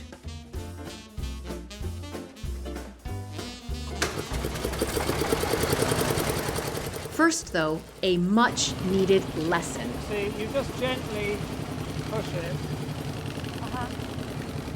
What? So So I don't even touch that? No. So I just keep it on the parking brake or not? Well, you can. No, you may need the throttle. See, I'm just. There's no pedals. I'm just gently pulling this forward. You see, I mean, you've got plenty of revs. You see. I gotta breathe through this and like get some courage here that I'm not gonna mess this up. You'll be fine. Yeah. So. Okay. I'm so nervous. See. And also, there's like people out there. People, cars. Oh my God. There's people out there. Now the thing is, I can just about slip out this way, but. Okay, do you want here? You can move over. Oh, now it's my turn. And I have to worry about making sure I don't like hit our cameraman. Well, preferably not. He says so. Okay, so I'm going to pull this back. Yeah. And it will go forward. Well, if you pull that forward at the same time, otherwise you'll just roll back. Oh, okay, I see. Go on a slight hill. That's it. So just slowly pull it towards you. That's it. Okay, watch out, everybody. Okay. Now, should I let it release? Pull it a bit more. In towards me? Yeah, because I don't think it's fully... Okay. Is it off the brake, do you think? I think it is. Just pull that in a bit more. Oh, yeah, in more. Okay. Oh. Okay, breathe. Okay. Okay. Okay. Yeah, how do I slow this down? So, all right, so put it back into neutral, it's about there. Okay. Then reach out to the gear stick. So that hand back on there. Okay. Right hand on the, that's it. And push it towards you. Oh, that's why I can slow it down. Can you feel it? Yeah. Stopping it? Yeah. Yeah, I can. See? Okay. Oh, okay. So, you know. Okay, so that's it. Now, Just okay, slowly. now. Okay, got it. Okay. I can feel it now. A bit more. You can sort of here when it's spilling here. Yeah. Okay, now I feel it. Yeah. Okay. Okay. So then I can go here, and crikey! Now look, you can do a circle here, whatever you like. Figure of 8. Okay. Okay.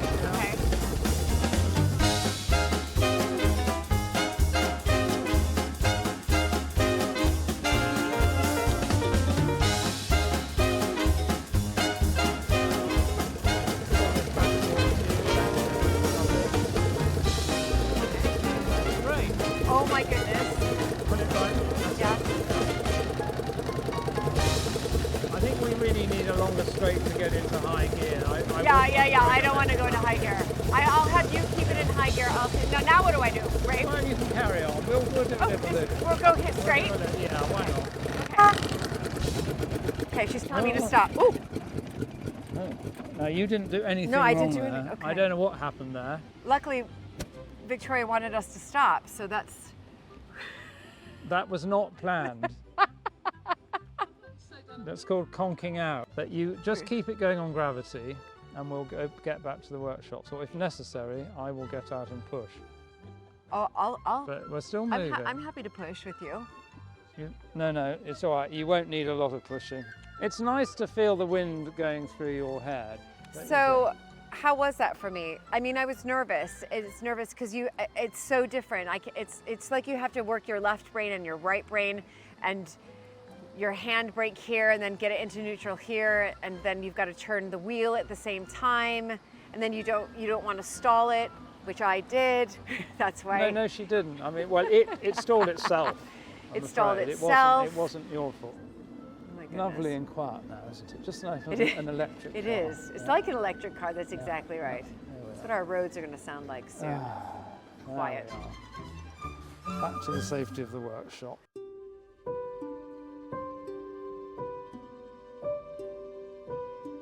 The National Motor Museum grew from the Montagu family's pioneering spirit and passion for the motor car. And that spirit remains at the heart of the visitor experience today. Here is this wonderful statue of my father, who was the founder and creator of the museum. Incredible. And so, as well as being very proud of him, I'm very pleased that everybody who comes in is welcome. He's looking out to people as they come in.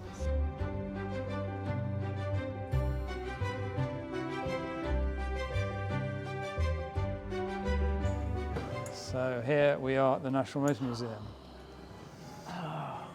And what we have in the entrance hall here is a quick cross-section of British motoring history, really, starting with the very earliest vehicles, going around clockwise to something from today. Right, okay. But one of our star exhibits has for many years been this 1909 Rolls-Royce Silver Ghost. And I'd particularly like to tell you the story of the mascot. Yes. Now, you would have seen this mascot on other Rolls-Royces. Of course. Although on more modern Rolls-Royces, she's a lot smaller. Yes. Now, this mascot was created by a sculptor called Charles Sykes at the suggestion of my grandfather, because before 1911, owners were putting their own mascots on their cars, including Rolls-Royces, and Rolls-Royce felt that some of them weren't really appropriate and dignified for their products. So my grandfather said, look, why don't you commission your own official mascot? And his secretary, who was also his mistress, modelled for Charles Sykes. And so we know that actually the model for this was a lady called Eleanor Thornton. No. And of course, your grandfather's mistress. Correct. And so she, as you know, has now adorned tens of thousands of Rolls-Royces around the world. What an incredible story. Once restored, this car was on every postcard, every brochure, calendars, biscuit tin lids, you name it. Right. And it's become a very famous car as a result. Yeah, no, and so people do, I mean, obviously they come to the National Motor Museum to, as you say, to see the whole story of evolving British, of, that's right. of motoring, if you like, but this is what yeah. people come to see. And, you know, you could just stare at this all day. It's such a beauty. It's and a of course, real any beauty. car from this era is hand painted. I mean, they didn't have spray painting, and all this lining is done by hand, and the crest all done by hand. From its beginnings in the 1950s, the National Motor Museum showcased the exceptional innovations and development of the motor car. So now we're coming into the section that shows the earliest cars, and what these illustrate is how the combination that we accept today of four wheels, drive in front, round steering wheel, is not something that was immediately arrived at. And there were two different schools of construction. One was based on the bicycle and using a frame and not necessarily four wheels. And the other was the carriage, which was obviously a much heavier thing. So you can see, you know, something like this Pennington autocar is very much based on bicycle engineering, whereas this Columbia Electric, which is an American, early electric American car, you can see clearly, it you know, almost looks as if it's ready to be pulled by a horse sort of. Incredible, 1901 USA. So, you know, the electric car is not a new thing. And I was about to say, it's funny how we're kind of going, you know, full circle. Absolutely full circle. And certainly these two cars are both regulars in the London-Brighton run.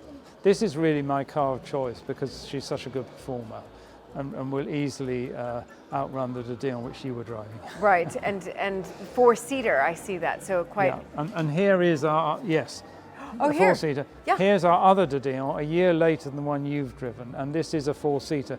But let me tell you, if you had four people in it, you'd struggle to get up the hills. Right. Look, you've got a Cadillac. Yeah, another American car. Cadillac were very proud of the fact that their parts were interchangeable, which wasn't always the case with early cars. And they would have a sales promotion where they would take two cars, take them apart, muddle up the parts and put them back together again to prove that their parts were interchangeable. Well, I'd like to show you this because I think you've seen the film Chitty Chitty Bang Bang. Yes. And the car driven by Truly Scrumptious is this car. It's 1909 Humber. No. And a real example, I think, of a nice lady's car. You see that little basket here for putting your umbrella in on the side there? I do. And that nice little circular what is windscreen. that? Well, it's to stop flies. Running, you know, coming into your eyes. Yeah. No, it was a real. It is a problem when you're driving old cars. If you either really have to wear goggles or screw your eyes up, or you have a windscreen, and that's just a lovely solution.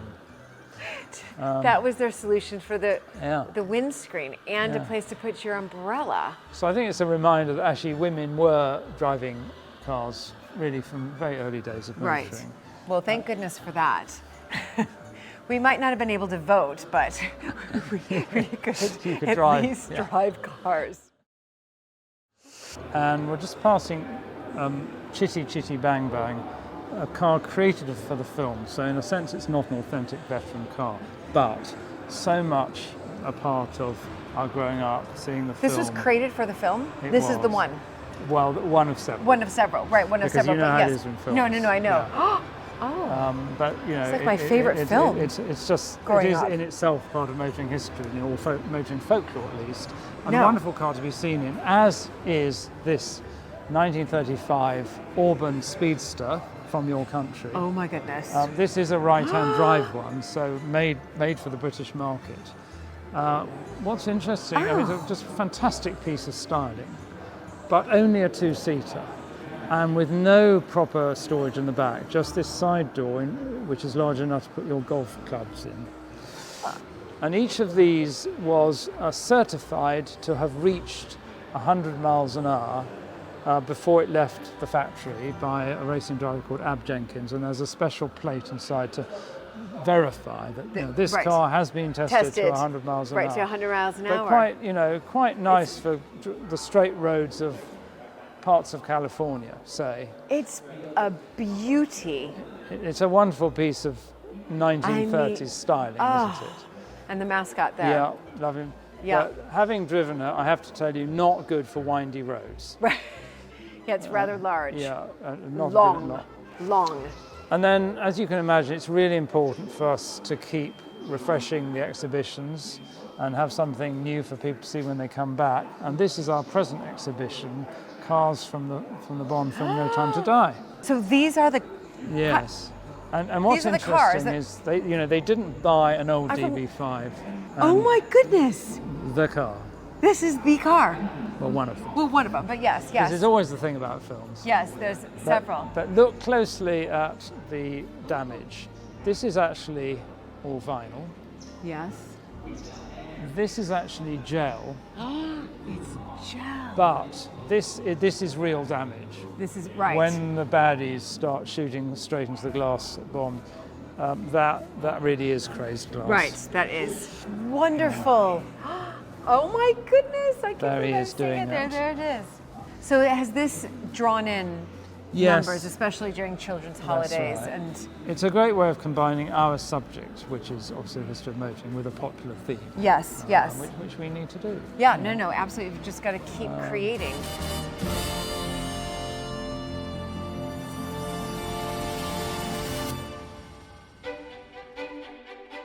So, as you know, Beaulieu is here because King John granted some land to Cistercian monks in 1204 and founded an abbey. This is what remains because Palace House, of course, was not built over the top of the old abbey, but around the gatehouse. And so this building, which was the lay brothers' dormitory and refectory, survives. And so this is where we now have an exhibition downstairs and a banqueting hall upstairs.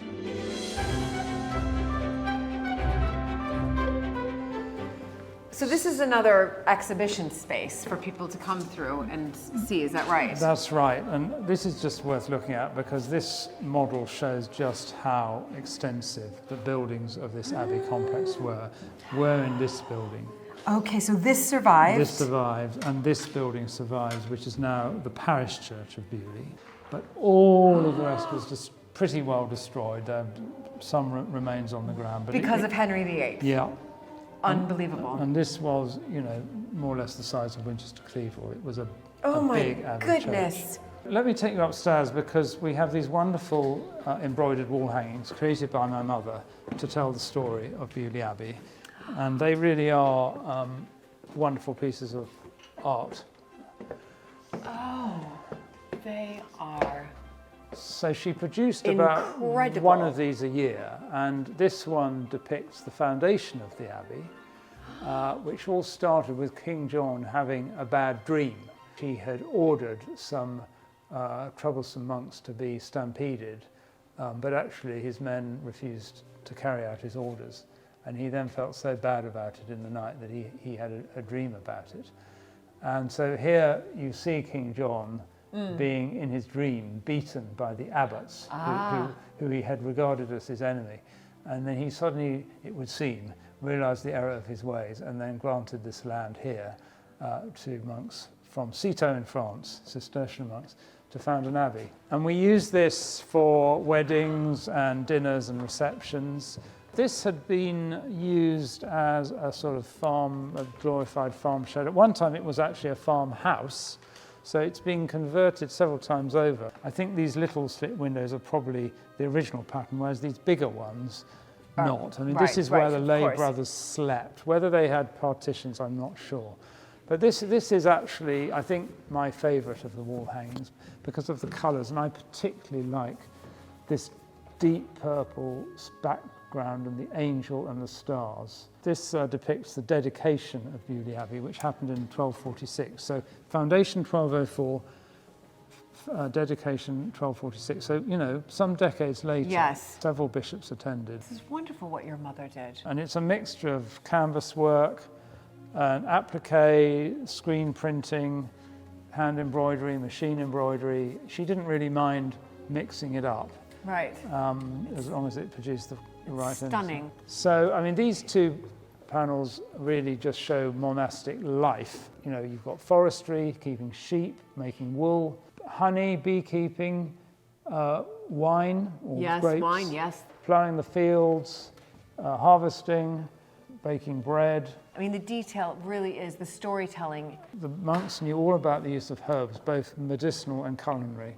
So, I mean, this is a lovely one. Really a lot of detail in this. Honestly, it's wonderful. It's funny because from the outside, you don't necessarily expect to see so much, not just the detail of what your mother has created here, but the timbers up above. Yes. And, you know, as you pointed out, these windows here and the arches. I mean, there's a lot of detail that luckily has been retained.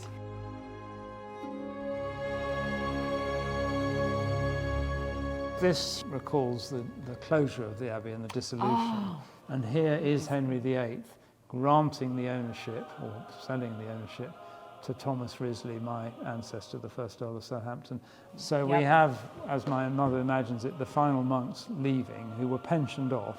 There's a myth that there was a gold Madonna which the monks didn't want the crown to get their hands on. So here we see a monk throwing it into the local pond to protect it. Right. But it's never been found. Is it right? You can actually see a man here beginning to demolish the abbey, and the bell is already on the ground. Such incredible stories here, but what a great space as well. Yes. And these were made to fit the spaces. Yes. Which, it's just wonderful. So we're now coming into what was the cloister of Beaulieu Abbey. And the grass area would always have been open, but the paved area would have been enclosed. And of course, a semi-ruin with undergrowth and trees established has a charm of its own, and there's a balance to be struck, because obviously we are under an obligation to maintain this as a scheduled ancient monument. But you don't want to just tear all the plants off the wall, because they actually, you know, are part of the atmosphere of the place now. It is a lovely place for me, as well as many others, to come and just walk. And it really, do you know what's so, I think, fascinating for me is that I feel, you know, walking through, you know, these abbey ruins, if you like, it gives me this real sense of peace. I've seen different parts of course, Palace House and the National Motor Museum, and present day to bring in the visitors. This is where I would want to go. The history here, and knowing that at least some of the abbey survived. You might like to look at this wonderful quote of St. Bernard, who was really the founding father of the Cistercian movement. Right. So it says, "It is good for us to be in this place, for here a man lives more worthily, falls from grace more rarely, rises more swiftly, walks more carefully, rests more peacefully, dies more happily, is absolved more speedily, is rewarded more bountifully." But I think what really speaks to me here is, you know, the last part where it says, if you walk more carefully, well, of course, then you're going to rest more peacefully, you'll die more happily, and rewarded more bountifully. For me, it's all about this walking more carefully, being mindful, staying in the present moment, not allowing that head to be absorbed by all the time of the external world. Which is so easy to stay inward. Yeah, well, this is a good place to do it.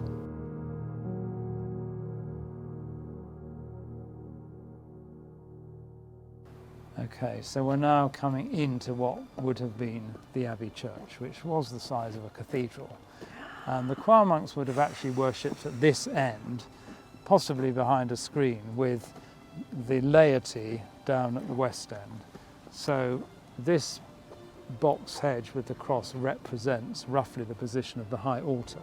But actually behind it would have been a series of radial chapels. Yes. I'm trying to envision it now. It's the vertical dimension where you really have to use your imagination, but it was a big building. And these piles of rubble here indicate where the columns were all the way down that would have held the roof up. Fantastic. So, right. Oh my goodness. It is vast. You can see over to what would have been the west door. Yeah, and this wall is all now that survives. Apart from these steps, so these are called the night steps because the choir monks who slept up here had to sing offices in the middle of the night. So they had the night stairs, so they had direct access into the Abbey Church from their sleeping quarters.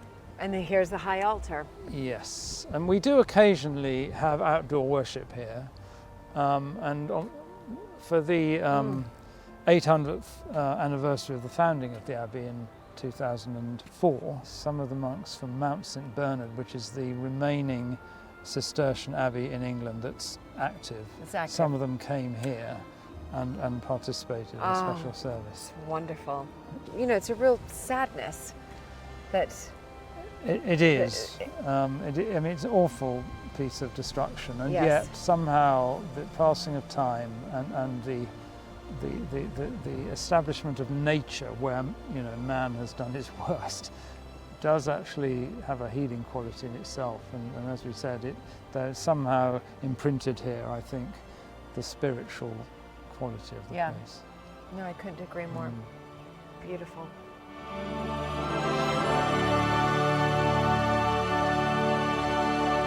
What a lasting memory to see these beautiful ruins, giving a glimpse into what it was like here in the medieval era. And out on the estate, I'm meeting up with Rachel, resident agent here, to find further evidence of monastic life at Beaulieu. So where are you taking me, Rachel? Well, we're heading now for the Monk's Well. We're crossing the reservoir part at the moment. Okay. But we're heading to the source, which is the spring. I hear water. Yes, it runs from the well into the reservoir on our left and then disappears from the reservoir down this drain here and through. Can you see that brick arch, Julie, in amongst the ferns? Yes, I can. It disappears down through that brick arch. Oh my gosh. And all the way to the gardens. Oh, and there it is. Magical. This is absolutely magical. It's like finding some sort of mystic grove, isn't it? It really is. Oh my goodness. This is the source of the spring. This is So the spring comes up within here. Okay. And tell me a little bit about this structure here. I believe it was built by the monks in the 13th century. I think it then got overgrown and it was rediscovered in the 18th century by Lord Montagu's ancestors. Right. All right, so can I go down and have a little peek? Absolutely. Absolutely. 13th century. Incredible. So inside here is where the spring would have come up. This was built by the monks. Yep. Rediscovered in the 18th century. Do I have that right? Oh my goodness, it's fantastic. I want to swim in here. Rachel, it's lovely. It's so lovely. Can you drink this? I think they used to. Mary and Lord Montagu tell me that they drank it as children. But it's literally crystal clear. I mean, this water is crystal clear. It is. So this was built 13th century, as you said. And then it was the source of water for the abbey, the monks at the abbey. This was a real find. And massively important. And I think it came down in sort of troughs from here down into the abbey. Right. I believe. Obviously now it runs in pipes, but I think originally it ran in troughs. How wonderful. And is this used at all, this water used at all anymore for any part of the estate? Yes, absolutely. We use it for watering all the gardens, and in fact it supplies the fountains in the ornamental gardens, the Victorian vegetable garden and the Victorian flower garden. Fantastic. What a wonderful treasure, really, for me to come and see. And just the way that they... Just the dome and everything, it's just lovely. Built it perfectly. Yeah. How brilliant. Oh my goodness. What a sight. I mean, this is pure magic. I think you could set up like an entire glamping It's a lovely spot, isn't it? System here, you know what I mean? Glamping business. I'd run it. I'd happily run the glamping business here. Water, wild garlic, nettles, nature, you know, bird song everywhere. Yes, yes. I mean, a much more simple life, I think, is what a lot of us are craving these days. I know I am. Definitely, definitely. I find it endlessly fascinating exploring the ruined buildings scattered across historic estates like Beaulieu. Lord Montagu is taking me to see a recent restoration project which shows how different life was before the early 20th century. So every large house, of course, had an operating kitchen and a kitchen garden to produce the food, but it needed also ways of preserving that through the winter. And so what used to be done before they had refrigerators is that you'd have an ice house, which is a big pit in the ground in which you put ice in the winter, and that kept it cold right through into the summer, and you could preserve food in it. I've been to many historic houses, and you're the first house I've come to where I'm actually seeing the ice house itself. It's wonderful to see it. So this is how they would preserve their food. Yeah, and most of it's underground. Right. But the interesting thing for me is that this whole area was completely overgrown, and I knew there was an ice house in here, but I didn't know where it was for years. I was playing in these woods and never knew where it was. And this arch had collapsed forward, so it was at an angle. And our local contractor managed to get his digger grab underneath it and dig it out. No. And push it back Oh up. my goodness! So if you look inside, you can see it goes This down is quite incredible! In there, in the winter, Yes. ice would be brought in from the local pond. So ice made from fresh water. And this would be filled up, and then there would be, I think, straw put on top, and then the food would be added. For preservation, and then they would gradually take ice out to bring to the kitchen when it was required, if the cook was making ice cream or something that needed cooling. Oh my goodness, this is incredible. So you didn't know that this was here as a boy? Well, I never discovered it. I kind of heard that there used to be an ice house somewhere in this area. So when we think about ice houses, when do we think that they actually just stopped functioning? I mean, obviously... I would guess probably at the start of the First World War, because there wasn't the labour to carry the ice. It would have been a big operation to bring the ice in, and probably after the First World War there were probably early refrigerators. Yeah, there were early refrigerators. How fascinating. There's quite a useful picture here to sort of illustrate how the ice was put in. Wonderful. I mean, what a treat. But imagine if you were the cook and you wanted something out of the freezer, you'd have to send a boy up here to go and get it. I mean, it would be a half an hour's operation. It certainly would. Or maid. Well, that is one invention I think we both can be very grateful for, is the refrigerator. Indeed. And the freezer.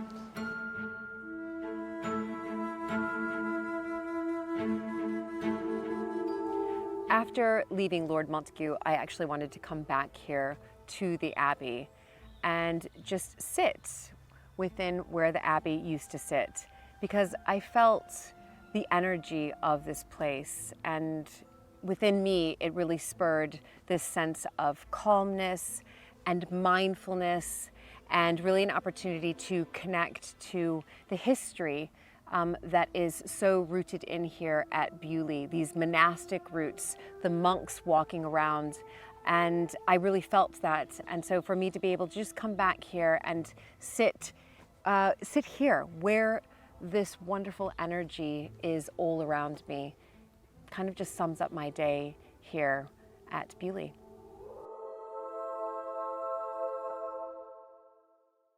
I'm here at Buckler's Hard, which is part of the Beaulieu estate, and it's filled with maritime history.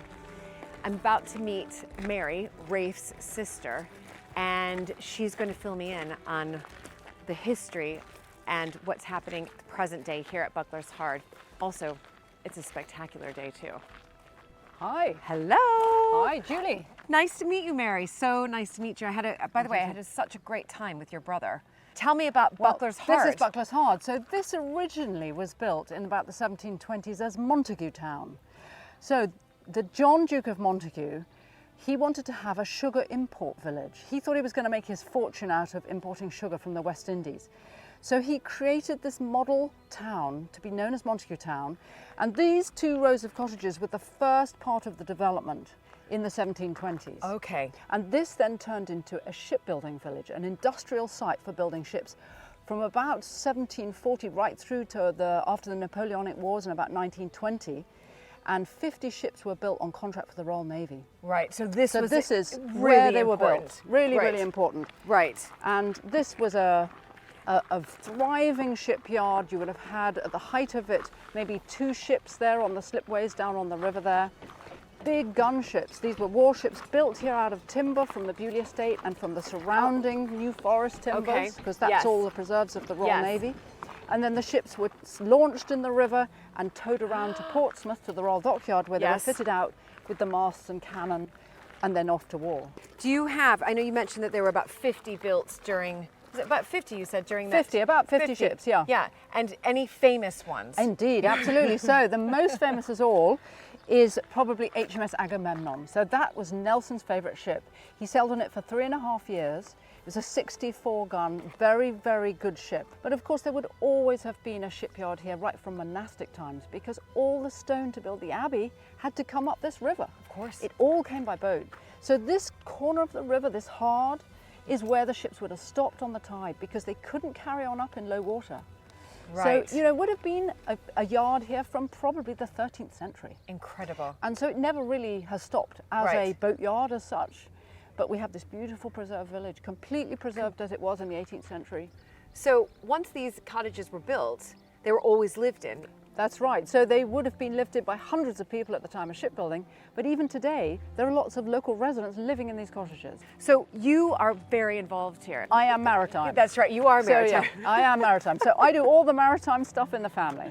So I've always loved the sea, sailing, you know, anything to do with water. So from a very early age, that's been my thing, and that's my passion. And that's your passion. Absolutely. It's fantastic. Yeah. No, I can hear it here as you speak, and I understand that my 17-year-old has decided to sail with you. Very exciting. It's going to be good. Which is very exciting. I mean, I have to ask, because, you know, our side of the family, of course, has that maritime history as well, with the Earl of Sandwich. Absolutely, of course. And my children have grown up sailing as well. So it's really nice to meet another member of the Montagu family so passionate about sailing and the water as much as my children are. Now, listen, I'm the American. I didn't grow up sailing, but they have this wonderful passion, just like you do, and they love being on the water. Maybe it is that Montagu. Maybe it is. Who knows? I mean, it's very infectious. Okay, so where are we heading to now? Well, do you want to go in and see the chapel here where I got married? Oh. So perhaps we can show you that? Yeah.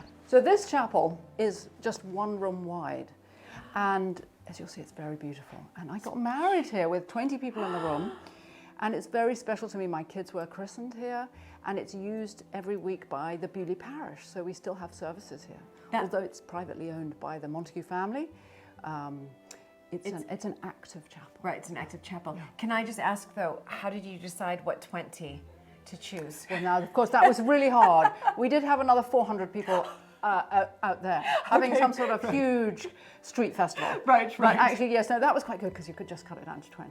Right. 20 very special people. How wonderful. This altar frontal is by my mother. It's another of her very lovely embroideries. So this talented. has got the names of the ships around. You see Agamemnon, Indefatigable, Euryalus, da-da-da. And also, what's amazing is that underneath this place here, about 7 years ago, we had some subsidence in the building, and we had to lift the floor, and we found underneath a smuggler's cellar.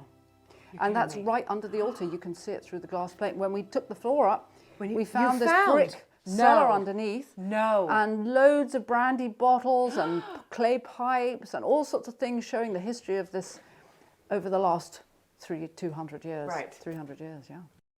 The long tradition of shipbuilding here at Buckler's Hard has been recognized in a recently completed project which Mary masterminded.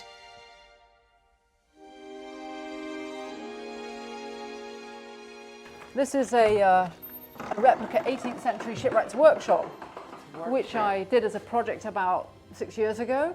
So we got timber from the estate in the log and whole trees, cut them, brought them down here and put a team together to build this by hand.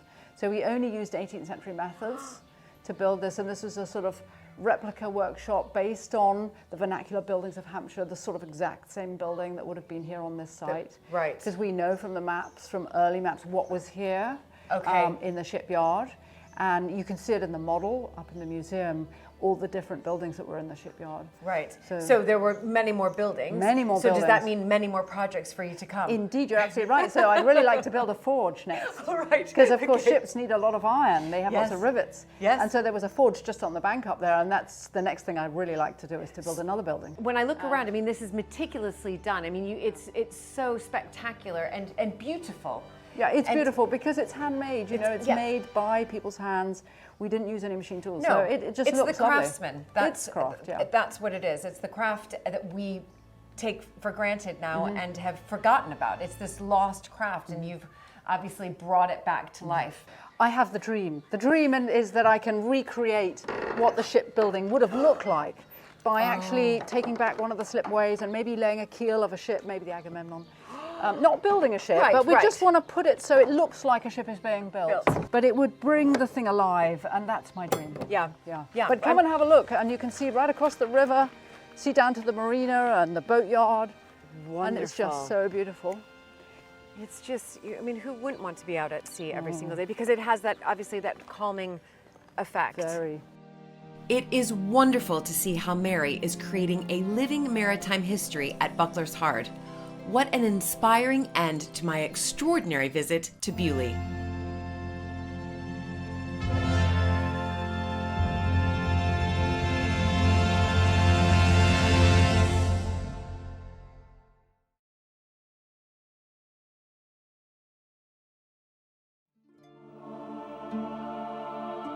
The histories of Dean's Court and Wimborne Minster have been woven together for centuries.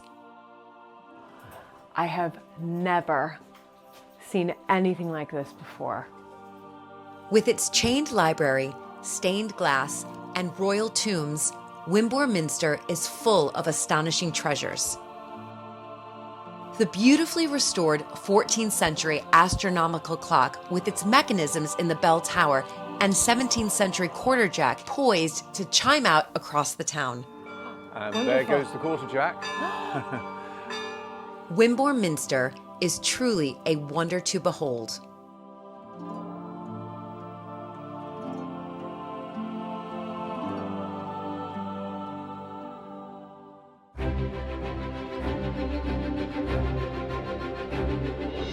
When I married into the British aristocracy, it was the start of a wonderfully exciting journey.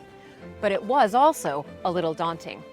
I became a Viscountess, and for an American girl from a small town outside Chicago, that was quite a shock. I live with my husband Luke, heir to the Earl of Sandwich, and our family at Mapperton House in Dorset. Living in a place like this is a joy, but also a challenge. And every day we're aware that we're preserving a very special part of Britain's heritage.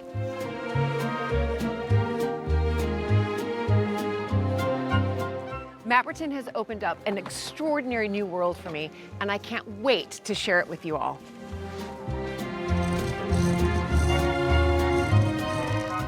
So if you love castles and manors and stately homes as much as I do, please join this American Viscountess as I journey into the British countryside in search of some of Britain's finest historic houses.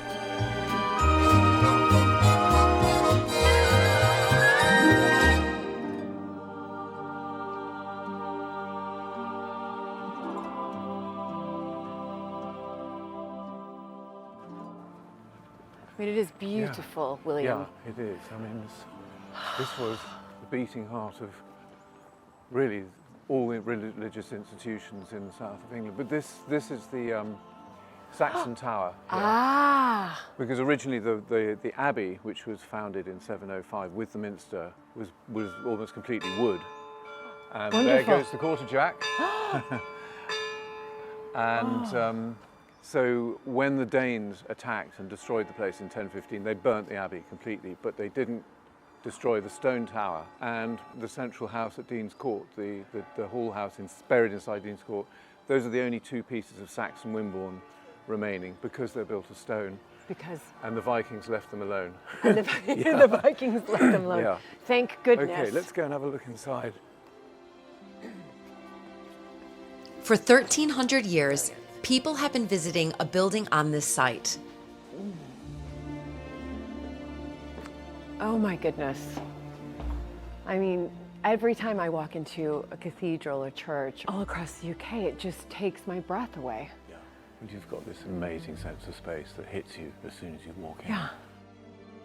With its mighty round Norman arches rising high above and beautiful medieval wall paintings, it's a reminder of how vividly decorated churches in Britain once were.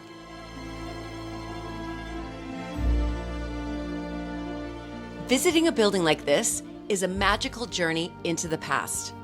Let me show you something while we're here.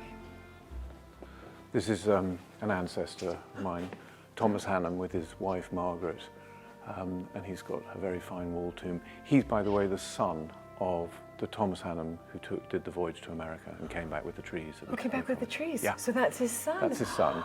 Lovely. So he's buried here? He's buried here. Right. Thomas is also buried here somewhere. He used to have a wall tomb somewhere in that corner of the church, but it vanished during Victorian renovations.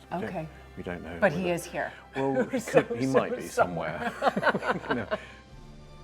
I do, of course, have to ask, you know, obviously we saw the Saxon tower outside, but how old are really different elements of this minster? Well, as with all these buildings, it's a mixture of different ages, but the earliest bit is mainly 12th century, and this is pretty much what you see. I believe that these beautiful arches here are actually earlier than the piers that they stand on, but it's been added to, chopped and changed around throughout its life, and of course the Victorians did a fair amount, I think, of changing around, as they always did with every church in the country. But even if I look above, you know, and I see these extraordinary, but that beams up here, that looks relatively new. Yes, I think that's probably a Victorian roof. Right, that's a Victorian roof, right. Yeah.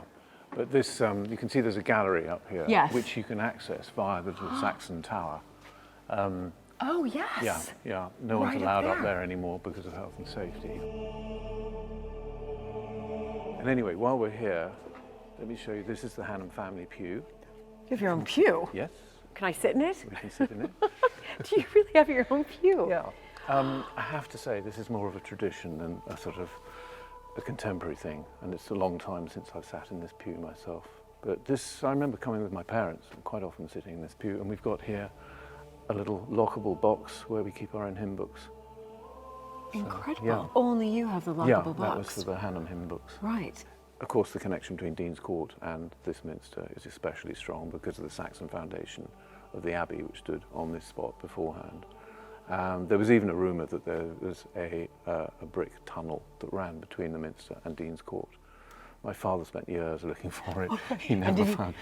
He found an electric cable when he used to do dowsing. Right. He was so excited when he found it. He dug down and found an electric cable. But I think the water table was so high there that you know, old Sir John in the 19th century was reputed to have walked it every Christmas Day. But you're not buying it because of the water level. He would have had to swum. Right.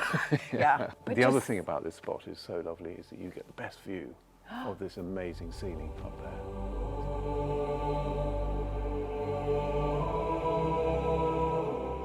It's not actually that old. It's painted in 1906. Oh, and so we're not sure what was there before it. Oh, right. So that is relatively, I mean, still pretty new for here. 100 years, but pretty new for here. That's exactly right. But it is lovely in the middle of the service to be able to wander up and have a look at that. And in the middle, you've got the IHS for Jesus Christ as well, and the vine leaves.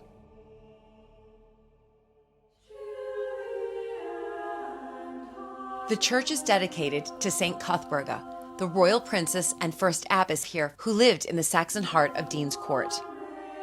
Generations of William's family have been at the center of life here for the past 500 years. So your family really has, I mean, a massive connection here. Yeah, I mean, everywhere you hundreds look. of years, yes, exactly. Yeah. For instance, we're in what's called St. George's Chapel, but this amazing altar frontal was made and embroidered by my great-great-great aunt Amy, the widow. The widow? Yes, who we've discussed. She must have spent all of her spare time doing needlework.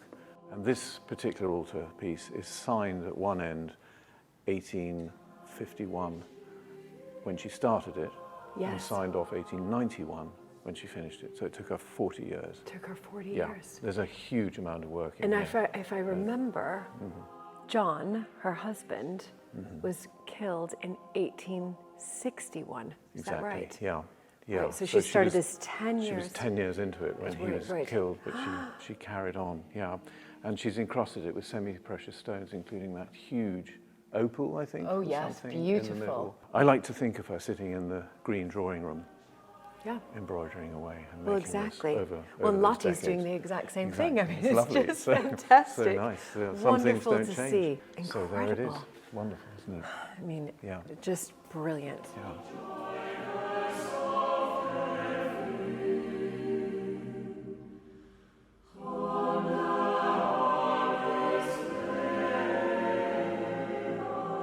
At the west end of the building, William is keen to show me a rare treasure which has kept time for centuries.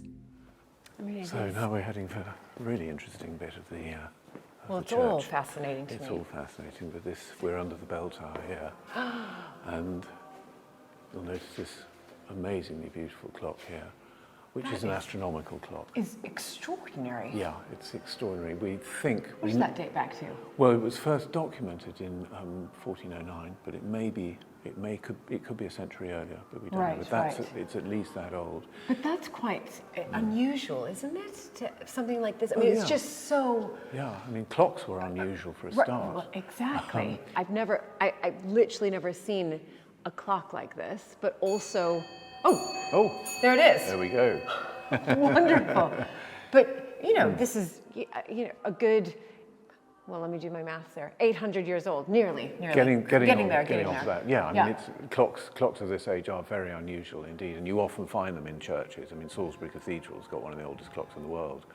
But this is so interesting because it predates Copernicus, who was the first man to demonstrate that actually the sun was the centre of the solar system and the universe. And of course, before that, this was a very religious problem because the Earth was always considered to be the centre of the universe, and the moon and the planets and the sun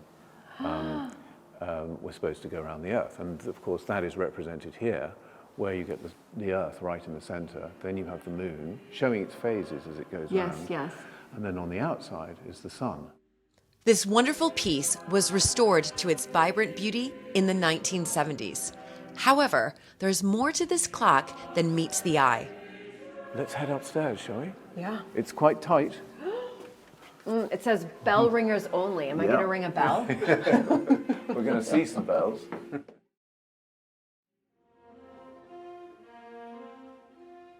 Here we are. Wonderful. Wonderful. There is the clock mechanism. Fantastic. This is not what I was expecting, to come up that little spiral, minuscule staircase and all of a sudden to arrive this. And this is a proper room. Yeah. Proper room. Proper room. Wonderful. This is the mechanism, and this is Bruce. Hi, Bruce. Hi. Who's going to tell you about it? Oh, my goodness. So the clock that I've just seen downstairs. It's driven by this. This is the mechanism that, if you like, there's a long rod that goes into the back of the clock through the floor, and it makes the gears turn. This is not as old as that clock you saw, the astronomical clock. This mechanism is from 1743. Okay. So much more recent. Right. But it also drives the sounding of the quarterjack, which you may have seen on the outside of the tower. Every 15 minutes, a mechanism trips and he rings the quarter-hour strike. On the hour, it strikes the bells like Big Ben strikes the hour. Strikes the hour on the hour. So as far as repair and winding, you must be winding. Well, that's a good question. Yeah. I love a good wind. Find it. Yes. What happened was that... Oh, goodness. This is the winder. Oh, my goodness. This is the winder that we used to use to wind up the clock. But in the 1990s, the chap who was employed to do it was getting a little bit old.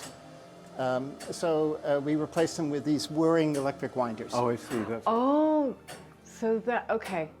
So this isn't even used anymore? No, but we wanted to retain the old technology. Of course. Because, in fact, I always say this to people, we've got the maybe 1390s clock downstairs, we've got 1743 clock here, and the 1990s electric winders.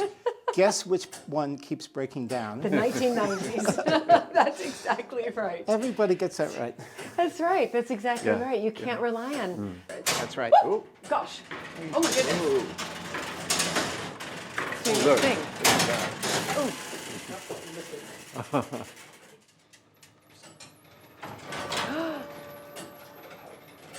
It's dramatic. It's lovely.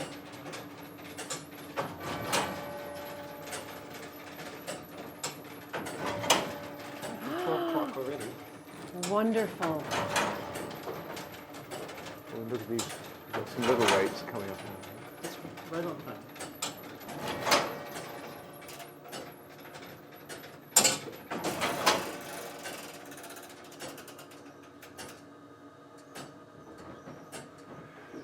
good we did this at 12 o'clock and not 1 o'clock. That's exactly. That's so true. But one can never tire of, you know, the sound of the bells. They just, I don't, or maybe you do. No, I love them. I love them. I do too. In 1850, they had to remodel the belfry to squeeze, I think, more bells in. Ah. So they had to break the belfry out, basically, and rebuild it. And the wood that they took out, which was very beautiful medieval oak, was turned into 12 Gothic chairs, each with a beautiful bell carved on top. Now, the Minster's got, I think, 2. Have you That's got right. 2 of them here? That's But right. we have one at Dean's Court, which was in the library. Oh, yes, That yes. one in the corner. Of course. Yeah. And Wonderful. we've got that because it was given when these used to be housed in the grammar school. And when the grammar school closed in the 1980s, they had to get rid of the chairs. So they were distributed amongst the 12 governors. And my ancestor John was one of the governors, so we got one of the chairs. But they are made from the belfry. Yeah. Wonderful. From medieval wood. Medieval, very old oak. Yeah. We don't quite know Fantastic. how old oak, but How yeah. extraordinary. Well, thank you so much for really giving me a little history lesson here. But also, it was just really nice to hear it ring so many times. Just before we leave, you'll notice all the ropes here. Yes. They've got apparently 13 bells up there altogether. And what's so nice for us is that 10 years ago they added a couple to the collection, little bells. And it's about a year after my father died, so we donated one in his memory. So he's up there ringing somewhere, away for ringing him. away. Yeah. Wonderful. Okay.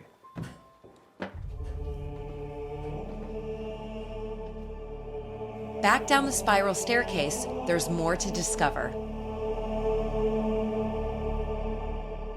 Right, so there's one other thing to show you. And this is actually one of the most special things in the Minster. So we're going to go and have a look now. Very excited. Through the vestry, and there's Wonderful. Judith, who's Hello. going to take us up. Fantastic. Brilliant. Okay, I just spotted chained library. I have no idea what that is. I've never heard of a chained library. No, I don't think we have it in America. You know, we're only a few hundred years old. We certainly don't, I don't think we have a chained library. I bet your mind is buzzing with It certainly is. I'm thinking, what on earth?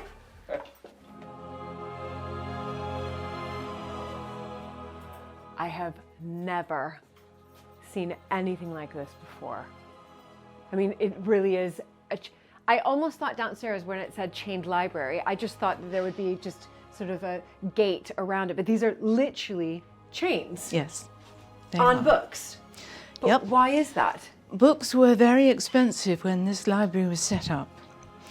And whilst they wanted people in the town to be able to use it, they didn't want them taking books away and forgetting to bring them back again. So it was a fashion at the time to actually have rooms with books chained. And what period are we talking about here? The first books arrived in 1686. Okay. And it was formally chained 7 years later. And it was chained because they found that books were disappearing. Yes. So this was their security system, Yes, really. exactly. This was the chains were their security system. So who would come to the chained library? Just people from the church, or? It was set up for the people of the town. Yes. You had to be a shopkeeper, or what they rather snootily called the better class of person to be allowed in. We think that meant you just had to be able to read. Right. Because a lot of people couldn't read. No, exactly. No. Right. But the people who could read, they would come here. They were allowed to come They in. were allowed to come. And so what type of books were they reading? Virtually all the theological works of the time. Yes. They would have read perhaps something on gardening. Oh. Something on how to build a house. So quite practical. A way to bring themselves out of perhaps poverty and have a Yes. new job. Yes. Learn a new skill. So it was quite a nice idea. Wonderful. And do you take these out? Are you allowed? Am I allowed?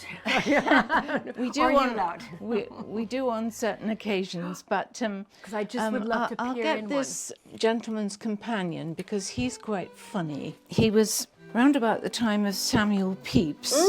So Samuel Pepys is I have to mention, is a cousin of my husband's family. Oh, really? Edward Montagu. You see, he's got the statutory wig. Yes. Well, who is this? This is Mr. Ramsay. Right, this is Mr. Ramsay, who wrote this book. Who wrote the book. And he starts off by telling his friends, don't marry a pretty woman. Because after 5 years of marriage and 4 children, she won't look anything like she did when you married. No. So, and if she's too wouldn't pretty, get away with that today. No. After all this, she wouldn't look like that. And if she was absolutely beautiful, one of your friends might well want to take her away from you. So it was better to start off with something just quite ordinary. Just plain. Just a plain Jane, as we would say. That is really what he wrote. So I see this was written in 1672. But I just love the title, The Gentleman's Companion, or A Character of True Nobility and Gentility. Brilliant. Well, thank you for showing me that. I'm not sure that's a book I'll be reading cover to cover. This is an amazing place, one of the earliest public libraries in the UK. So what else do we have here then in these cases? Because this is obviously very protected. These are the special pieces. Yes. Probably the seal of Elizabeth I, which would have been on a charter like the one over on the wall there. Yes. This is Charles I's seal.